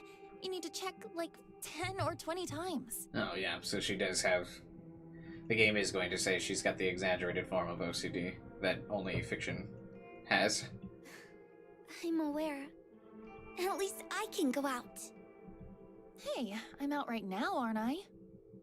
Are you? Excuse me? Does a safe little place like this even count? How is this any different than your tiny apartment? It's completely different. I'm surrounded by people, and... It's the same. You don't go anywhere new. You're too terrified to step outside of your comfort zone. I went to the factory the other day, in the morgue. Oh, come on. You can't talk. You couldn't even start working at the office with me because you were too anxious to leave your apartment. Damn. They're having a disability off. That's not fair. If I'm not certain about everything, then it's too hard to... Why are we fighting? We both know what we're battling with, so... Why? I don't know. I'm sorry. I'm sorry too. We sit in uncomfortable silence for a while. Every now and then, Aoi shuffles in her seat and checks her phone. I said some nasty things to her. Sometimes I talk before I think twice about what I'm saying. Aoi? Tell me about your dream vacation. Mine? I'd actually like to go somewhere colder. I like the cold. I like to wrap up in blankets and sip hot cocoa. Maybe a winter getaway to Switzerland or Norway. That doesn't sound half bad. There's something nice about snuggling up in the cold. Right? I'm glad you agree. You think we'll ever get away? I am certain we will. Maybe we could go somewhere together. Maybe. By the way, I wanted to tell you that I'll be leaving the Maid Cafe soon. Is that true, though? Really? That's great! What does your manager think? She pauses before answering. I'm not sure if she's thinking or trying to build I think suspense. He's had a change of heart. He said I can do what I want. That's fantastic, Aoi. It's a relief, that's for sure. My last shift is tomorrow. After that, I'll finally be able to escape that one guy. Aoi hangs her head. She doesn't have to say anything more. I know she's talking about her stalker, the disgusting guy that makes advances on her at work. But didn't he say he was going to visit her house if she left? I'm sad it had to come to Aoi quitting her job in order to escape. But a solution is a solution. What will you do for work? I'm sure something will come up. I have a bit of money tucked away, so I'm not too worried. And my boyfriend has a good job, so he can probably help out. Your boyfriend? I'm slightly shocked that Aoi dropped that nugget of info so casually.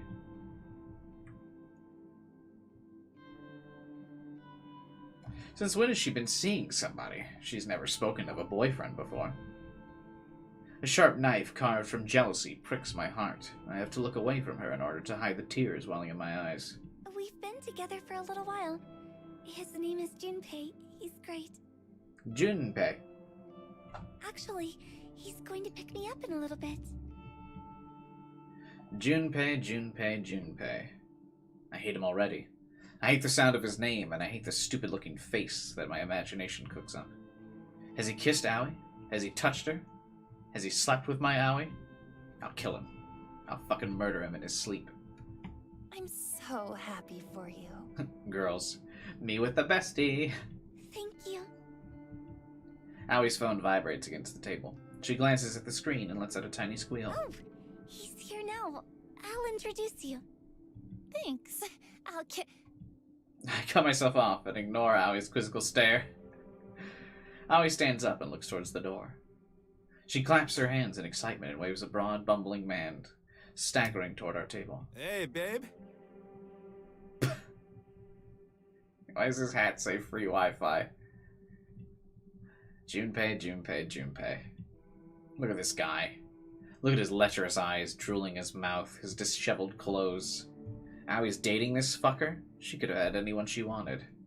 She could have had me. She could have had my gorgeous body. I would give myself to her anytime she wants. She picked Junpei over me? This your friend? Yes. Junpei, this is Noriko. Sup? Hi. Aoi talks about you a lot. She does? Probably. Probably? What does that mean? We're going to go catch a movie. Would you like to join us, Noriko? Nah, babe. Remember, you said we were gonna... Junpei? It's fine. I've got stuff to do. Oh, okay. Maybe next time. Maybe. Well, see you. Lates. Bye. Aoi grabs Junpei's arm and the two lumber away. I give up. I clearly can't compete with what Junpei has to offer. I'm over her anyway. I had my chance in senior high and I blew it. I've moved on.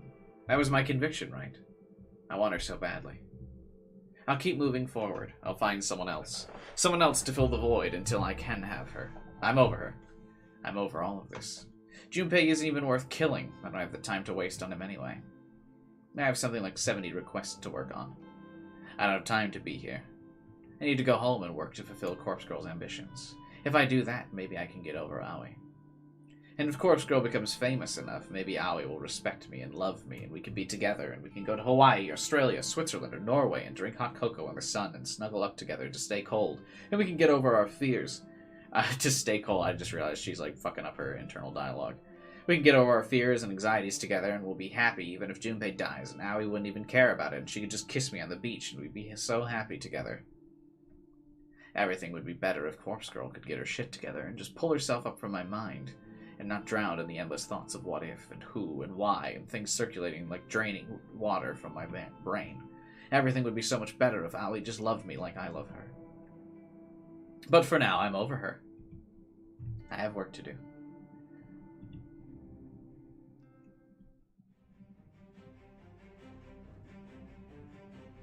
Dun, dun, dun, dun, dun, dun, dun, dun, dun, dun, dun, dun.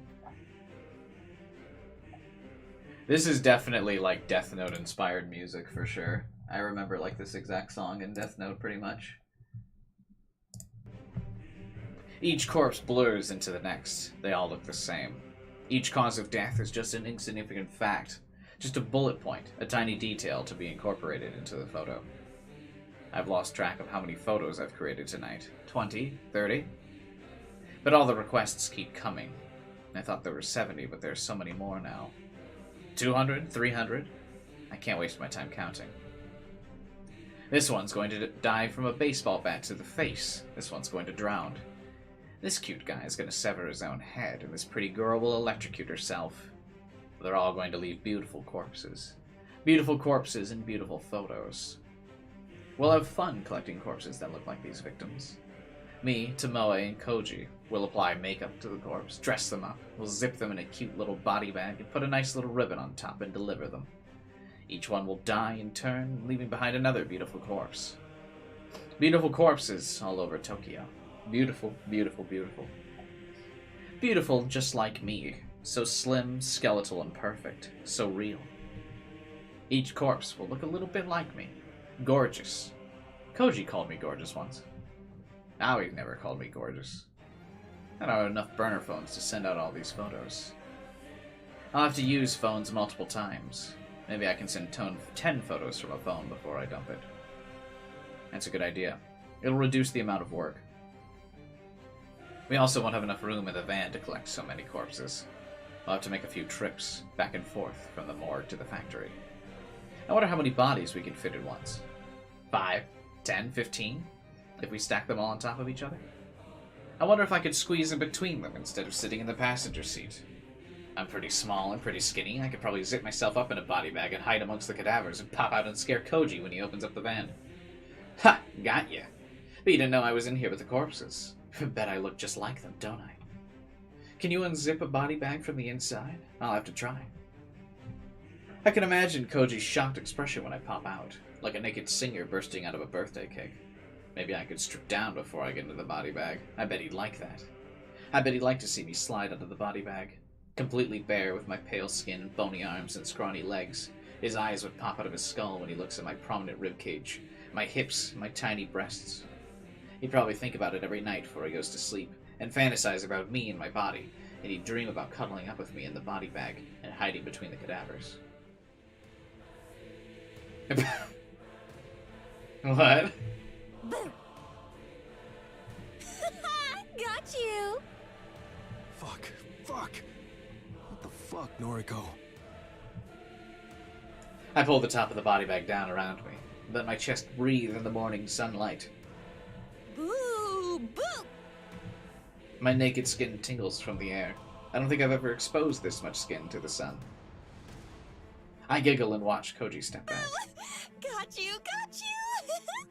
You didn't know I was in here! I wrestle my arms free and make an L shape with my hand. I press it against my forehead. Kojiro's a loser! Loser! Kojiro didn't know I was in here! Na na na na na na! Just wondering why you wouldn't answer your phone. You're naked. Boo! Climb in here with me! You okay? Climb in! Climb in! I unzip the body bag further to make room for him, but he doesn't advance. He simply stands outside the van, staring at me in disbelief. One sec. He pulls his phone out of his pocket and presses it to his ear. Yeah, found her. Back of the van. Yeah, in an HRP. Okay. He hangs up and puts his hands on his hips. Your clothes in here too? Dunno, but I'm very cold. Come warm me up. You're lucky we didn't leave the factory yet. These deliveries can wait. Go inside, get dressed. Can't leave the body bag. I'm naked. Shit. He returns his phone to his face. Can you bring her some clothes? Mad. He approaches the van. He ducks his head under the roof and stares into my eyes. Tomoe's coming outside. She has clothes. Not gonna wear them. I'm a corpse now. I'm corpse girl. Okay. What the actual fuck? Noriko, put these on. Tomoe appears from nowhere and thrusts her hand out. In her fist is a shirt and a pair of tracksuit pants, but they don't belong to me. This is all I have with me. Take them. I reach out and grab the clothes, but then I push Tomoe's hand aside at the last second and send the garments flying. You little bitch. Look at me. I'm a corpse. I'm corpse girl. Get inside the body bag with me, Tomoe. I want to snuggle. Ain't no way in hell that's gonna happen. You finally cracked. I think this is serious. No way. You think? She's lost her mind. We gotta take her home. Yeah. Noriko, get out of the van. Sit in the passenger seat. No. Noriko, please. We're worried about you. We're gonna take you home. I don't have a home. I'm a corpse, remember? Take me to the morgue! I perform my best corpse impression by sticking my tongue out of my mouth and rolling my eyes back. When nobody laughs, I laugh for them.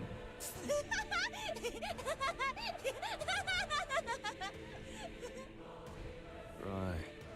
Enough. He climbs into the van and grabs my wrists. Let me go! He forces my arms into the body bag so they're pinned to the sides. I can't fight him off. He's stronger than I'll ever be. He pulls the zipper on the bag until it completely envelops me and pushes me backwards so I fall against the stack of cadavers. The van's door slams shut as he climbs out. It's dark. I hear shuffling around outside and the revving of the engine. We're going to the morgue! We're going to the morgue! I sing as loud as I can, but I don't think they hear me. Morgue! Morgue! Going to the morgue!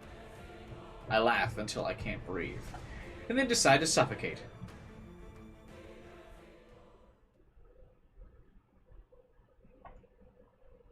So is that real or a dream?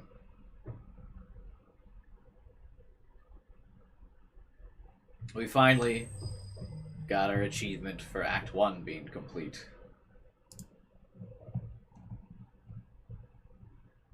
So I suppose that's how we have to figure out if she lost her shit or not.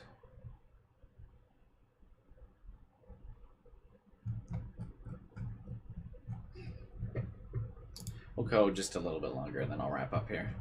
1 month later. Oh, we switched perspectives now.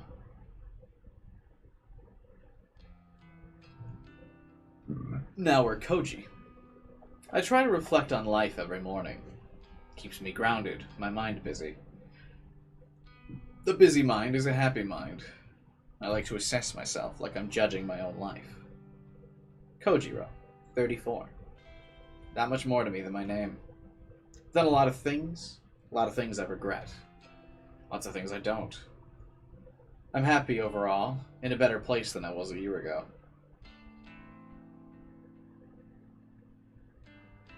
She seems like the kind of criminal that'll ruin herself. I don't think anyone else is going to need to stop her. Yeah, no, she'll absolutely do it. They kind of insinuated during the one news broadcast that the culprit wants to get caught. I think that's the case. Stable job, small group of friends, couple of hobbies. Enough to live a satisfying life. I've got ambitions, desires, passions. Fears. Who doesn't? I'm clever, at least in my own opinion. I speak a little French, a lot of Japanese, not much English. Dad always told me girls like multilingual guys. Haven't proven that yet. Been a while since I was in a relationship. And she never cared for my second language. There's someone new I'm interested in. She's strange, dark, deep, like me. She doesn't get me though, but I get her. I understand everything about her. Maybe she'll come around, maybe not. That's probably enough self-reflection for today. I get caught up sometimes. Easy to slip too far inside my mind. Got things to do today, deliveries to make. Boss is cracking the whip. I've already eaten breakfast. That's one thing off the to-do list. Might need a coffee, though. Should have time to stop by the cafe. I grab my keys, phone, wallet, and a book for the train ride. Later. Habit of mine to say goodbye to empty rooms. Used to be funny in my school days. Not so funny anymore, but it stuck with me. I find it hard to break habits. I leave the apartment behind. It occurs to me that it might be the last time. Probably not, but a possibility. My mind always thinks of such things, always prepared for the worst.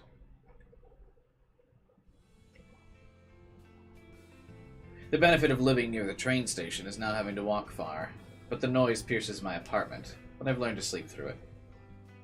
Platform's quiet today. Must have beaten the rush. Going straight to the factory today. That blonde girl will drive from there. Tomo? Tomato? Tomoe. It's always on the tip of my tongue.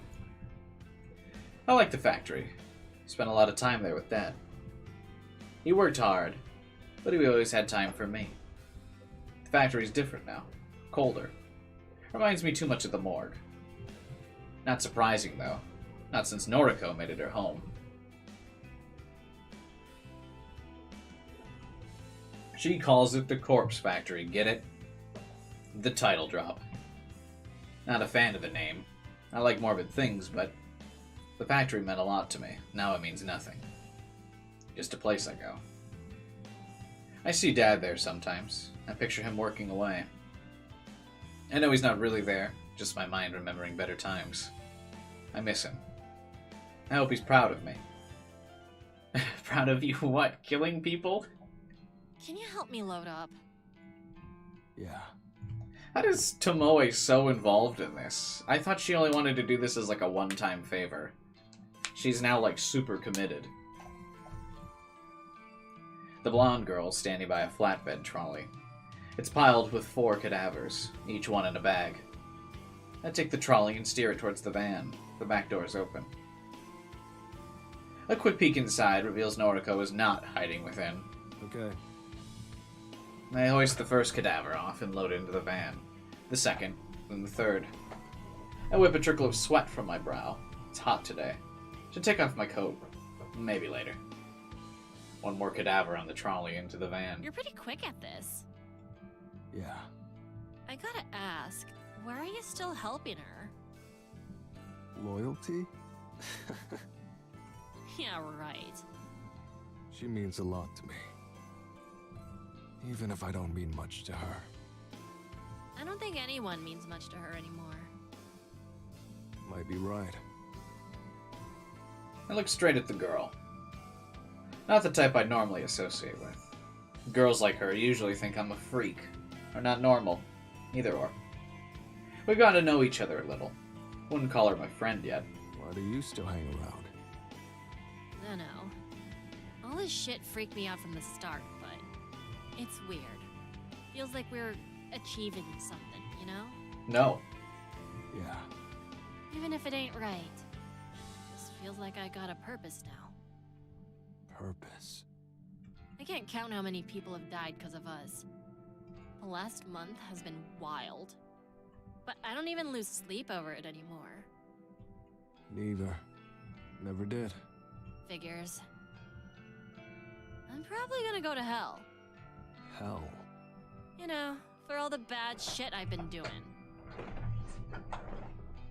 Even if I'm not actually killing people, I'm still enabling it. Don't you ever think we're gonna go to hell? Don't believe in the place. I never used to, but just been thinking lately, that's all. But between this and working at the office part-time, I can send some decent cash to my kid brother and sister, you know? Now that Noriko's paying us anyway.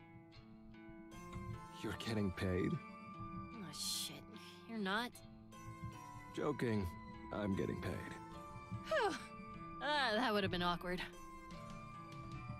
The girl yawns and shuffles on the spot. She looks back to the factory. The roller door at the loading dock is wide open. So now the Corpse Girl website must require a fee, I'm guessing? Bring the trolley? Okay. She walks away. I grab the trolley and wheel it back to the dock. I abandon the trolley and step inside. Holy shit. Here?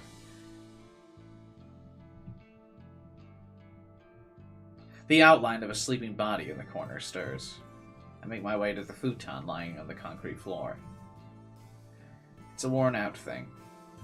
Frayed fabric, torn edges. Lying on top of it, covered by a thin blanket, is the girl of my dreams.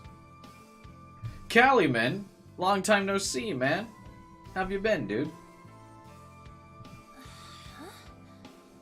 What time is it? Time to get up. Come on. Got work to do. Aw. How many deliveries today? That's the other girl. I'm just the muscle. I reach my hand out to her, same way I do every morning. She never takes it. Instead, she climbs to her feet without assistance. She's still wearing yesterday's clothes and makeup and yesterday's sweat. She's gorgeous. When are you going back home? This is my home now. You need a shower. I'll pretend I didn't hear that. My place smells terrible, like rotting flesh. Yeah, there's something dead in her apartment for sure. How'd their wisdom teeth get removed? On lunch break, I assume, Calumet? I can't get the odor out. It's been getting worse since I first moved in there. Someone's totally dead in that apartment. This place smells too. Look at what's around you. I gestured towards the racks of cadavers that filled the factory. We acquired some warehouse racking some time ago. Didn't take long for us to fill most of the shelves with cadavers. The industrial air conditioner we installed stays off the decay for a while, but not long enough. We try not to let each cadaver remain here for more than a few days. But sometimes we forget. It's so cold here all the time. It's not like Dad's factory at all. The stench can make anyone's eyes water. We just seem to be used to it. I like it here. The smell here is different. You live near Coachella? That sounds like it would be obnoxious to be around for a while. It's nice. Okay. You probably have requests to work on. I'll leave you be. Noriko doesn't say anything. A thoughtful expression covers her face. I make my way back to the trolley.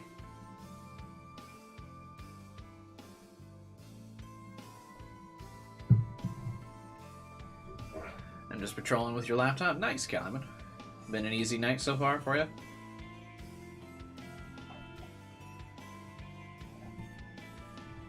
We've been overwhelmed with work lately.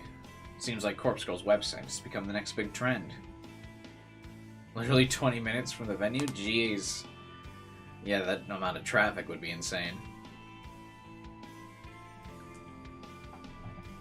Dozens of requests pour in every day. A lot of people are wanted dead. I don't care about the reasons why, I just do the work.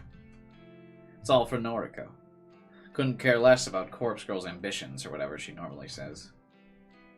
I want to prove to her that I'm useful, good, and worthy. This is the only way I can think of to earn her love. I told her I was doing it for corpses, that I wanted to get some hands on some for myself. But that was a lie, all of it. Why would I need her to acquire corpses? I work at a morgue. I've been stealing them for years. Just needed to believe she could motivate me, bargain with me, control me. When she achieves her goal, whatever it may be, I'll talk to her, a heart to heart. Maybe I'll even propose. Can't let a girl like her slip away. She's too precious, beautiful, brooding. I need her. Simple as that. Have you ever gone to a festival, Sam? No, I haven't. Not my scene, not my type of deal. I wouldn't want to camp or, be outside for a long time like that. Not shower. I dated a girl who would go to things like Electric Forest and stuff for a while. I never wanted to go to one.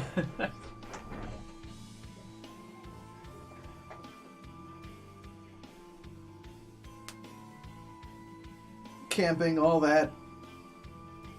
Sounds like a no.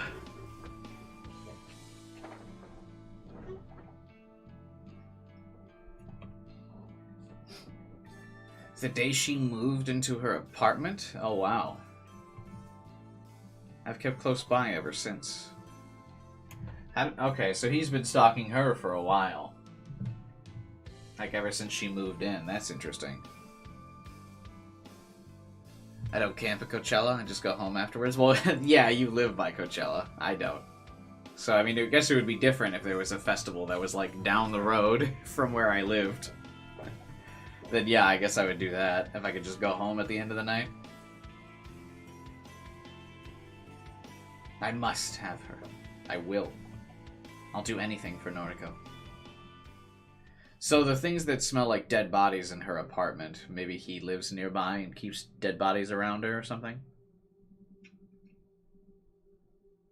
Physical labor makes me hungry. A normal human trait, I assume. I take a seat at the restaurant and place an order once the waitress arrives. Waiting for a meal is boring. I read. Today's book is Faust Photography. I borrowed it from Noriko. She doesn't know. When I flip open the cover, I'm reminded of why I started coming here. I once saw Noriko at this same restaurant. She was eating omnirice and reading Strange Flower. Oh yeah, totally stalking her then. She didn't eat much. 3 mouthfuls, if I recall. But she did read her book until the restaurant closed. I learned then she's a girl that would rather feed her mind than her body. Personally, the opposite. I love to eat. I find Noriko's traits endearing. It's hard not to fall in love with someone educating themselves.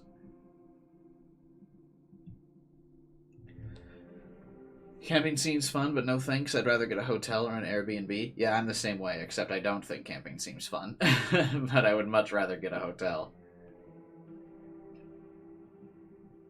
It touched my heart she chose to read the book I lent her. Come to think of it, I never did get it back from her. It's probably overdue at the library now. Maybe I shouldn't show my face there again. Add it to the list of places I can't visit. My meal arrives. Omnirice. I dig in, it's tasty. I assume this is Noriko's favorite. Funnily enough, it was my dad's favorite too. And devour the dish in a few minutes. I like to lick the plate clean. Always earns a funny look from the staff. The heat from the meals fogged up my glasses. I'd take them off and wipe them on my shirt. I know you. Thanks to my natural blurry vision, I can't see who sits down across from me. I quickly return my glasses to their rightful place. Jimbo, right? Kojiro. I don't think so. Trust me. You are? Junpei Matsumoto. The rotund stranger offers his hand to me. I don't reciprocate. Can I help you? Nah, man. Just hanging, you know? Saw you here, wanted to say, what's up? What's up? I don't know you. I'll be going. Stay a while. Let's talk about Corpse Girl. The stranger's words prevent me from standing up. I glare at him. What about Corpse Girl? She's killed a lot of people, right? Like a hell of a lot of people. Probably. I don't know. Come on, man. You're in her crew, yeah? I've seen you lifting at the morgue. You run that white piece of shit van, am I right? I don't... Careful now. If I can find you, it can't be that hard for the cops to pinch you. What do you want? Like I said, just wanted to say what's up. The foul man leans across the table. His hot breath reeks more than the factory. I want to know how you guys do it. How do you get up every morning knowing that there's a killer out there even more powerful and successful than Corpse Girl? I know exactly what he's referring to. I try not to let my face betray me. It's true, Corpse Girl has tough competition. Around the time Noriko targeted her sister, somebody hacked Corpse Girl's website. Ever since then, a new string of deaths has raged across Tokyo like wildfire. Deaths not caused by Corpse Girl. Junpei from Zero Escape? Yeah, he's put on some weight since then. It started off with the copycat killer stealing Noriko's requests. People that were found dead via Corpse Girl's, or were sentenced to death via Corpse Girl's website, were found dead before we could reach them. That didn't last long. After a while, completely unrelated people were being found dead across the city. People whose deaths had never been requested through the website. Because of that, we stopped worrying about it. Noriko was happy as long as her own victims weren't being poached. She didn't care if someone else was running a similar operation, as long as they kept their hands off her prey. I haven't given it much thought since. And this guy appears out of nowhere. It's pretty damn obvious he's involved with the copycat. He's seen me around, knows what I've been doing, knows that there are two separate powers killing out there. Doesn't take much to figure him out. What's your method? Excuse me? You kill faster than Corpse Girl. How? Whoa there, buddy. I don't kill anyone. Here, check this shit. The guy shows me his phone. There's a webpage on the screen. The Human Removal Service. We remove unwanted humans. Take advantage of our free and efficient removal services. Fill in the name and address of a human being you would like removed. It looks similar to Corpse Girl's website, but it's not the same. I read the name of the site out loud. The Human Removal Service. Nice, huh? What is this? Just read it. I do as I'm told. There's a paragraph of info below.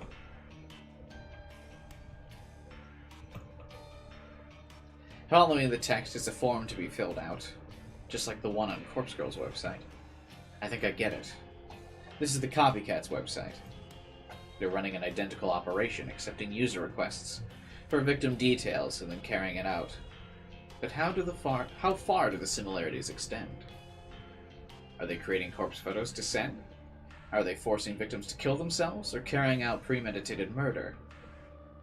Are they delivering corpses to victims? You involved with this? Nah, just a fan. Used to be a Corpse Girl fanboy. That shit was wild.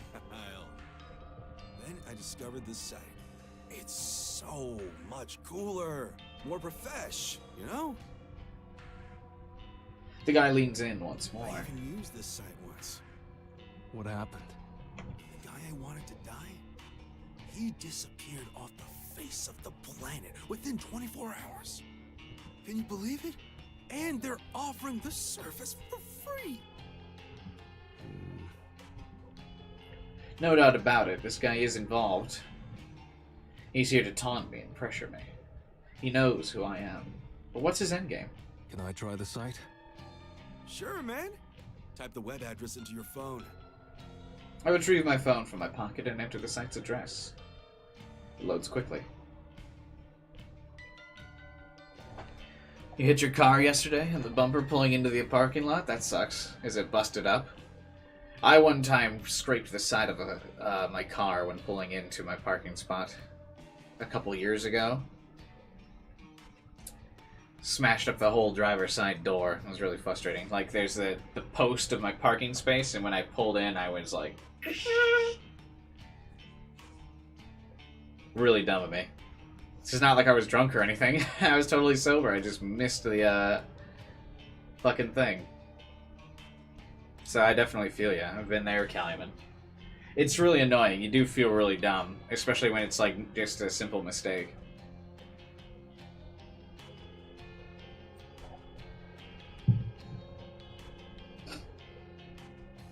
It was on my right? Yeah.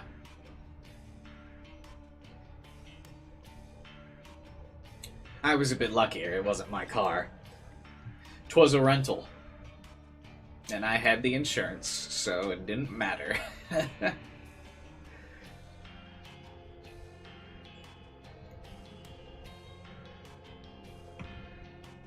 I bookmark the site, then scroll down to the name field. Was it Matsumoto? What? Yes. I type in Junpei Matsumoto. The next field requests an address. Where do you live? Hey, wait just a second. What the F are you doing? Address, please. I love Kojiro. He's the best character. You're a psycho. Don't put in my details. Why are you worried? Not like the killer will target an accomplice. Of course not, but still. Such a dick move. Got him. I stand up and pocket my phone. Later, Junpei. Frickin' weirdo. His face is contorted into a foul grimace, like he just swallowed something sour. I leave the restaurant. Your car is old, you've had it for 10 years. Is that bump finally the excuse to get a new one?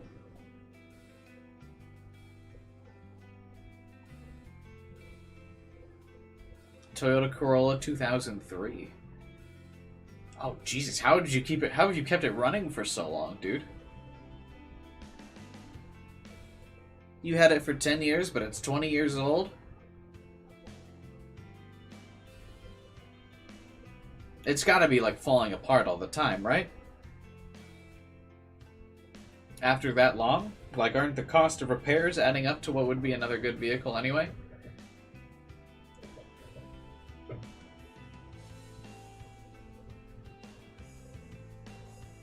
Junpei essentially confessed he's involved with the human removal service. He agreed he wouldn't be targeted if I entered his name on the website, and he admitted to being an accomplice. Don't know if he figured out that I figured out. Don't care. Need to tell Noriko.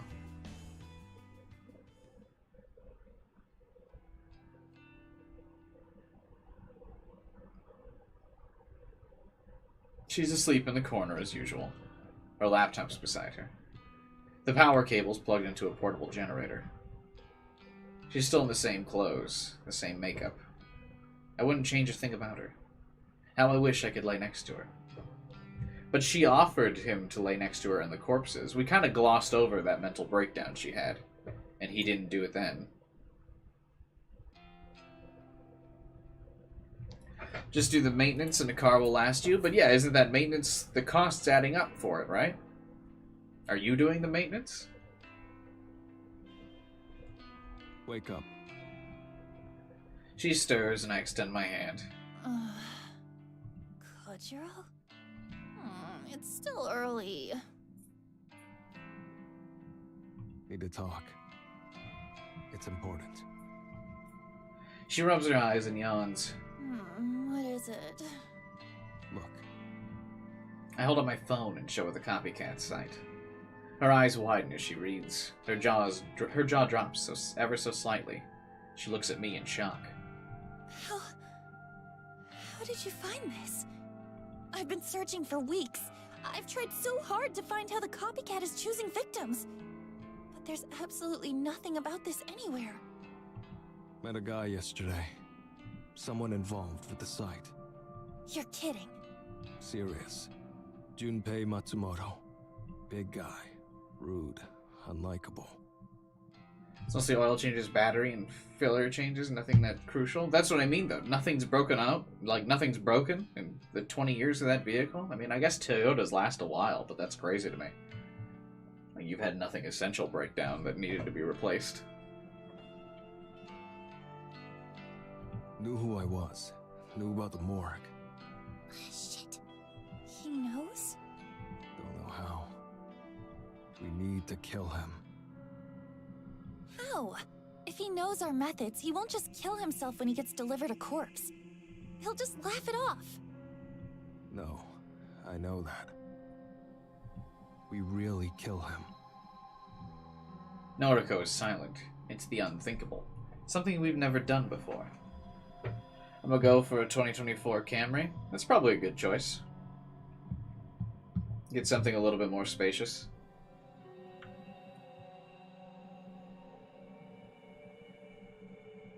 Maybe wait a bit longer and get it once, get a certified pre-owned one from a dealership or something. I don't know if I can. I can do it. I don't want to kill the guy. I need to kill him. It's for our own safety. With him alive, our secrets are compromised. He knows me, and he may very well know Noriko. Junpei Matsumoto? Why does that name sound so familiar? Check his profile. Noriko doesn't waste any time in bringing up his noise profile. Oh, shit! I peer over at her phone. Sure enough, the profile picture matches what he looked like. Hard to forget a guy like that.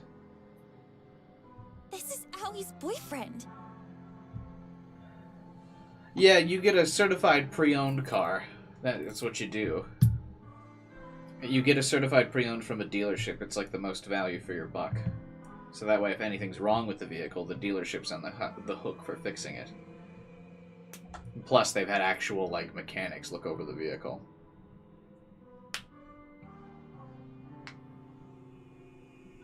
And the value of vehicles drops, like, so tremendously fast. If it's pre-owned, you're going to save yourself, like, 10, 20 grand.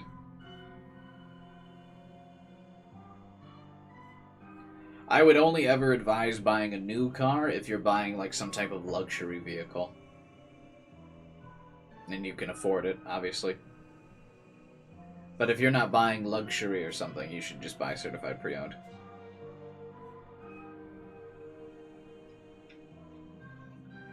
I mean, it wouldn't take you long. I'm sure, like, I got my car certified pre-owned. Like, some people buy a car and just don't like it and turn it in if they've got money. or like decide it can't work for them, or new family circumstances happen, or they like something happens, right? You can find one. When I bought my car certified pre-owned, it had 6,000 miles on it. Like, you can get them relatively new, and just them being pre-owned, you save a shit ton of money.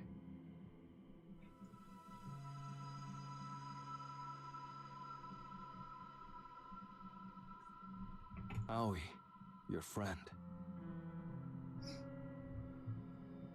People might not turn in a Camry as quick with, like, low mileage, but I'm sure you can.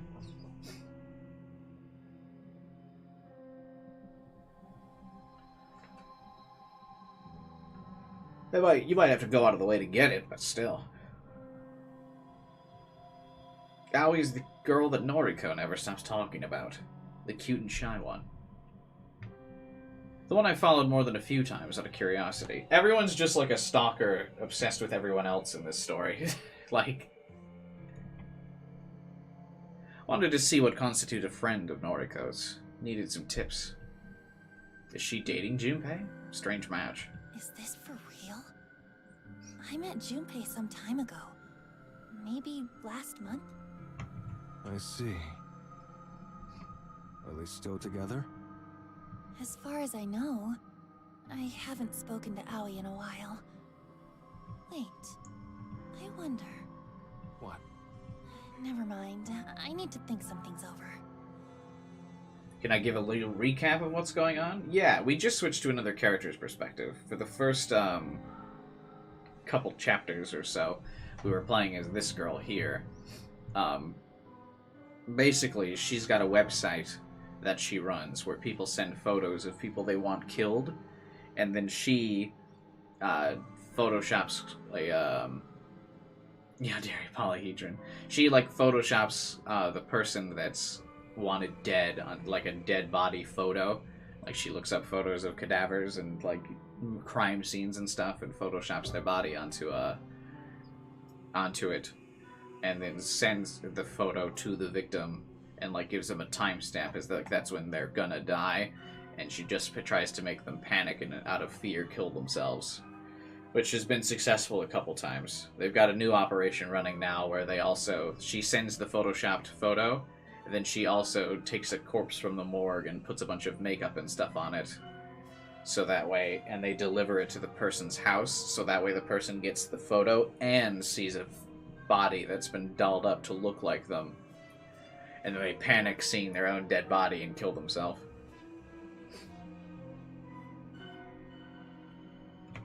Okay. And this dude works at the morgue. He's helping supply her with all these corpses. He's also in love with her. This is the first, like, couple minutes we've been playing as him. Kojiro, you remember the photo of my sister's corpse, right? Not the one that I crafted. The other one I found on her phone. Sure. You remember the instructions written on it? Stab Shuji at the party, right? Spot on. The copycat must send instructions written on corpse photos. I have a feeling the instructions always relate to killing other people. Other people whose deaths have been requested. I get it. You kill two birds with one stone. Send one corpse photo to a victim, have them kill another. It's efficient. That's how they've racked up so many deaths so quickly. You're not convinced they've actually managed to kill anyone? Yeah. They definitely freaked out Emmy, but that's about it. Exactly. We can only rely on news reports for the numbers, but it's pretty clear that the copycat has claimed a few hundred lives in the past month at least. And we're up to 164. Yes. 164 deaths caused by Corpse Girl. But we've delivered twice as many corpses. Jesus. Our success rate's about 50%. It's been dropping rapidly. Yikes. It would seem that Corpse Girl's rising popularity is having a detrimental effect on her success rate. As public knowledge of Corpse Girl increases, the fear of receiving a corpse decreases. People are starting to figure out how the method works. They don't cave into fear, they don't kill themselves. It's that simple.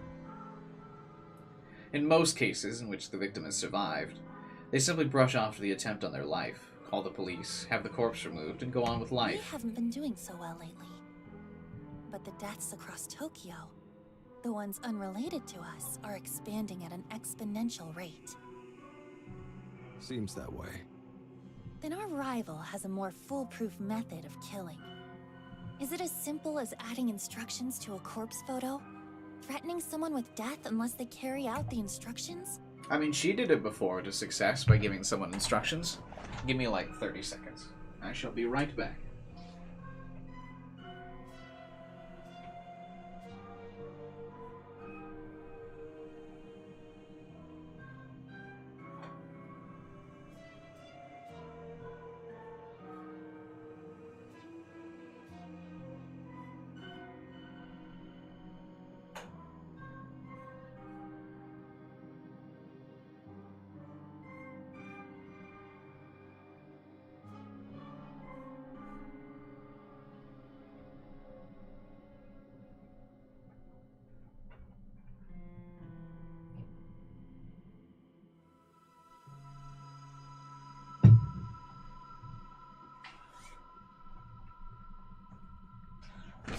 Ugh.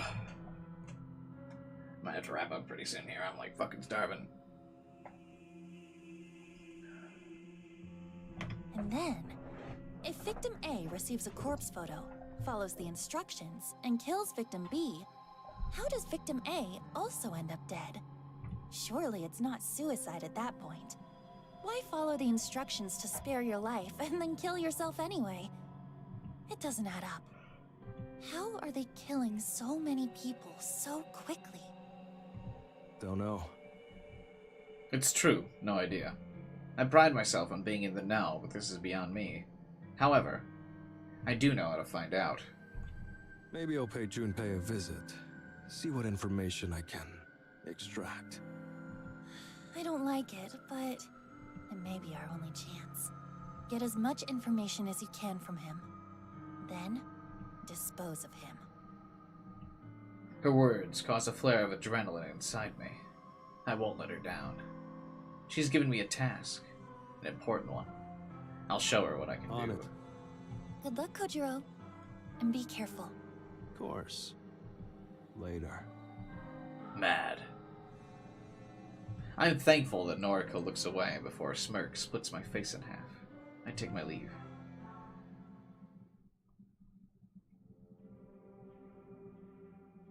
Quite a bit of time has passed since he went inside the maid cafe. Can't imagine eating a meal takes this long. Unless there's something shady going on, he should have come out by now. My knees are beginning to hurt from crouching. I could stand up, but then I'd be more visible. Crouching at the corner of this alley suits me fine. My knees should hold. I have a perfect view of the entrance. I've taken note of every single person entering and exiting. But he hasn't come out. His noise post from earlier was right on the money. He said he would visit the maid cafe, and sure enough, I watched him. Could be he knows I'm tailing him. The whole thing could be a ruse. He might have an escape route. But I already scoped out the alley behind the cafe. There's no other exit. Could he have climbed out a window? Doubt it. Big guy, not fit. Even if he attempted such a feat, I surely would have overheard the struggle. I'll keep watch here. Can't be that much longer. According to Noise, he comes here often. It's his favorite place. Likely where he met Aoi. She still works here, according to Noriko. What does Aoi see in him? What does Noriko see in Aoi, for that matter? The girl's boring. Cute, sure, but no outward personality. I don't know. Maybe I'm missing something. Hard to tell when you only watch from afar. There he is. I'll have to follow him. Can't confront him here. Looks like he's heading toward the station. Easy. Here goes.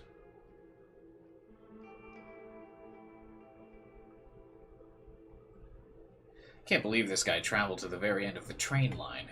Took nearly an hour to get here. If his home's all the way out here, why does he travel so far to visit a maid cafe? He wandered into this underground parking lot, so I'm guessing his apartment building is above this little tomb. No one else around. Hey, is someone there?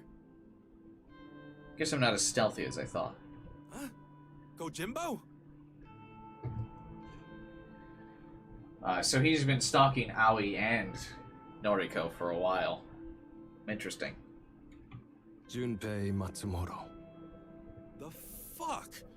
You follow me home, dude? That's right. Have some questions. Not cool, man. Could've just DM'd me. No. I stride up to him and press my chest against his rotund belly. Standing this close, it's easy to see he's actually younger than I thought. I'm nearly a full head higher than him. Despite his bulky build, I don't think I'd have any trouble crushing him in a fistfight. Back off, dude. I'm warning you. I don't think I'll do that. Question 1. Hey, I ain't playing your games. Who runs the human removal service? I ain't telling you that. Question 2. How are the victims of the website killed? Fuck you, man. Question 3. Shut up! What is your role? I've listed the questions in order of importance. Please answer. He pulls his head back and spits in my face. The disgusting glob of saliva dribbles down my cheek. I snap 2 of his fingers. Holy fuck!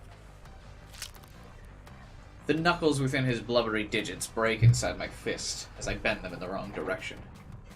I savor the sensation of his shattered bone grinding against shattered bone as his knuckles splinter and pierce his skin. Question 1.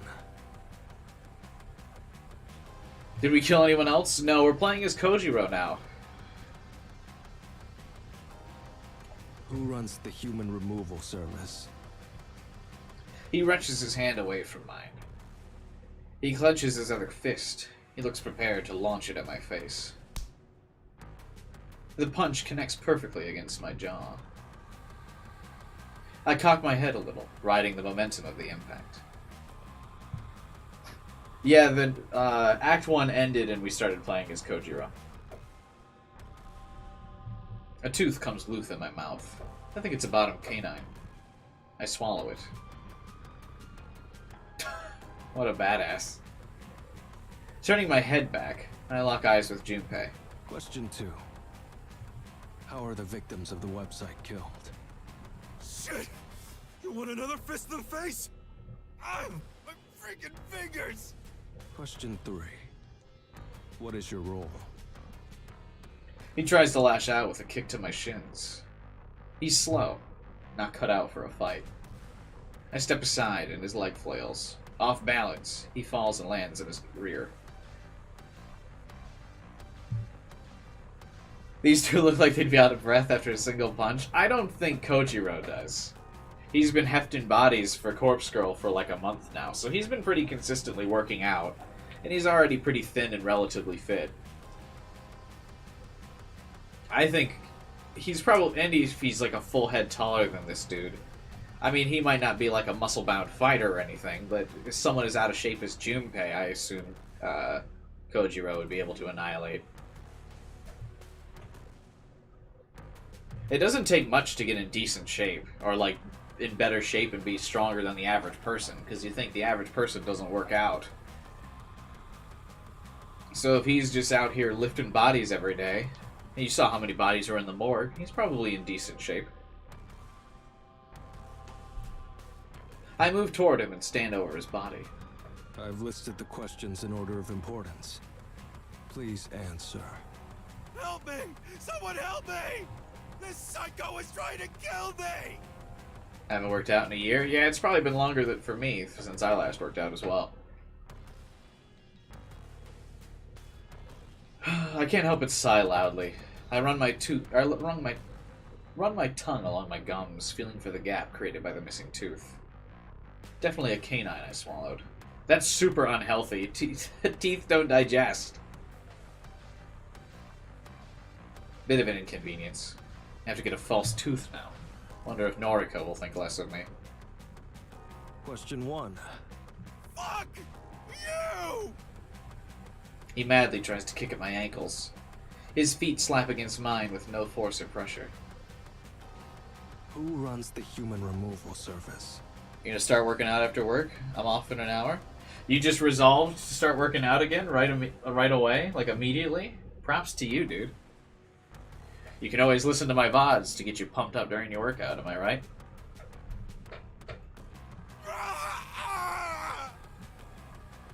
The guttural, beastly growl that spews from his mouth is the desperation of a cornered dog. I don't much believe in kicking someone when they're down, figuratively nor literally. I kick him in the ribs. His howl of anguish repeats. Sometimes you have to do things you don't believe in. I kick him again and again. 1 or 3 of his ribs shatter against the toe of my shoe. It's a crunching sensation, like kicking in the ribs of a cadaver. I suppose a comparison isn't necessary. Hey, Henrique. How you doing, man? Welcome.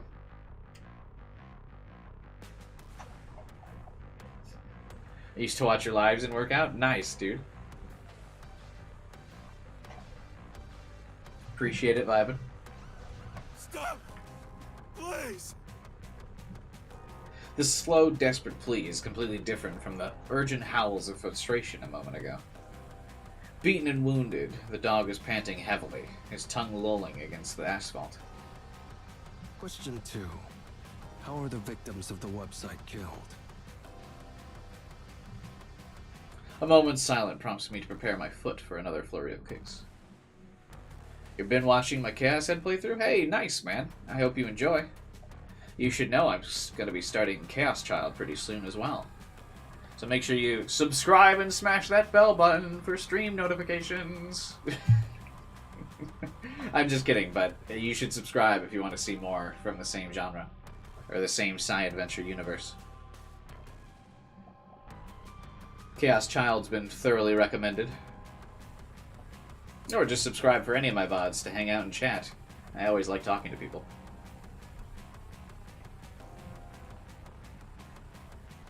A meek answer I didn't foresee causes my body to stiffen. Our Herald. He carries out all the killings personally. I frown. The motion causes a sharp pain to shoot through my bleeding gums. Your Herald? The dog spits blood down his own shirt and groans. He's a visionary. A prophet. And he's immortal. He's more powerful than Corpse Girl ever was. The only game I've played from Science Adventures Chaos Head. I came here to see your reactions. Well, I hope you've been enjoying it so far. If you're looking for other side adventure stuff, I always recommend hanging out at the live streams. That's way more fun. But if you are looking for more side adventure novels, I have streamed Steins Gate and Steins Gate Zero as well. Every person targeted by the Human Removal Service is removed by the Herald's hand. This wasn't the explanation I was expecting. I thought the operation was similar to Corpse Girl. Send a photo to a victim, urge them to kill themselves, or give them instructions to kill someone else. That was what Noriko and I discussed. That was the conclusion we reached.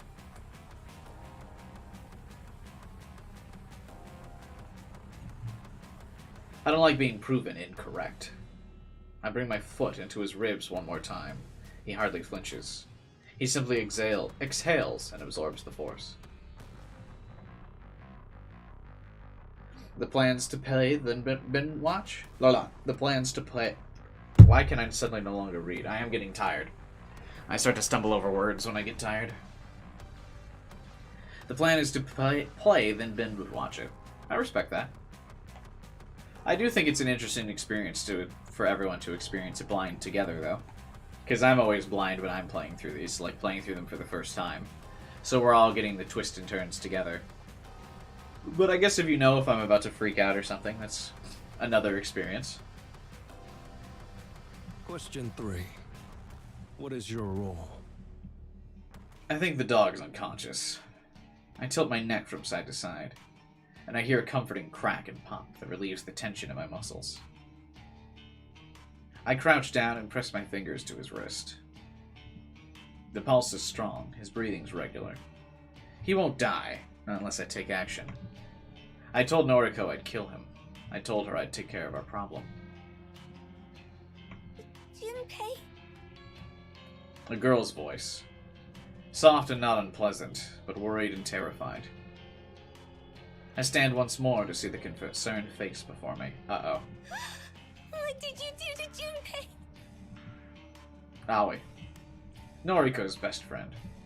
And the girlfriend of Junpei. Sauce. I need to leave. Aoi doesn't know my identity. She doesn't know I'm involved with Noriko. If I escape now, Aoi will never link this assault to Noriko. That's option 1.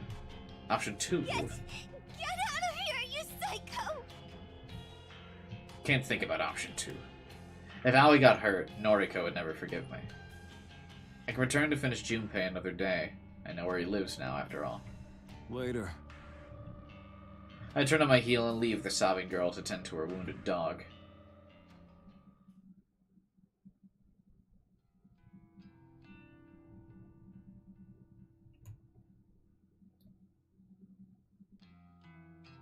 When I was with Shizuko, I became fascinated with brewing coffee. She bought me a handheld bean grinder and a French press for my birthday. To thank her, I made frequent trips to the market to buy freshly roasted beans. I'd lose track of the hours I spent carefully grinding the beans and aiming to brew the perfect cup. But she never enjoyed my coffee, never had a taste. I didn't give up. I kept refining my technique, kept experimenting with different beans and roasts in an attempt to craft something she would find palatable. She died, and I threw the French press in the trash. I just visited the cafe now for my morning coffee. I donated the handheld grinder to this cafe. More specifically, I gave it to the queue waitress here. Maybe it was callous of me to discard the gift she gave me. It should have torn me apart to throw away something that symbolized what we had together. But 3 years isn't so important in the grand scheme of a lifetime. Besides, I have someone else now. Well, I don't have her, but I want her. Noriko reminds me of Shizuko in some ways. In others, they couldn't be more opposite. The takeout coffee I ordered is ready. I leave my money on the counter and grab the paper cup. A quick sip of the piping hot brew fills me with renewed life. The liquid scalds the area where my tooth used to be. Not much for it. I'll go to the dentist some other time. Coffee in hand, I leave the cafe and make my way to the next destination. How'd you like the RE4 remake? I enjoyed it, man. I streamed it. It was a lot of fun. Mostly better than the original, but the original had some things that were better. But I would still probably take the remake over the original these days.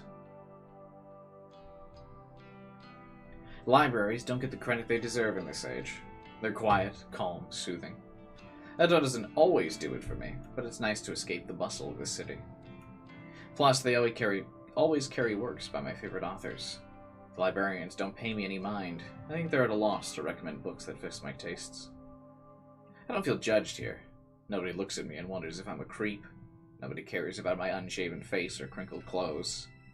Nobody looks at me and asks me if I miss Shizuko. I wish someone would. Just once. It'd be nice to know someone cares, even if I don't. But no one knew her. No one knows she was in my life, and no one knows she's gone. I haven't even told Noriko about her. I think she has enough on her mind right now. I'll tell her when the time is right. After wandering around the library aisles aimlessly, I pick a tome from the shelf at random and find a couch to sit on. Comfortable at last, I sip my coffee and thumb through the book I've acquired. It would seem I've selected another autobiography about a famed painter I've never heard of. How have you liked it so far, Calumet? The book will do for now. I'll read anything. I skim through the preface to the first chapter. My fingers pick up speed as I thumb through the pages, never absorbing more than the first line of any page. Boring, drivel, I can't read this. I toss the book aside and rest a closed fist underneath my chin. I'm not normally this restless. Usually I'm focused and driven. But it's my birthday, and Shizuko isn't here to give me a gift. Perhaps I regret throwing away the fresh press. It was the most thoughtful birthday gift I'd ever received. Perhaps I just regret losing her. I don't know. If this were any other day, I wouldn't waste my time dwelling on the past. I thought I was above giving this day more significance than any other. You're on your second playthrough on Professional? It's so fun. How do you find the difficulty of Professional mode? I found that the remake was significantly more difficult than the original.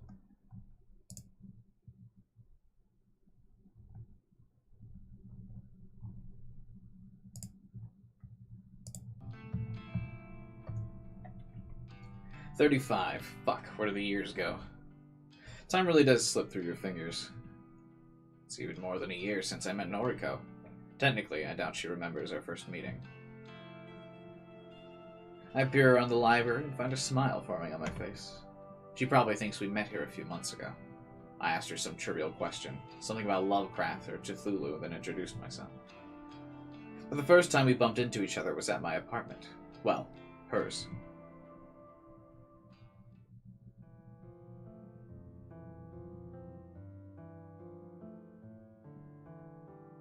What? That's interesting. He used to live where she lived? It was a fully furnished apartment. Didn't have much to take with me. When I left. I bet it looks much the same today as it did back then. I returned to collect a few things. A couple blankets in the closet. A broom, a dustpan. A few knuckle bones, the usual stuff. I wanted to say goodbye one final time.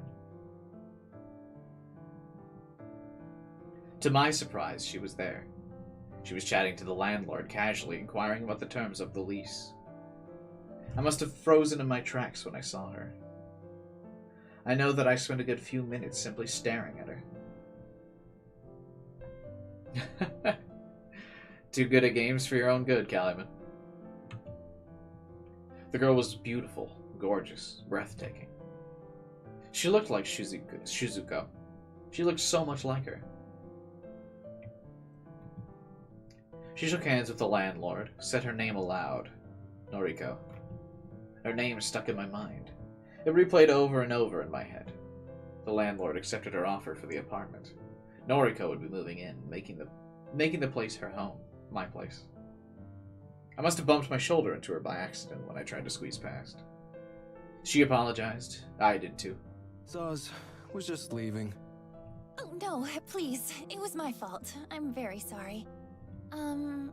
Did you live here? Yeah.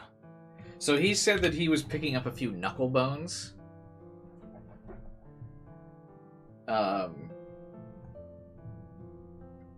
This must mean that he killed people. There must be dead bodies under the, and like forgot about it. There must be dead bodies under the panels of her apartment or something. I see.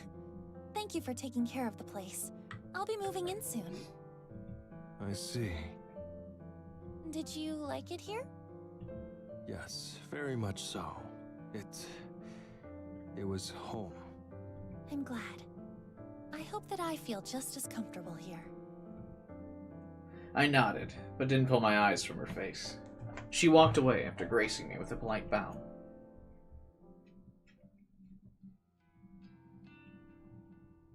The Noriko from back then was healthier than the girl I know now. She's become a little more than a skeleton. Skin and bones, but her keen mind hasn't dulled. She's still gorgeous and takes my breath away, just like Shizuko once did. She refuses to leave the factory.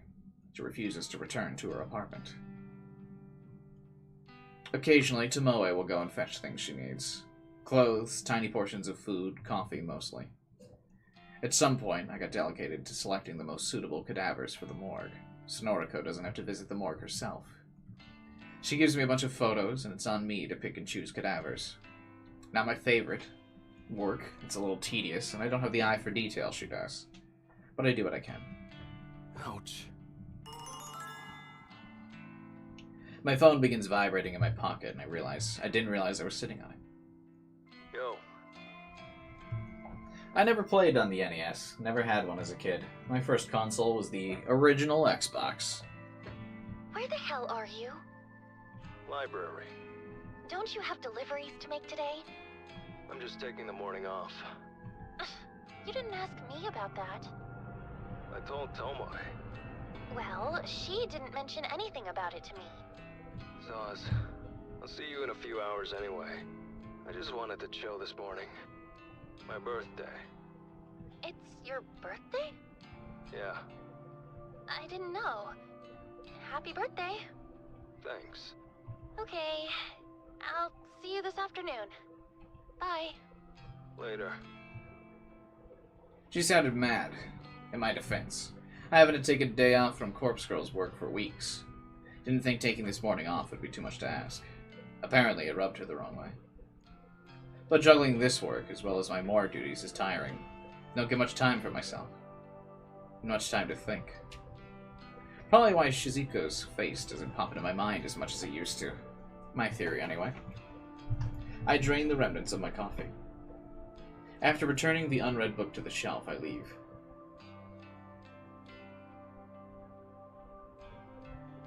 I'm home. I close the door behind me. My place is dark. The tiniest sliver of sunlight filters between the gap in the closed curtains. I like it this way. I spend countless nights underneath the unholy lights of the morgue. That fluorescent glow messes with my eyes. So I keep my apartment dark. It's comforting. The place is small. Smaller than my last apartment at any rate. Noriko's. A tiny living space, one bedroom and a kitchenette. The bathroom's pitiful. A half-sized tub with a shower head above it. A toilet. No sink. I need to use the kitchen sink after finishing my business. But it's home. Moving here, deciding to leave my old place, was the change I needed after Shizuko died. I threw away so much of my life from back then. I'm almost a completely different person now. Almost. I keep my habits, mannerisms, the parts of me people find weird or off-putting. Can't help it. That's just how I am. All those quirky attributes Shizuko couldn't stand. They're still with me. She's gone, and I'm still here. Come on. I shake my head at the sound of my own voice. What a birthday. What a pointless day. Yeah, the original Xbox did come with Jet Set Radio, man. One of the greatest games ever.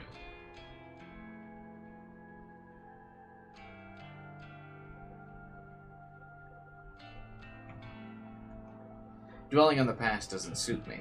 I have moved on from her a long time ago. I'm only stuck on her today because of my birthday. Because this day reminds me of that damn French press she bought for me. It's gone now, and she is too. All that remains is me. That's the way it's always been. Probably the way it always will be. Enough. Time for work. I don't feel like staying in and relaxing. I shuffle toward the tall, narrow cabinet in the far corner of my living space. I hoist the door open and look at my clean white coat. It's not stained or dusty like the one I keep on display near the window. It's my good coat. The one I reserve for special days, like my birthday. The white coat's resting comfortably on a white mannequin inside the white cabinet. I hate the color white. It serves no purpose. Despite its useless color, the mannequin holding the coat does serve a purpose. It carries my treasured possessions. Perhaps mannequin isn't the most fitting word for it, but it will do. It's a corpse. As I grab my coat, the sleeve catches on the mannequin's fingers. I tug at it gently and manage to release the coat from the mannequin's bony limb. Later. Habit of mine to say goodbye to empty rooms. Used to be funny when rooms were truly empty. Not so funny anymore, now when that face stares back at me from within the cabinet. Nothing to do about it. So that's totally his ex-girlfriend, right? Happy birthday. Jet Set Radio is one of my favorites, too. I keep, being in absolute disbelief that Sega won't release more Jet Set Radio content as they spit out 2 Sonic games a year.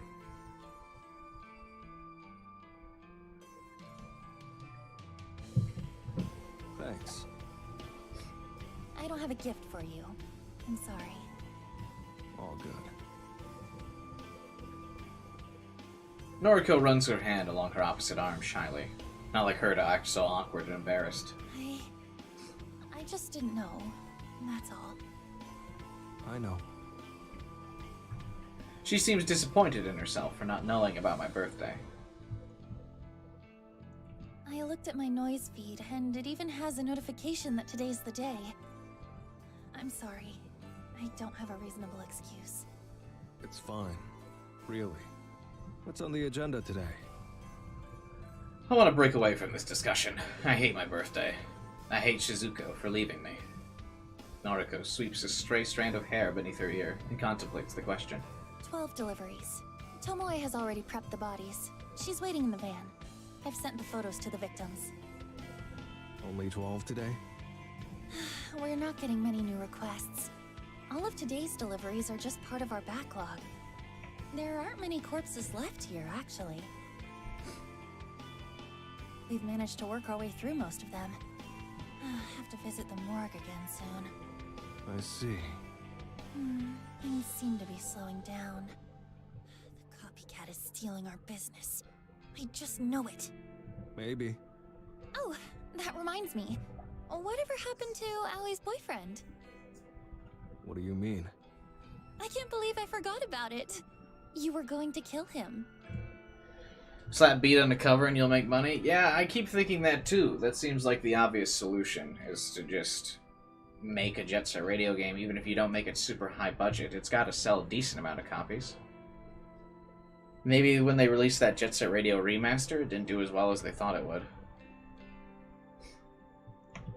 Oh, yeah. Somehow, I'd forgotten about that. Caught up in my own head today. Junpei. Is he dead? Unlikely. Noriko's pout prompts me to explain.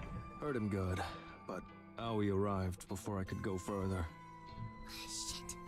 Did she see you? Yeah. She doesn't owe me, though. I suppose. Wait.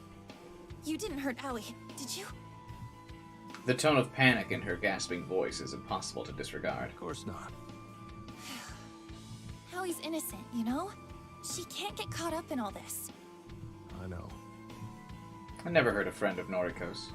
Unless they hurt me first. Self-defense or something. So, what do we do about Junpei?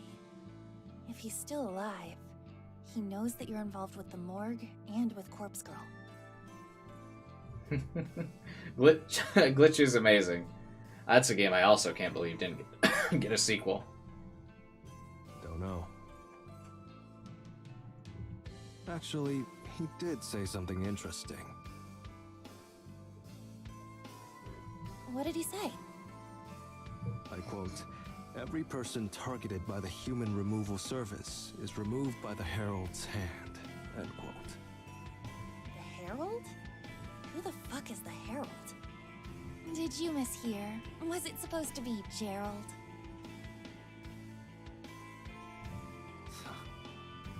Herald. Apparently some prophet. A visionary.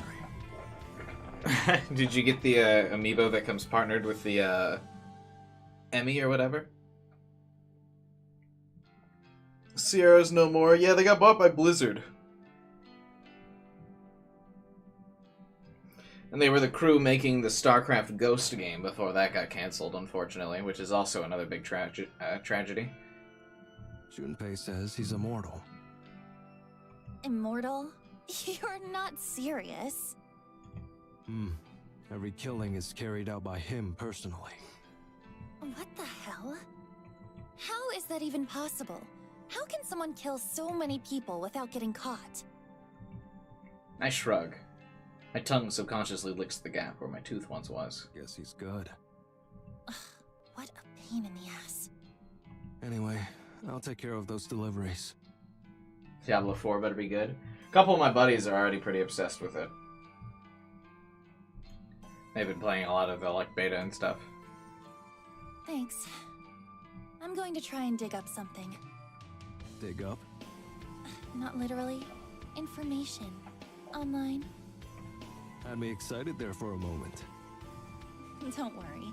You'll be the first person I tell if I decide to go digging up bodies. Thanks. I throw Noriko a lazy wave and take my leave. You finally good to go? Yeah. Good. I want to get this over with. Okay. Oh, happy birthday, by the way. Thanks. It's funny to think Tomoe knows about my birthday. I assume she read about it on Noise, since we're now friends. Get any prezzies? Not one. Lame. What do you like? I'll buy you something. Really? You'd do that for me? Of course. He may be a creep, but birthdays are the best. Everyone deserves a present. I think she's being nice. Not a fan of being called a creep, though. Well, I'd like a French press. Would I? What's that? A coffee press. Oh, I know those. Yeah, sure. I'll order you one. Cool? Cool. Thanks. Sure. Happy birthday, Kojiro. Surprisingly, she steps forward to give me a hug. It feels nice. Contact. She's warm. Not like Noriko, or the way I imagine Noriko to be. Her hair smells wonderful. Like coconut. I'm not sniffing it on purpose. I'm not trying to play out my reputation as a creep. But it's impossible not to smell it when we're this close. Her fingers tap against my back a few times, then she releases. A smile as warm as her touch spreads across her face. Come on, let's get going. Yeah. She opens the van's driver's side door and scoots inside. As the door shuts behind her, I can't help but entertain the thought of what she would be like to have as a girlfriend, a partner, a lover. She's nicer than I thought. Heart's in the right place. But she's not Noriko. I shake the fleeting thoughts from my mind and urge myself to get on with things. Delivery time. Yeah, I'll probably end up playing Diablo 4 a bit when it comes out. Like, officially released. I didn't want to, like, pre-order it or anything, because I wanted to make sure the game worked before I bought it. With, Blizzard's streak of games lately, I didn't want to, like, pre-order and buy it before it finally came out. And sure, the beta works, but the beta working is, very different type of, working. You can always get a determined portion of the game to work freely.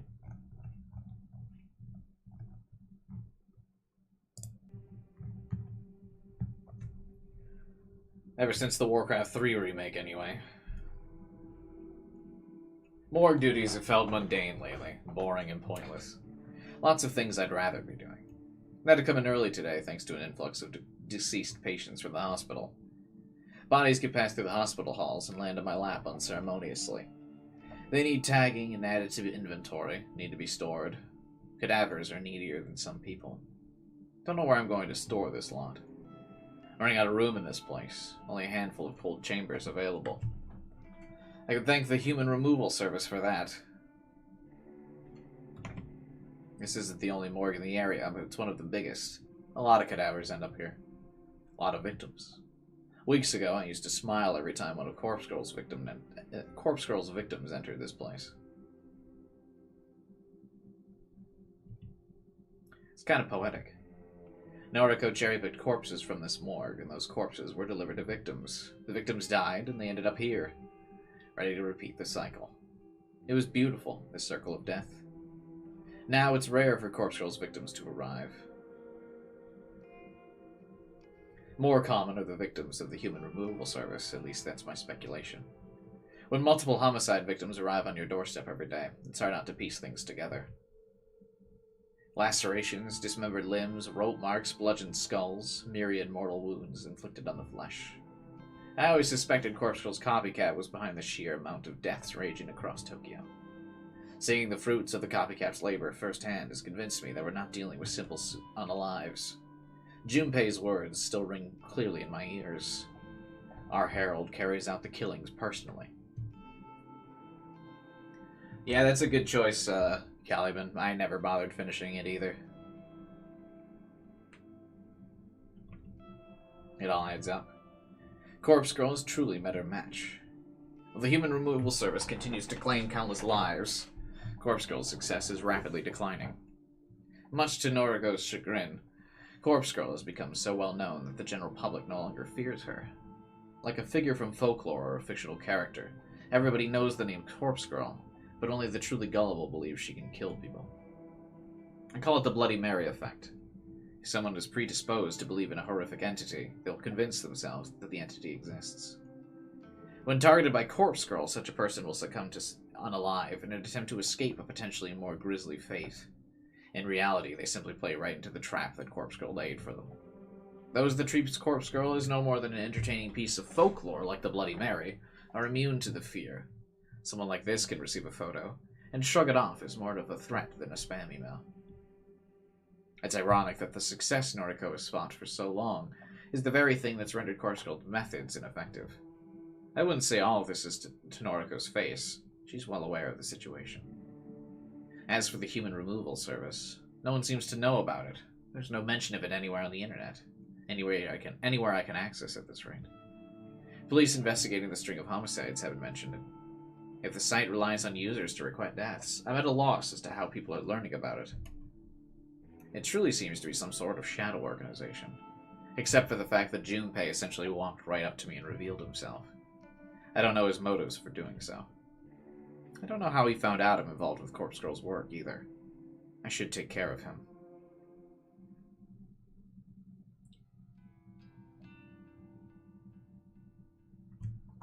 I thought we'd be getting rid of him by now, actually.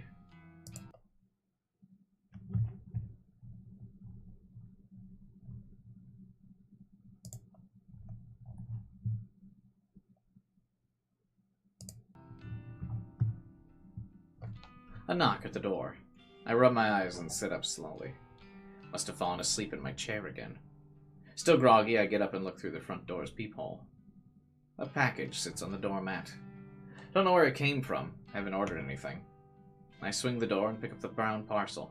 Something rattles inside. Bringing it indoors, I slip my thumb underneath the packing tape and tear it open. Nestled on a bed of packing foam is a white box adorned with the image of French press. A coffee maker. Tomoe. That's right. This is a gift from Tomoe. She really brought me a birthday gift. Something I truly wanted. My friend Tomoe. Oh, he calls her a friend now. After putting the package down, I retrieve my phone and open up Noise. There's his weird typing again. Thanks for the birthday present. You got it already? Just now. It's a good brand, too. Sweet. Glad you like it. Maybe I'll brew you a cup. Haha. Yes, please. Extra sugar. You got it. She doesn't send a follow-up message. I take it to mean the conversation's expired. It feels good that she did a nice thing for me. Almost forgotten what it's like to have someone care. Pity she has a boyfriend. Never stops going on about him. Regardless, doesn't matter. I shouldn't misconstrue a kind gesture as affection. She was simply bestowing a birthday gift. Something most people would do for a friend. Something Noriko didn't even attempt. Don't know how to break down Noriko's barriers. Been trying for a long time. She never seems to warm up. Maybe chasing her is a lost cause. But I'm tired of being lonely. So tired. Noriko, Tomoe, I don't care. If either of them would accept me, I would give them everything I am. I just don't want to be alone. Oof. Relatable. Start of another long night. Alone, like always. The cadavers can hardly be called company. They don't speak, laugh at my jokes. Not like the living people laugh at my jokes anyway. Boop! Yeah? Hey, I think I mentioned this a day or two ago, but our reserves have pretty much dried up. Okay. Reserves. She means her stash of corpses at the factory. She's away with words. Anyway, 3 new requests came through today. I'm really excited. Maybe things will pick up again. Maybe. I'll send through photos of the Vix. Can you select some corpses that resemble them? Tomoe will come by with the van. Okay. Thanks. Are you okay? You're pretty quiet. More than usual, anyway. I'm fine. I see.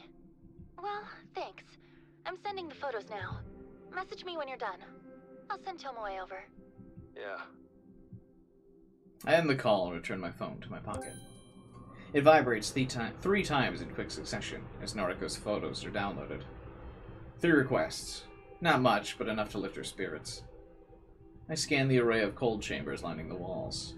This place is packed to the gills. Shouldn't be a problem to find some matches for her. I take a stroll alongside the left row. All of the bodies within are due for cremation. I can take my pick from here, like always. Business as usual. I fish my phone out and examine the photos. 2 women and 1 man. Middle-aged, young adult. Normal, everyday people. Corpse Girl will wrap her fingers around their throats and try to kill them. Will they shrug off the attempt? Time will tell. I'll do my best to help Noriko end their lives. I wander toward the computer at the end of the room and log in. Time to find some suitable bodies.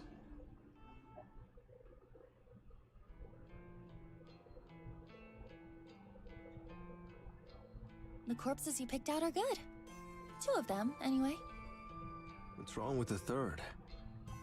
He looks a bit too old. Older than the victim, at any rate. I see. Sorry. It's not a problem. I think it'll still be convincing. Are we delivering them today? No, I received even more requests overnight. I need you to go select more cadavers. Sheesh. Again? Sorry. Aren't you happy that we're busy again? Couldn't care less. I'm only doing this for you. It's the truth, even if she doesn't want to hear it. I heard that Tomoe got you a birthday gift. Way to change the subject. I'm sorry. I'm supposed to be your friend, and I was just so caught up within my own head that I couldn't be bothered with your birthday. It's fine. It's not fine. So, if you'll accept a late gift, is there anything you would like? A date. With you. Anything else? Oof. No. You're being awfully forward today. I thought we agreed to just be friends. A year ago. What's gotten into you? Nothing. Hey, no problem, Calvin. Thanks for stopping by and chatting and hanging out, man. Hope it all goes well for you. And you get your car sorted. Forget it.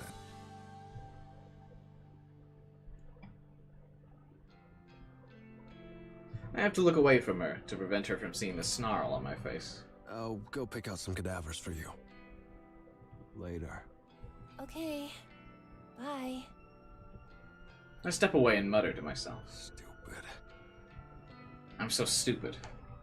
Why am I acting so desperately around her all of a sudden? Yo. What kind of hello is that? Frick. Saz, in a mood. Always the case with you, ain't it? Seems to be. She gets me. Listen, how about that cup of coffee you promised me? Huh? You know, come on, don't make me say it. You said you'd brew me some coffee with that French press thing. And, well, I could really use a cup, you know.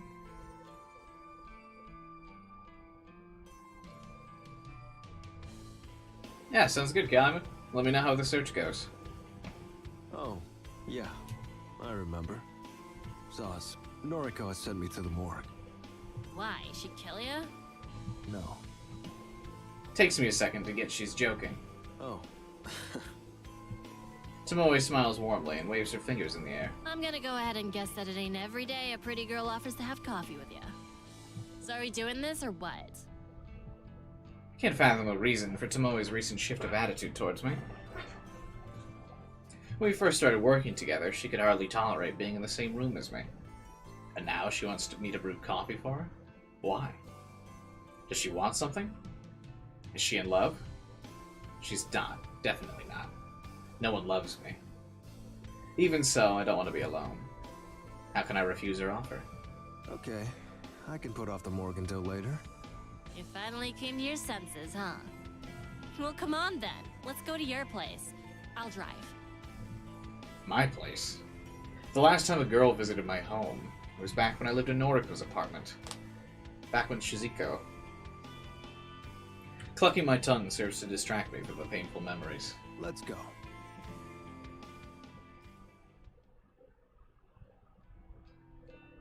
this is your place, huh? It's freaking dark in here. Zaz. You a vampire or something? Of course not. I was just outside in the sun with you. True that. Tomoe looks around the small room and stands uncomfortably by the wall. You don't bring girls back here very often, do ya? Rude. No. Maybe if you made the place look more appealing, then girls just might want to come back here. Well, I mean, they wouldn't know what the place looked like the first time you invited them. You're here. Sure, but I'm complaining, ain't I? True. Why are you here anyway? It's not for coffee, is it? You're a sharp one, ain't ya? Listen, I wanted to talk to you away from, you know. Your boyfriend? No! Jeez! Away from Noriko! Oh. See, this whole thing's been going downhill, wouldn't you agree? All this shit with trying to make people off themselves? Sure, I'm used to it by now, but shit started to hit the fan. Is it? How so? Well, there's the business with, what was it? The human removal service? Noriko told you about that? Yeah, of course. We're besties, you know? They've been out there killing, and the police want to shift all the blame onto Corpse Girl. After all, Corpse Girl is the only killer that has gone public. Her name and website are written all over the body bags we deliver. People talk and everyone knows about her. So, of course the police are gonna assume she's behind all the murders. Except, she's not. Not really. A handful of them here and there, but even then, they're just suicides. Corpse Girl. Noriko. She ain't out there slashing necks and drowning people and setting houses on fire. She ain't doing any of that shit going down on the news. I mean, she's still not doing good things, though. I know all this. Yeah. I'm just saying, if things keep up at this rate, the cops are gonna find her, Noriko. And she's gonna get locked up for life. I ain't gonna lie, she deserves it. The stuff she's doing is messed up. Thing is, me and you, we're accomplished. Accomplices? Yeah, that. We're in neck deep. If Noriko gets put on ice, we get taken along with her. I see. You're worried about going to prison. Of course I am. I got people to take care of. What would Shinya do if I got locked up? What would he think of me? Not to mention my little brother and sister. Crestfallen countenance makes the room feel darker than it truly is. Her watery eyes break away from mine, and she tries hard to restrain herself from sobbing. I can't. I don't think I can do this anymore. No matter how much she pays me, I just can't keep risking it. I understand. This is difficult for her. She's torn between loyalty to a friend and her freedom. I think your course of action is clear. It is? Yes. You need to step away from the game. It won't do us any good if you're not totally invested. You can make a fatal mistake that has consequences for all of us. If you're not committed, not focused, it's best that you part ways with Noriko. Losing the power of friendship. Yeah, he's trying to push her away to isolate Noriko, so it's just him and her. You know, you really are more understanding than you look.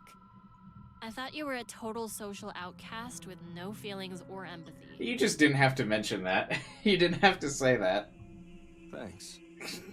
Let me finish. I was wrong. You're all right, Kojiro. I'll take your advice. I'll talk to Noriko and tell her I ain't cut out for this anymore. It's for the best. I guess we won't hang out anymore. Do we ever hang out? Well, our deliveries, our time at the factory. Dunno. Kind of grew to like it. Kojiro. Oh, shit. I forgot. There's something I still need to do for Noriko. What's that? She asked me to go to her apartment and pick up some clean clothes for her. I owe her that much at least. You wanna come with me? Her apartment? Noriko's apartment. My apartment. Not anymore. I haven't lived there for a while, but it'll always feel like mine. I wonder if there are any old memories to find between its walls. Okay, I'll come with you. The corpses he must have left between her walls. Do I need to break any windows? No, of course not. Noriko gave me her keys. I see. You sound disappointed. I shrug and let her accusations slide. He ain't wrong, it ain't worth it. I mean, it depends. We don't know how much she's getting paid. Or where Noriko's getting that money from. Maybe it is worth it.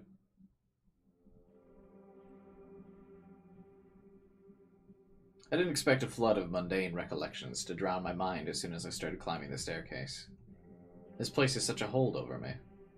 My past life. My life with X. GF. It's so foggy but so familiar. I don't even feel like the same person I was back then. But of course, I'm still the same. The stench ingrained in these walls. Every time I come in here, it smells worse and worse. What is it? Don't know. It's totally a body. That's the Jeffrey Dahmer was so popular recently. I'm sure they copied that from it.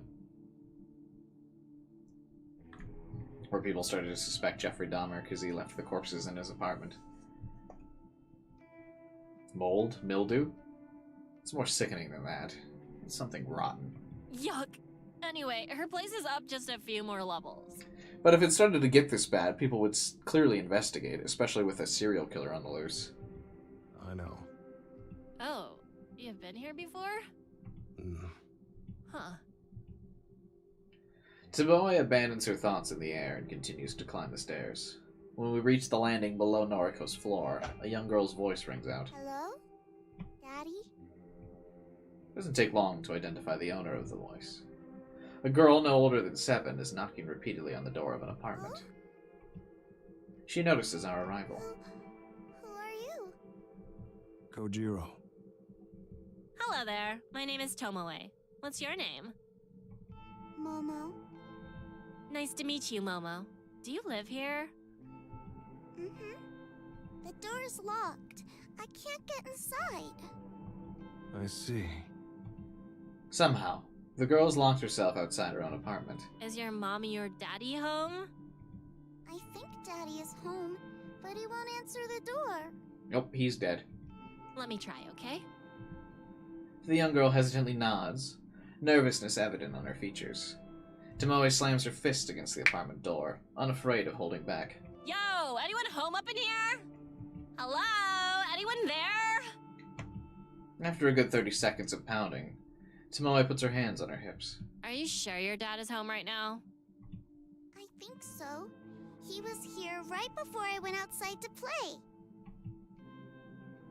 Tomoe grimaces and looks me dead in the eyes. You don't think something happened, do you? Don't know. I crouch down and rest my weight on one knee so that I come face to face with the girl. What's your dad's name? It's Kenji. Kenji, huh? And what was he doing before you went to play? Momo twiddles her fingers. Her expression turns thoughtful as she tries to remember. He was watching TV. I see. Thank you. I stand back up and turn to Tomoe. She raises an eyebrow as if in disbelief of the polite persona I adopted to talk to the girl. If he's got the TV on, it might be too loud for him to hear us. Anyway, I'm sure he'll open the door soon. We should go up to Noriko's. You're unbelievable. He's like, I don't care. I ain't leaving this girl here. What if something bad happened to her dad? Ooh. Happened to Dad? I probably shouldn't say that out loud. No, honey. I didn't mean it like that. Kojiro, we need to get in there. Tomoe's sentence is cut off as the apartment door opens. A formidable man, broad-shouldered and with a smoldering expression, now inhabits the doorway. Clear the doorway. He takes one look at Momo and then turns his neck to bark at somebody behind him. The daughter's right here. Bring her with us. Hurry it up. The stern man pushes past me and I stumble and try to get out of his way. I don't like being pushed around, but the sight of half a dozen uniformed police officers shuffling out of the apartment behind him encourages me not to retaliate. dragged along behind one of the officers is a handcuffed man in disheveled clothes. Momo! Oh, thank God. Sweetie, Daddy has to go to the police station for a little bit. I'm sorry, sweetie. I'm so sorry. Wait, has he actually been doing stuff?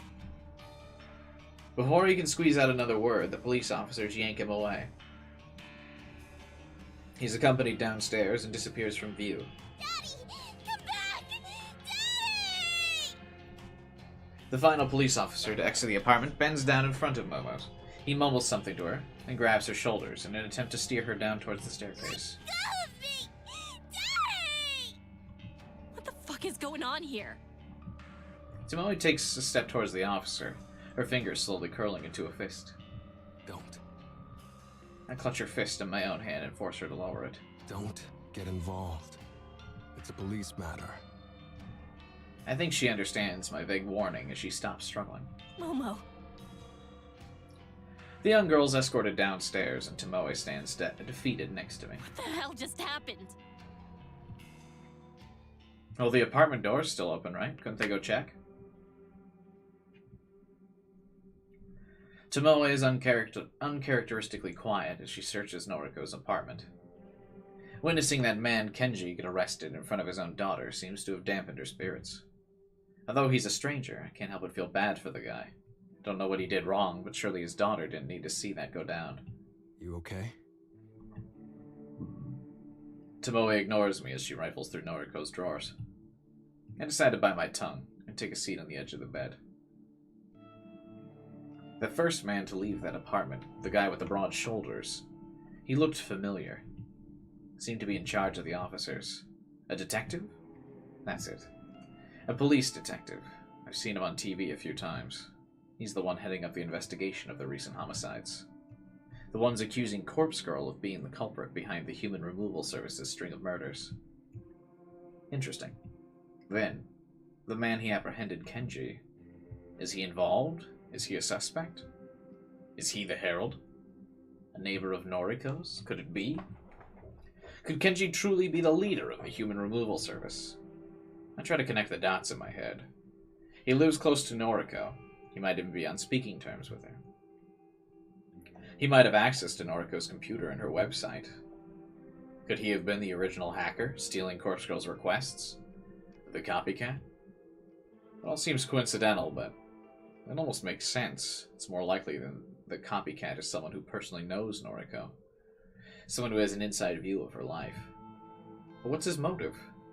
He looked like a normal guy, just a father living with his daughter. What could have inspired him to embark on a killing spree? Actually, for that matter, what inspired Noriko? Never mind. It's irrelevant. Kenji. Are you the one we've been looking for? Are you allied with Junpei? Are you the prophet? The one capable of standing toe-to-toe with Corpse Girl? Okay, I'm done. I blink a few times and look at her. She's standing with a pile of clothes neatly nestled in her arms. Can we get going? Yeah. She sounds so angry. Leaving's for the best. I want to get home and spend some time with my thoughts. A lot of new info to sort through.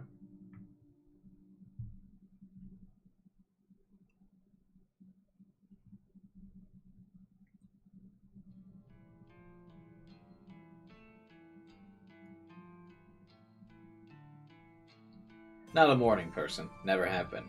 But running with Noriko has forced me to get up early more times than I can count. Doesn't mean I'm getting used to it. Still can't prevent myself from yawning. Doesn't help last night was sleepless. Couldn't convince my overactive mind to take a break.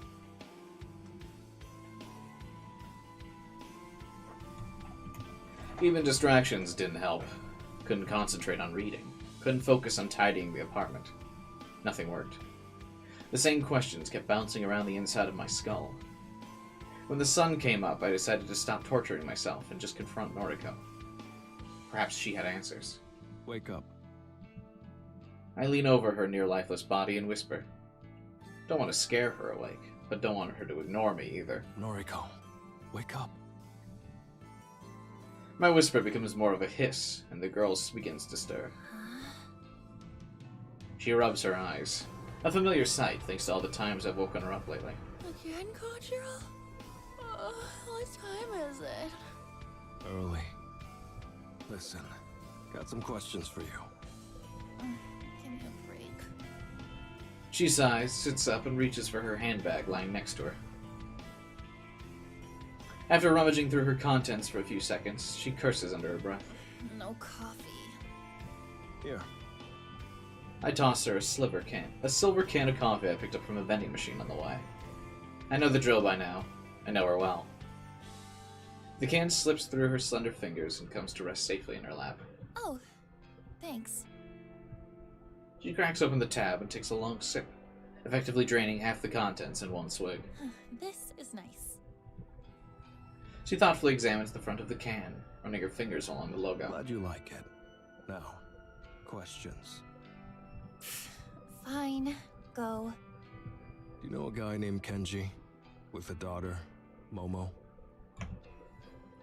Noriko cocks her head to the side, as if this was the last question she expected to hear. Yeah, I know them. They're my neighbors, kind of. They live on the floor below me. That's right.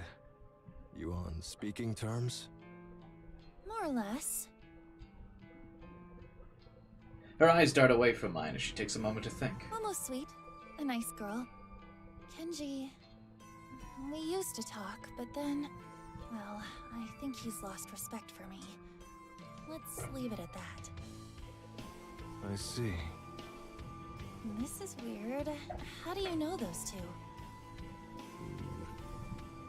Suppose it can't hurt to tell her. Tomoe probably will if I don't. Went to your apartment yesterday, with Tomoe. You did? Had to collect clothes for you. Going upstairs, we saw Kenji get arrested by the police. Lots of cops. And the detective from TV. Detective? Wait, Kenji got arrested? Why? Don't know. They took him away in cuffs. Took Momo, too. No, the detective. You're not talking about the one heading up the murder investigations, are you? It's him. Big guy. Fujikawa.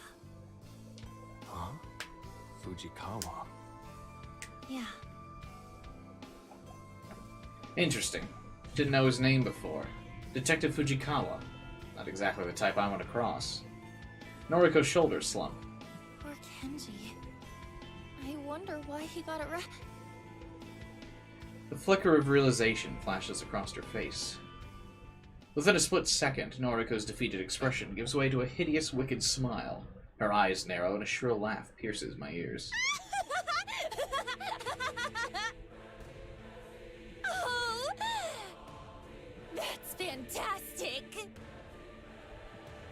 Don't know if she's lost the plot, or she's figured something out. All those precautions I took, all that preparation, it finally paid off! Spill it. What are you talking about? Okay. Right. Listen carefully. When this all started, when Corpse Girl first told me to start killing... Oops.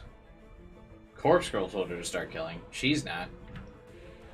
When Corpse Girl told her? I thought she was Corpse Girl. That's what she always referred to herself. I knew that running the website from my apartment was a risk. I knew accessing the database of the deceased could be tracked by anyone watching me. I took certain measures to protect myself. To protect Corpse Girl's work. What did you do? I pinned everything on Kenji Ogawa. I used his internet service, his Wi-Fi. I used his address for registering my website. I used his name for every service I signed up to.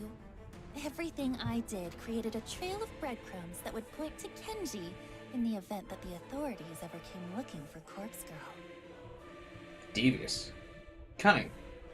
Noriko planned everything from the start with a great amount of forethought. More concerning is the fact that she wasn't afraid to throw her neighbor to the wolves in order to save her own skin. Still, if I take Noriko at her word, this rules Kenji out as the mastermind behind the human removal service.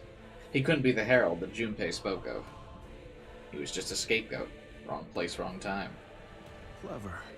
I'm impressed. Thank you. It finally paid off. The police will either treat Kenji as the culprit, Or release him once they figure out he's not who they're looking for. Either way, they'll be back to square one. Wouldn't he just be like, yeah, I let this one chick use my Wi-Fi, maybe it's her? And I'm off the hook. Sure, if you say so. Hmm? That's all well and good, but you've been conducting a lot of work recently, since you stopped living in your apartment. What's your point? You've been logging to Corpse Girl's website from here, from the factory. You've been accessing that database of the deceased, too. Don't you think if the authorities trace that, they'll just come looking for you here? I'm using my cell service to connect to the web. Oof, that's not gonna hide you. I'm not using a dedicated internet connection. And I'm running my connection through a proxy to mask my IP address. That can't be traced, right? Right? I shake my head. I'm pretty sure it can be. Not my area of expertise, though. No, but I'd be cautious if I were you. The cops will figure out Kenji's not guilty soon enough. Just you wait. Normal guy like that, he won't be able to give them any of the information they're looking for. Wouldn't be surprised if he gets released before the weekend. So? Hitting a dead end like that will only enrage the police, especially that detective, Fujikawa. Don't you think they'll redouble their efforts after that? They'll surely do whatever it takes to catch the true culprit. Yeah, sure, I hear you, but Corpse Girl really isn't the one they're looking for. The human removal service is behind most of the recent deaths.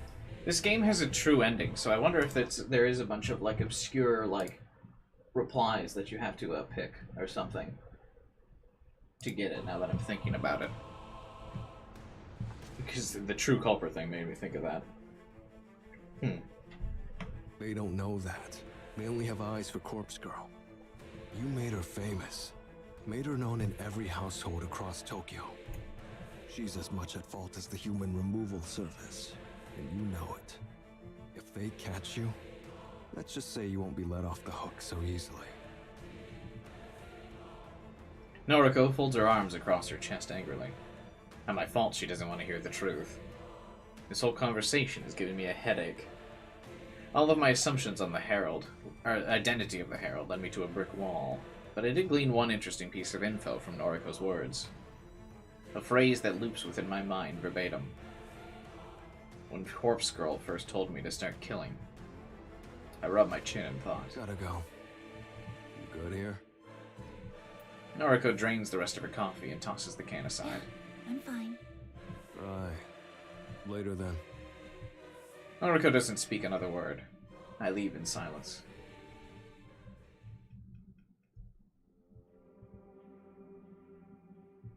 Got a few hours before I need to go to work at the morgue. Usual night shift. Not a good combination with an early morning. At least there are no deliveries to make today, for Noriko or for Corpse Girl. For the best. If Tomoe is quitting, we won't have a driver. Didn't really think that through when I encouraged her to go with her gut. Oh well, that's on Noriko. She's the brains. I'm simply the muscle, just like I tell her. Corpse Girl told Noriko to kill people. That's what she said. That's what Noriko, what Corpse Girl, that's what the person I know as Noriko told me. That begs a follow-up question. If Noriko isn't Corpse Girl, then who is? Is Corpse Girl a person? Someone whispering instructions in Noriko's ear? Has that always been the case? Was I so blindsided by Noriko's ambitions for grandeur that I disregarded the truth behind her words? Is Noriko nothing but a puppet? Too many questions.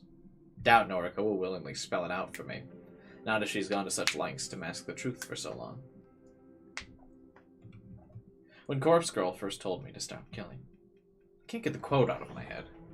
Too many moving pieces in this puzzle. Noriko, Corpse Girl, the Human Removal Service, the Herald, Junpei, Kenji. Too many assumptions, too many shadowy figures. Makes me angry. Don't like it when I don't understand something. I'm clever, sharp, like to know everything. Like to predict what's going to happen next. Like to remain one step ahead of everyone I know. Right now, I feel 3 steps behind. Behind Noriko, behind whatever Corpse Girl is. Maybe Tomoe has the right idea. Maybe getting out of this situation is for the best. Though, could I make a clean break?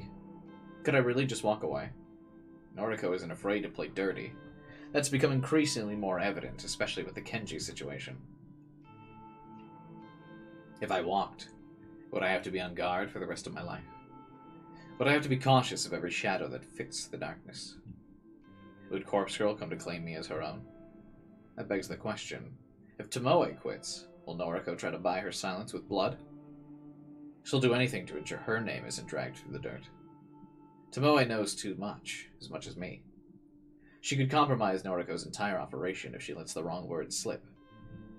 Because of that, I have to believe Noriko won't stand for it.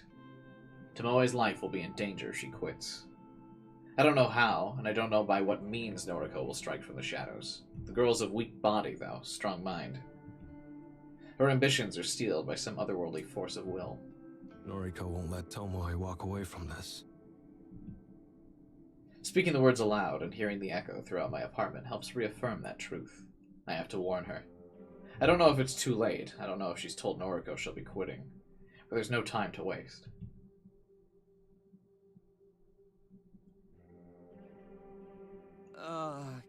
Can I help you? Tomoe in?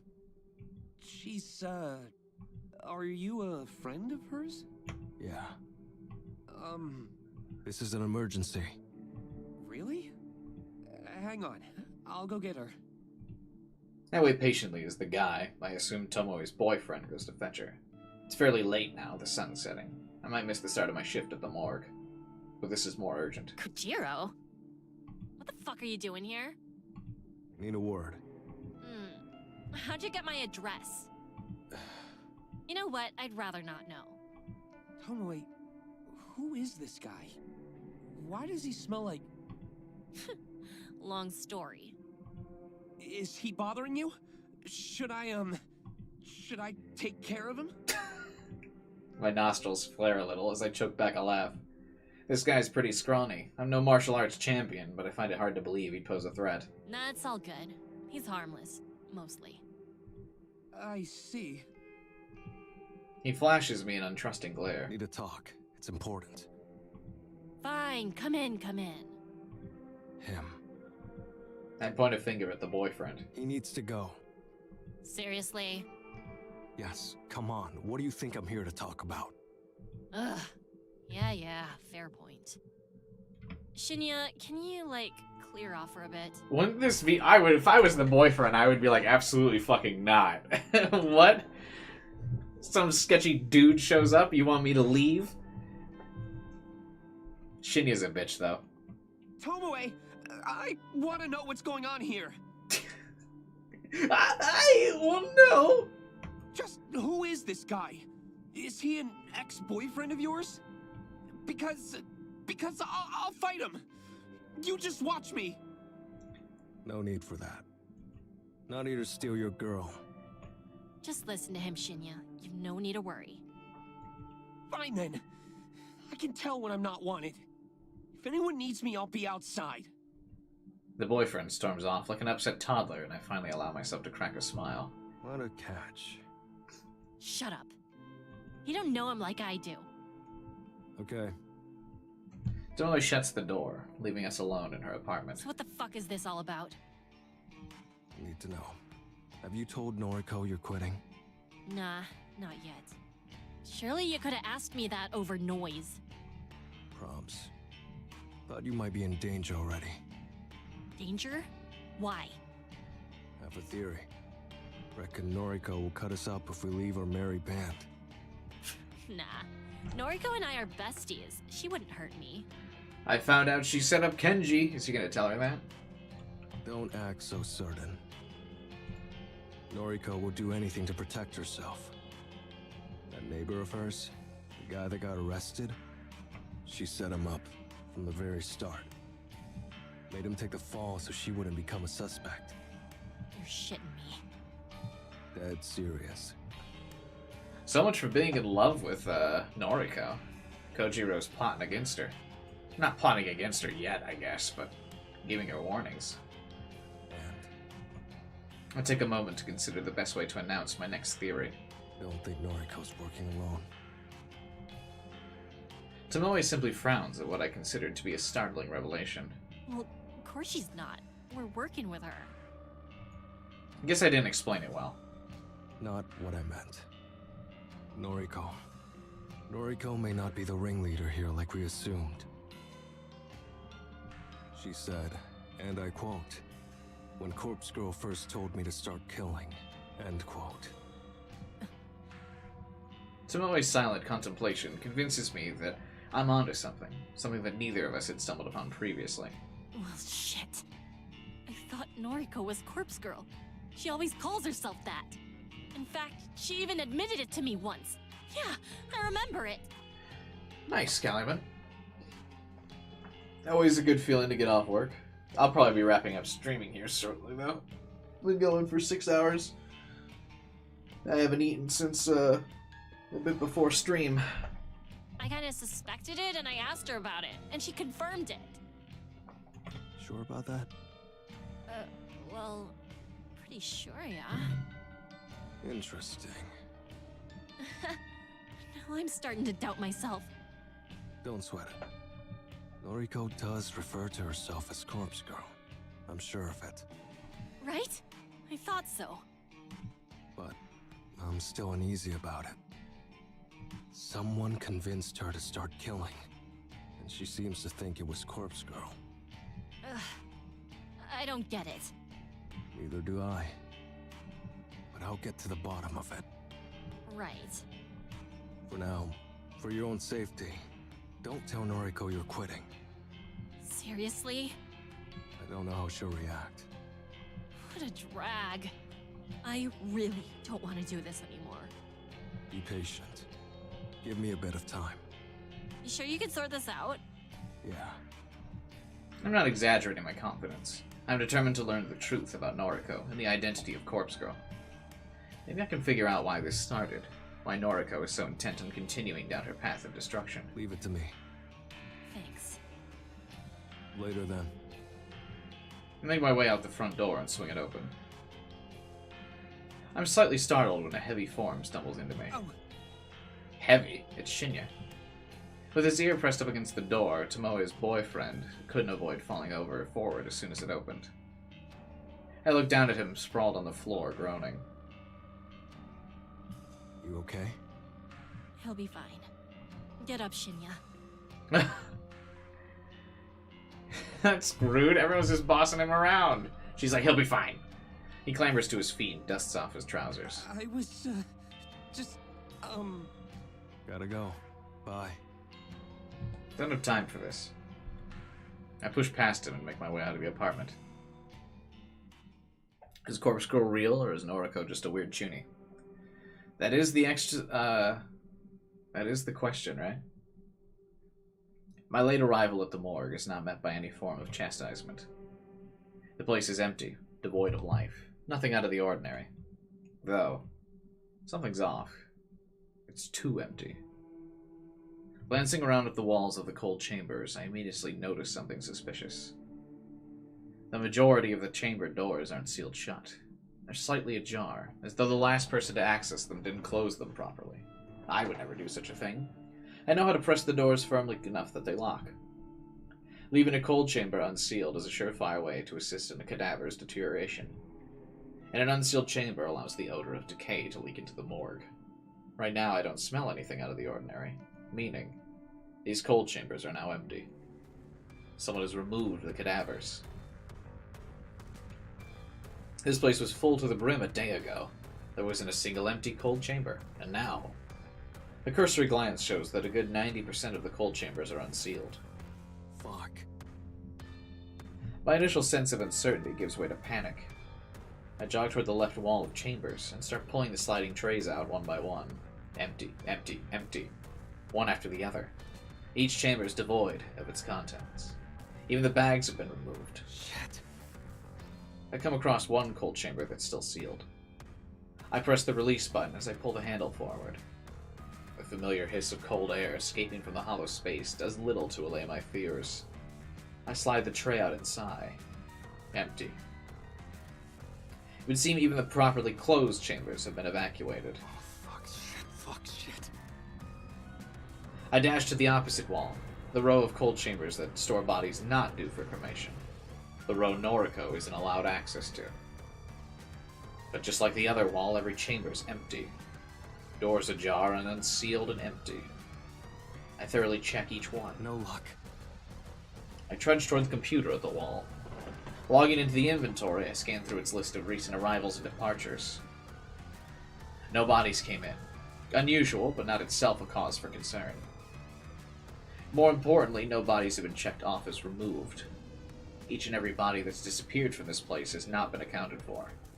The correct protocols have not been adhered to. I can only draw one conclusion. The morgue's been robbed.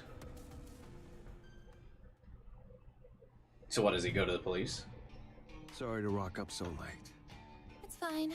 I was awake. Okay. Bad news. Hit me. Morgue's been plundered. Plundered? What, are you a pirate now? Wait, your tone. You're not joking. No. Explain. All the cadavers have been stolen. Explain! Cold chambers are completely empty. Fuck! Yeah, my thoughts exactly. How could you let this happen? Me? I'm no security guard. Don't put this on me. How am I supposed to acquire corpses now? How the fuck am I supposed to appease Corpse Girl? What? I mean, corpses would come back to the morgue. It's a morgue. Despite the fact she's having a Noriko moment, I don't miss the fear in her voice. Appease Corpse Girl. Not something you'd say if you refers to yourself. She's clearly referring to someone else. Time to put her on the spot. Sick of always being 3 steps behind. Who's Corpse Girl? What? Who is she? Don't act dense. I'm Corpse Girl. If you're trying to be funny, it isn't working. Now isn't the time. If she doesn't kill enough, she'll lose subscribers. Me. We've lost everything, Kojiro. I've got a couple of bodies here at the factory, but they're allocated to victims already. If Corpse Girl gets any new requests, we won't be able to fulfill them. There, you did it again. You referred to Corpse Girl as another person. Can you stop messing around? Don't you see how serious this is? I do. I do see how serious this entire situation has become. Noriko is delusional. She refers to Corpse Girl both as herself and another person. She pays no heed to the difference in her words, even when called out. She doesn't seem to be aware she's doing it. Could be a personality disorder. Can't place blame on her if that's the case, but I think it's more than that. She believes she's being guided or goaded by Corpse Girl, forced to achieve her ambitions. There's more to it than a personality disorder. Something I'm not seeing. So, what do we do? What can we do? You'll have to break into another morgue. Start stealing corpses for me. No. What do you mean, no? Don't say no to me. I'd do just about anything for you. But sometimes, you need to know when to call it. There's no moving forward from here. I can't give up, Kojiro. I've come so far. Somebody stole the cadavers from the morgue. From my morgue. Somebody who knows what I'm involved in. It wasn't an attempt to stop what we're doing. What do you mean? It was a message. Whoever did it wanted to prove that they are more powerful than we are. Pulling several hundred stiffs from a morgue, all at once, without getting busted? That's something even we couldn't achieve. Someone knows our operation, inside and out. Someone knows what we do and how we do it. And they wanted to prove that they can do it better. The Human Removal Service. Who else? Damn it. Hope you can see the truth now. We can't continue with them in the picture. You're right. Our next move is to destroy them. Destroy the Herald. That wasn't exactly what I was getting at. I was only trying to discourage Noriko from continuing her operation. What do you propose? You said you'd do nearly anything for me. right?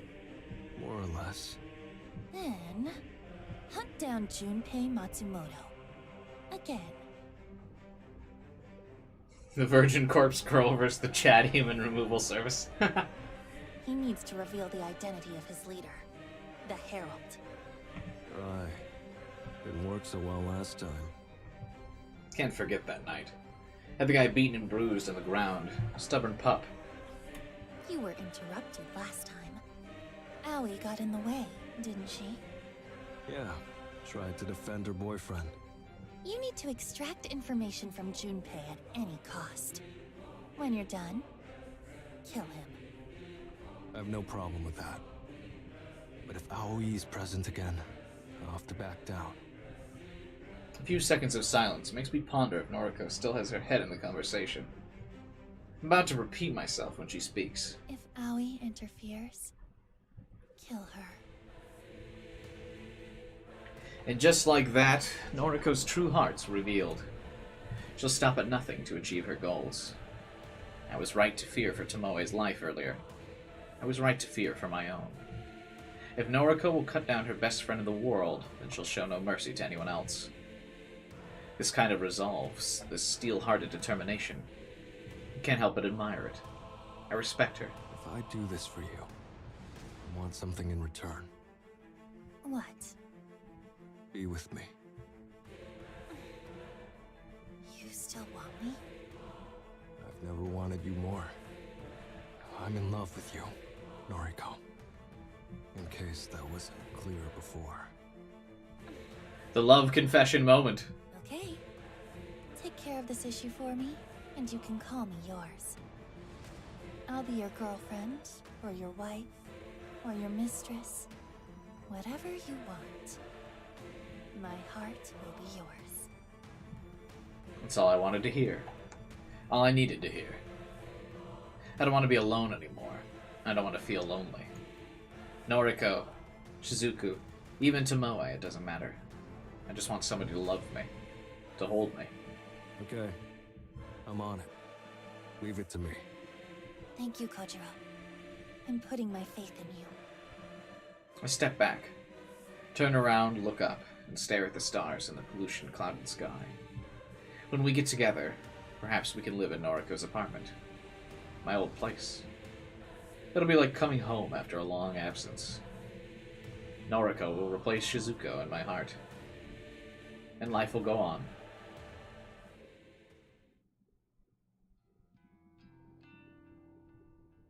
Alright.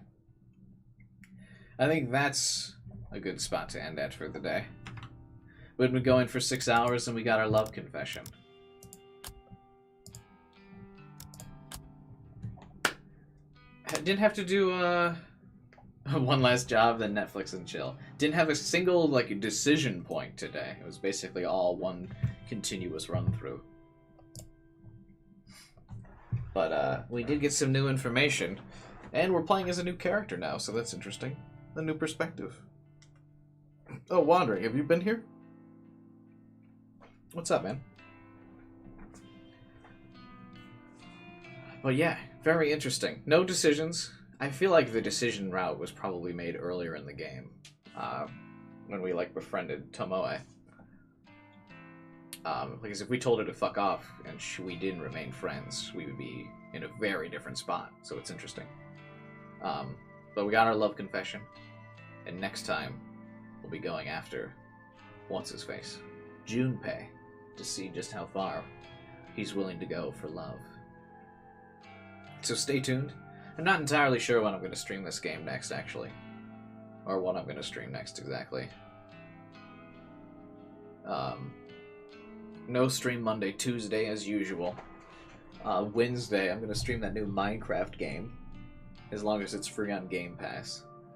I'm pretty sure it is, because it's Minecraft and owned by Microsoft, which means I imagine they'll put it up there for free.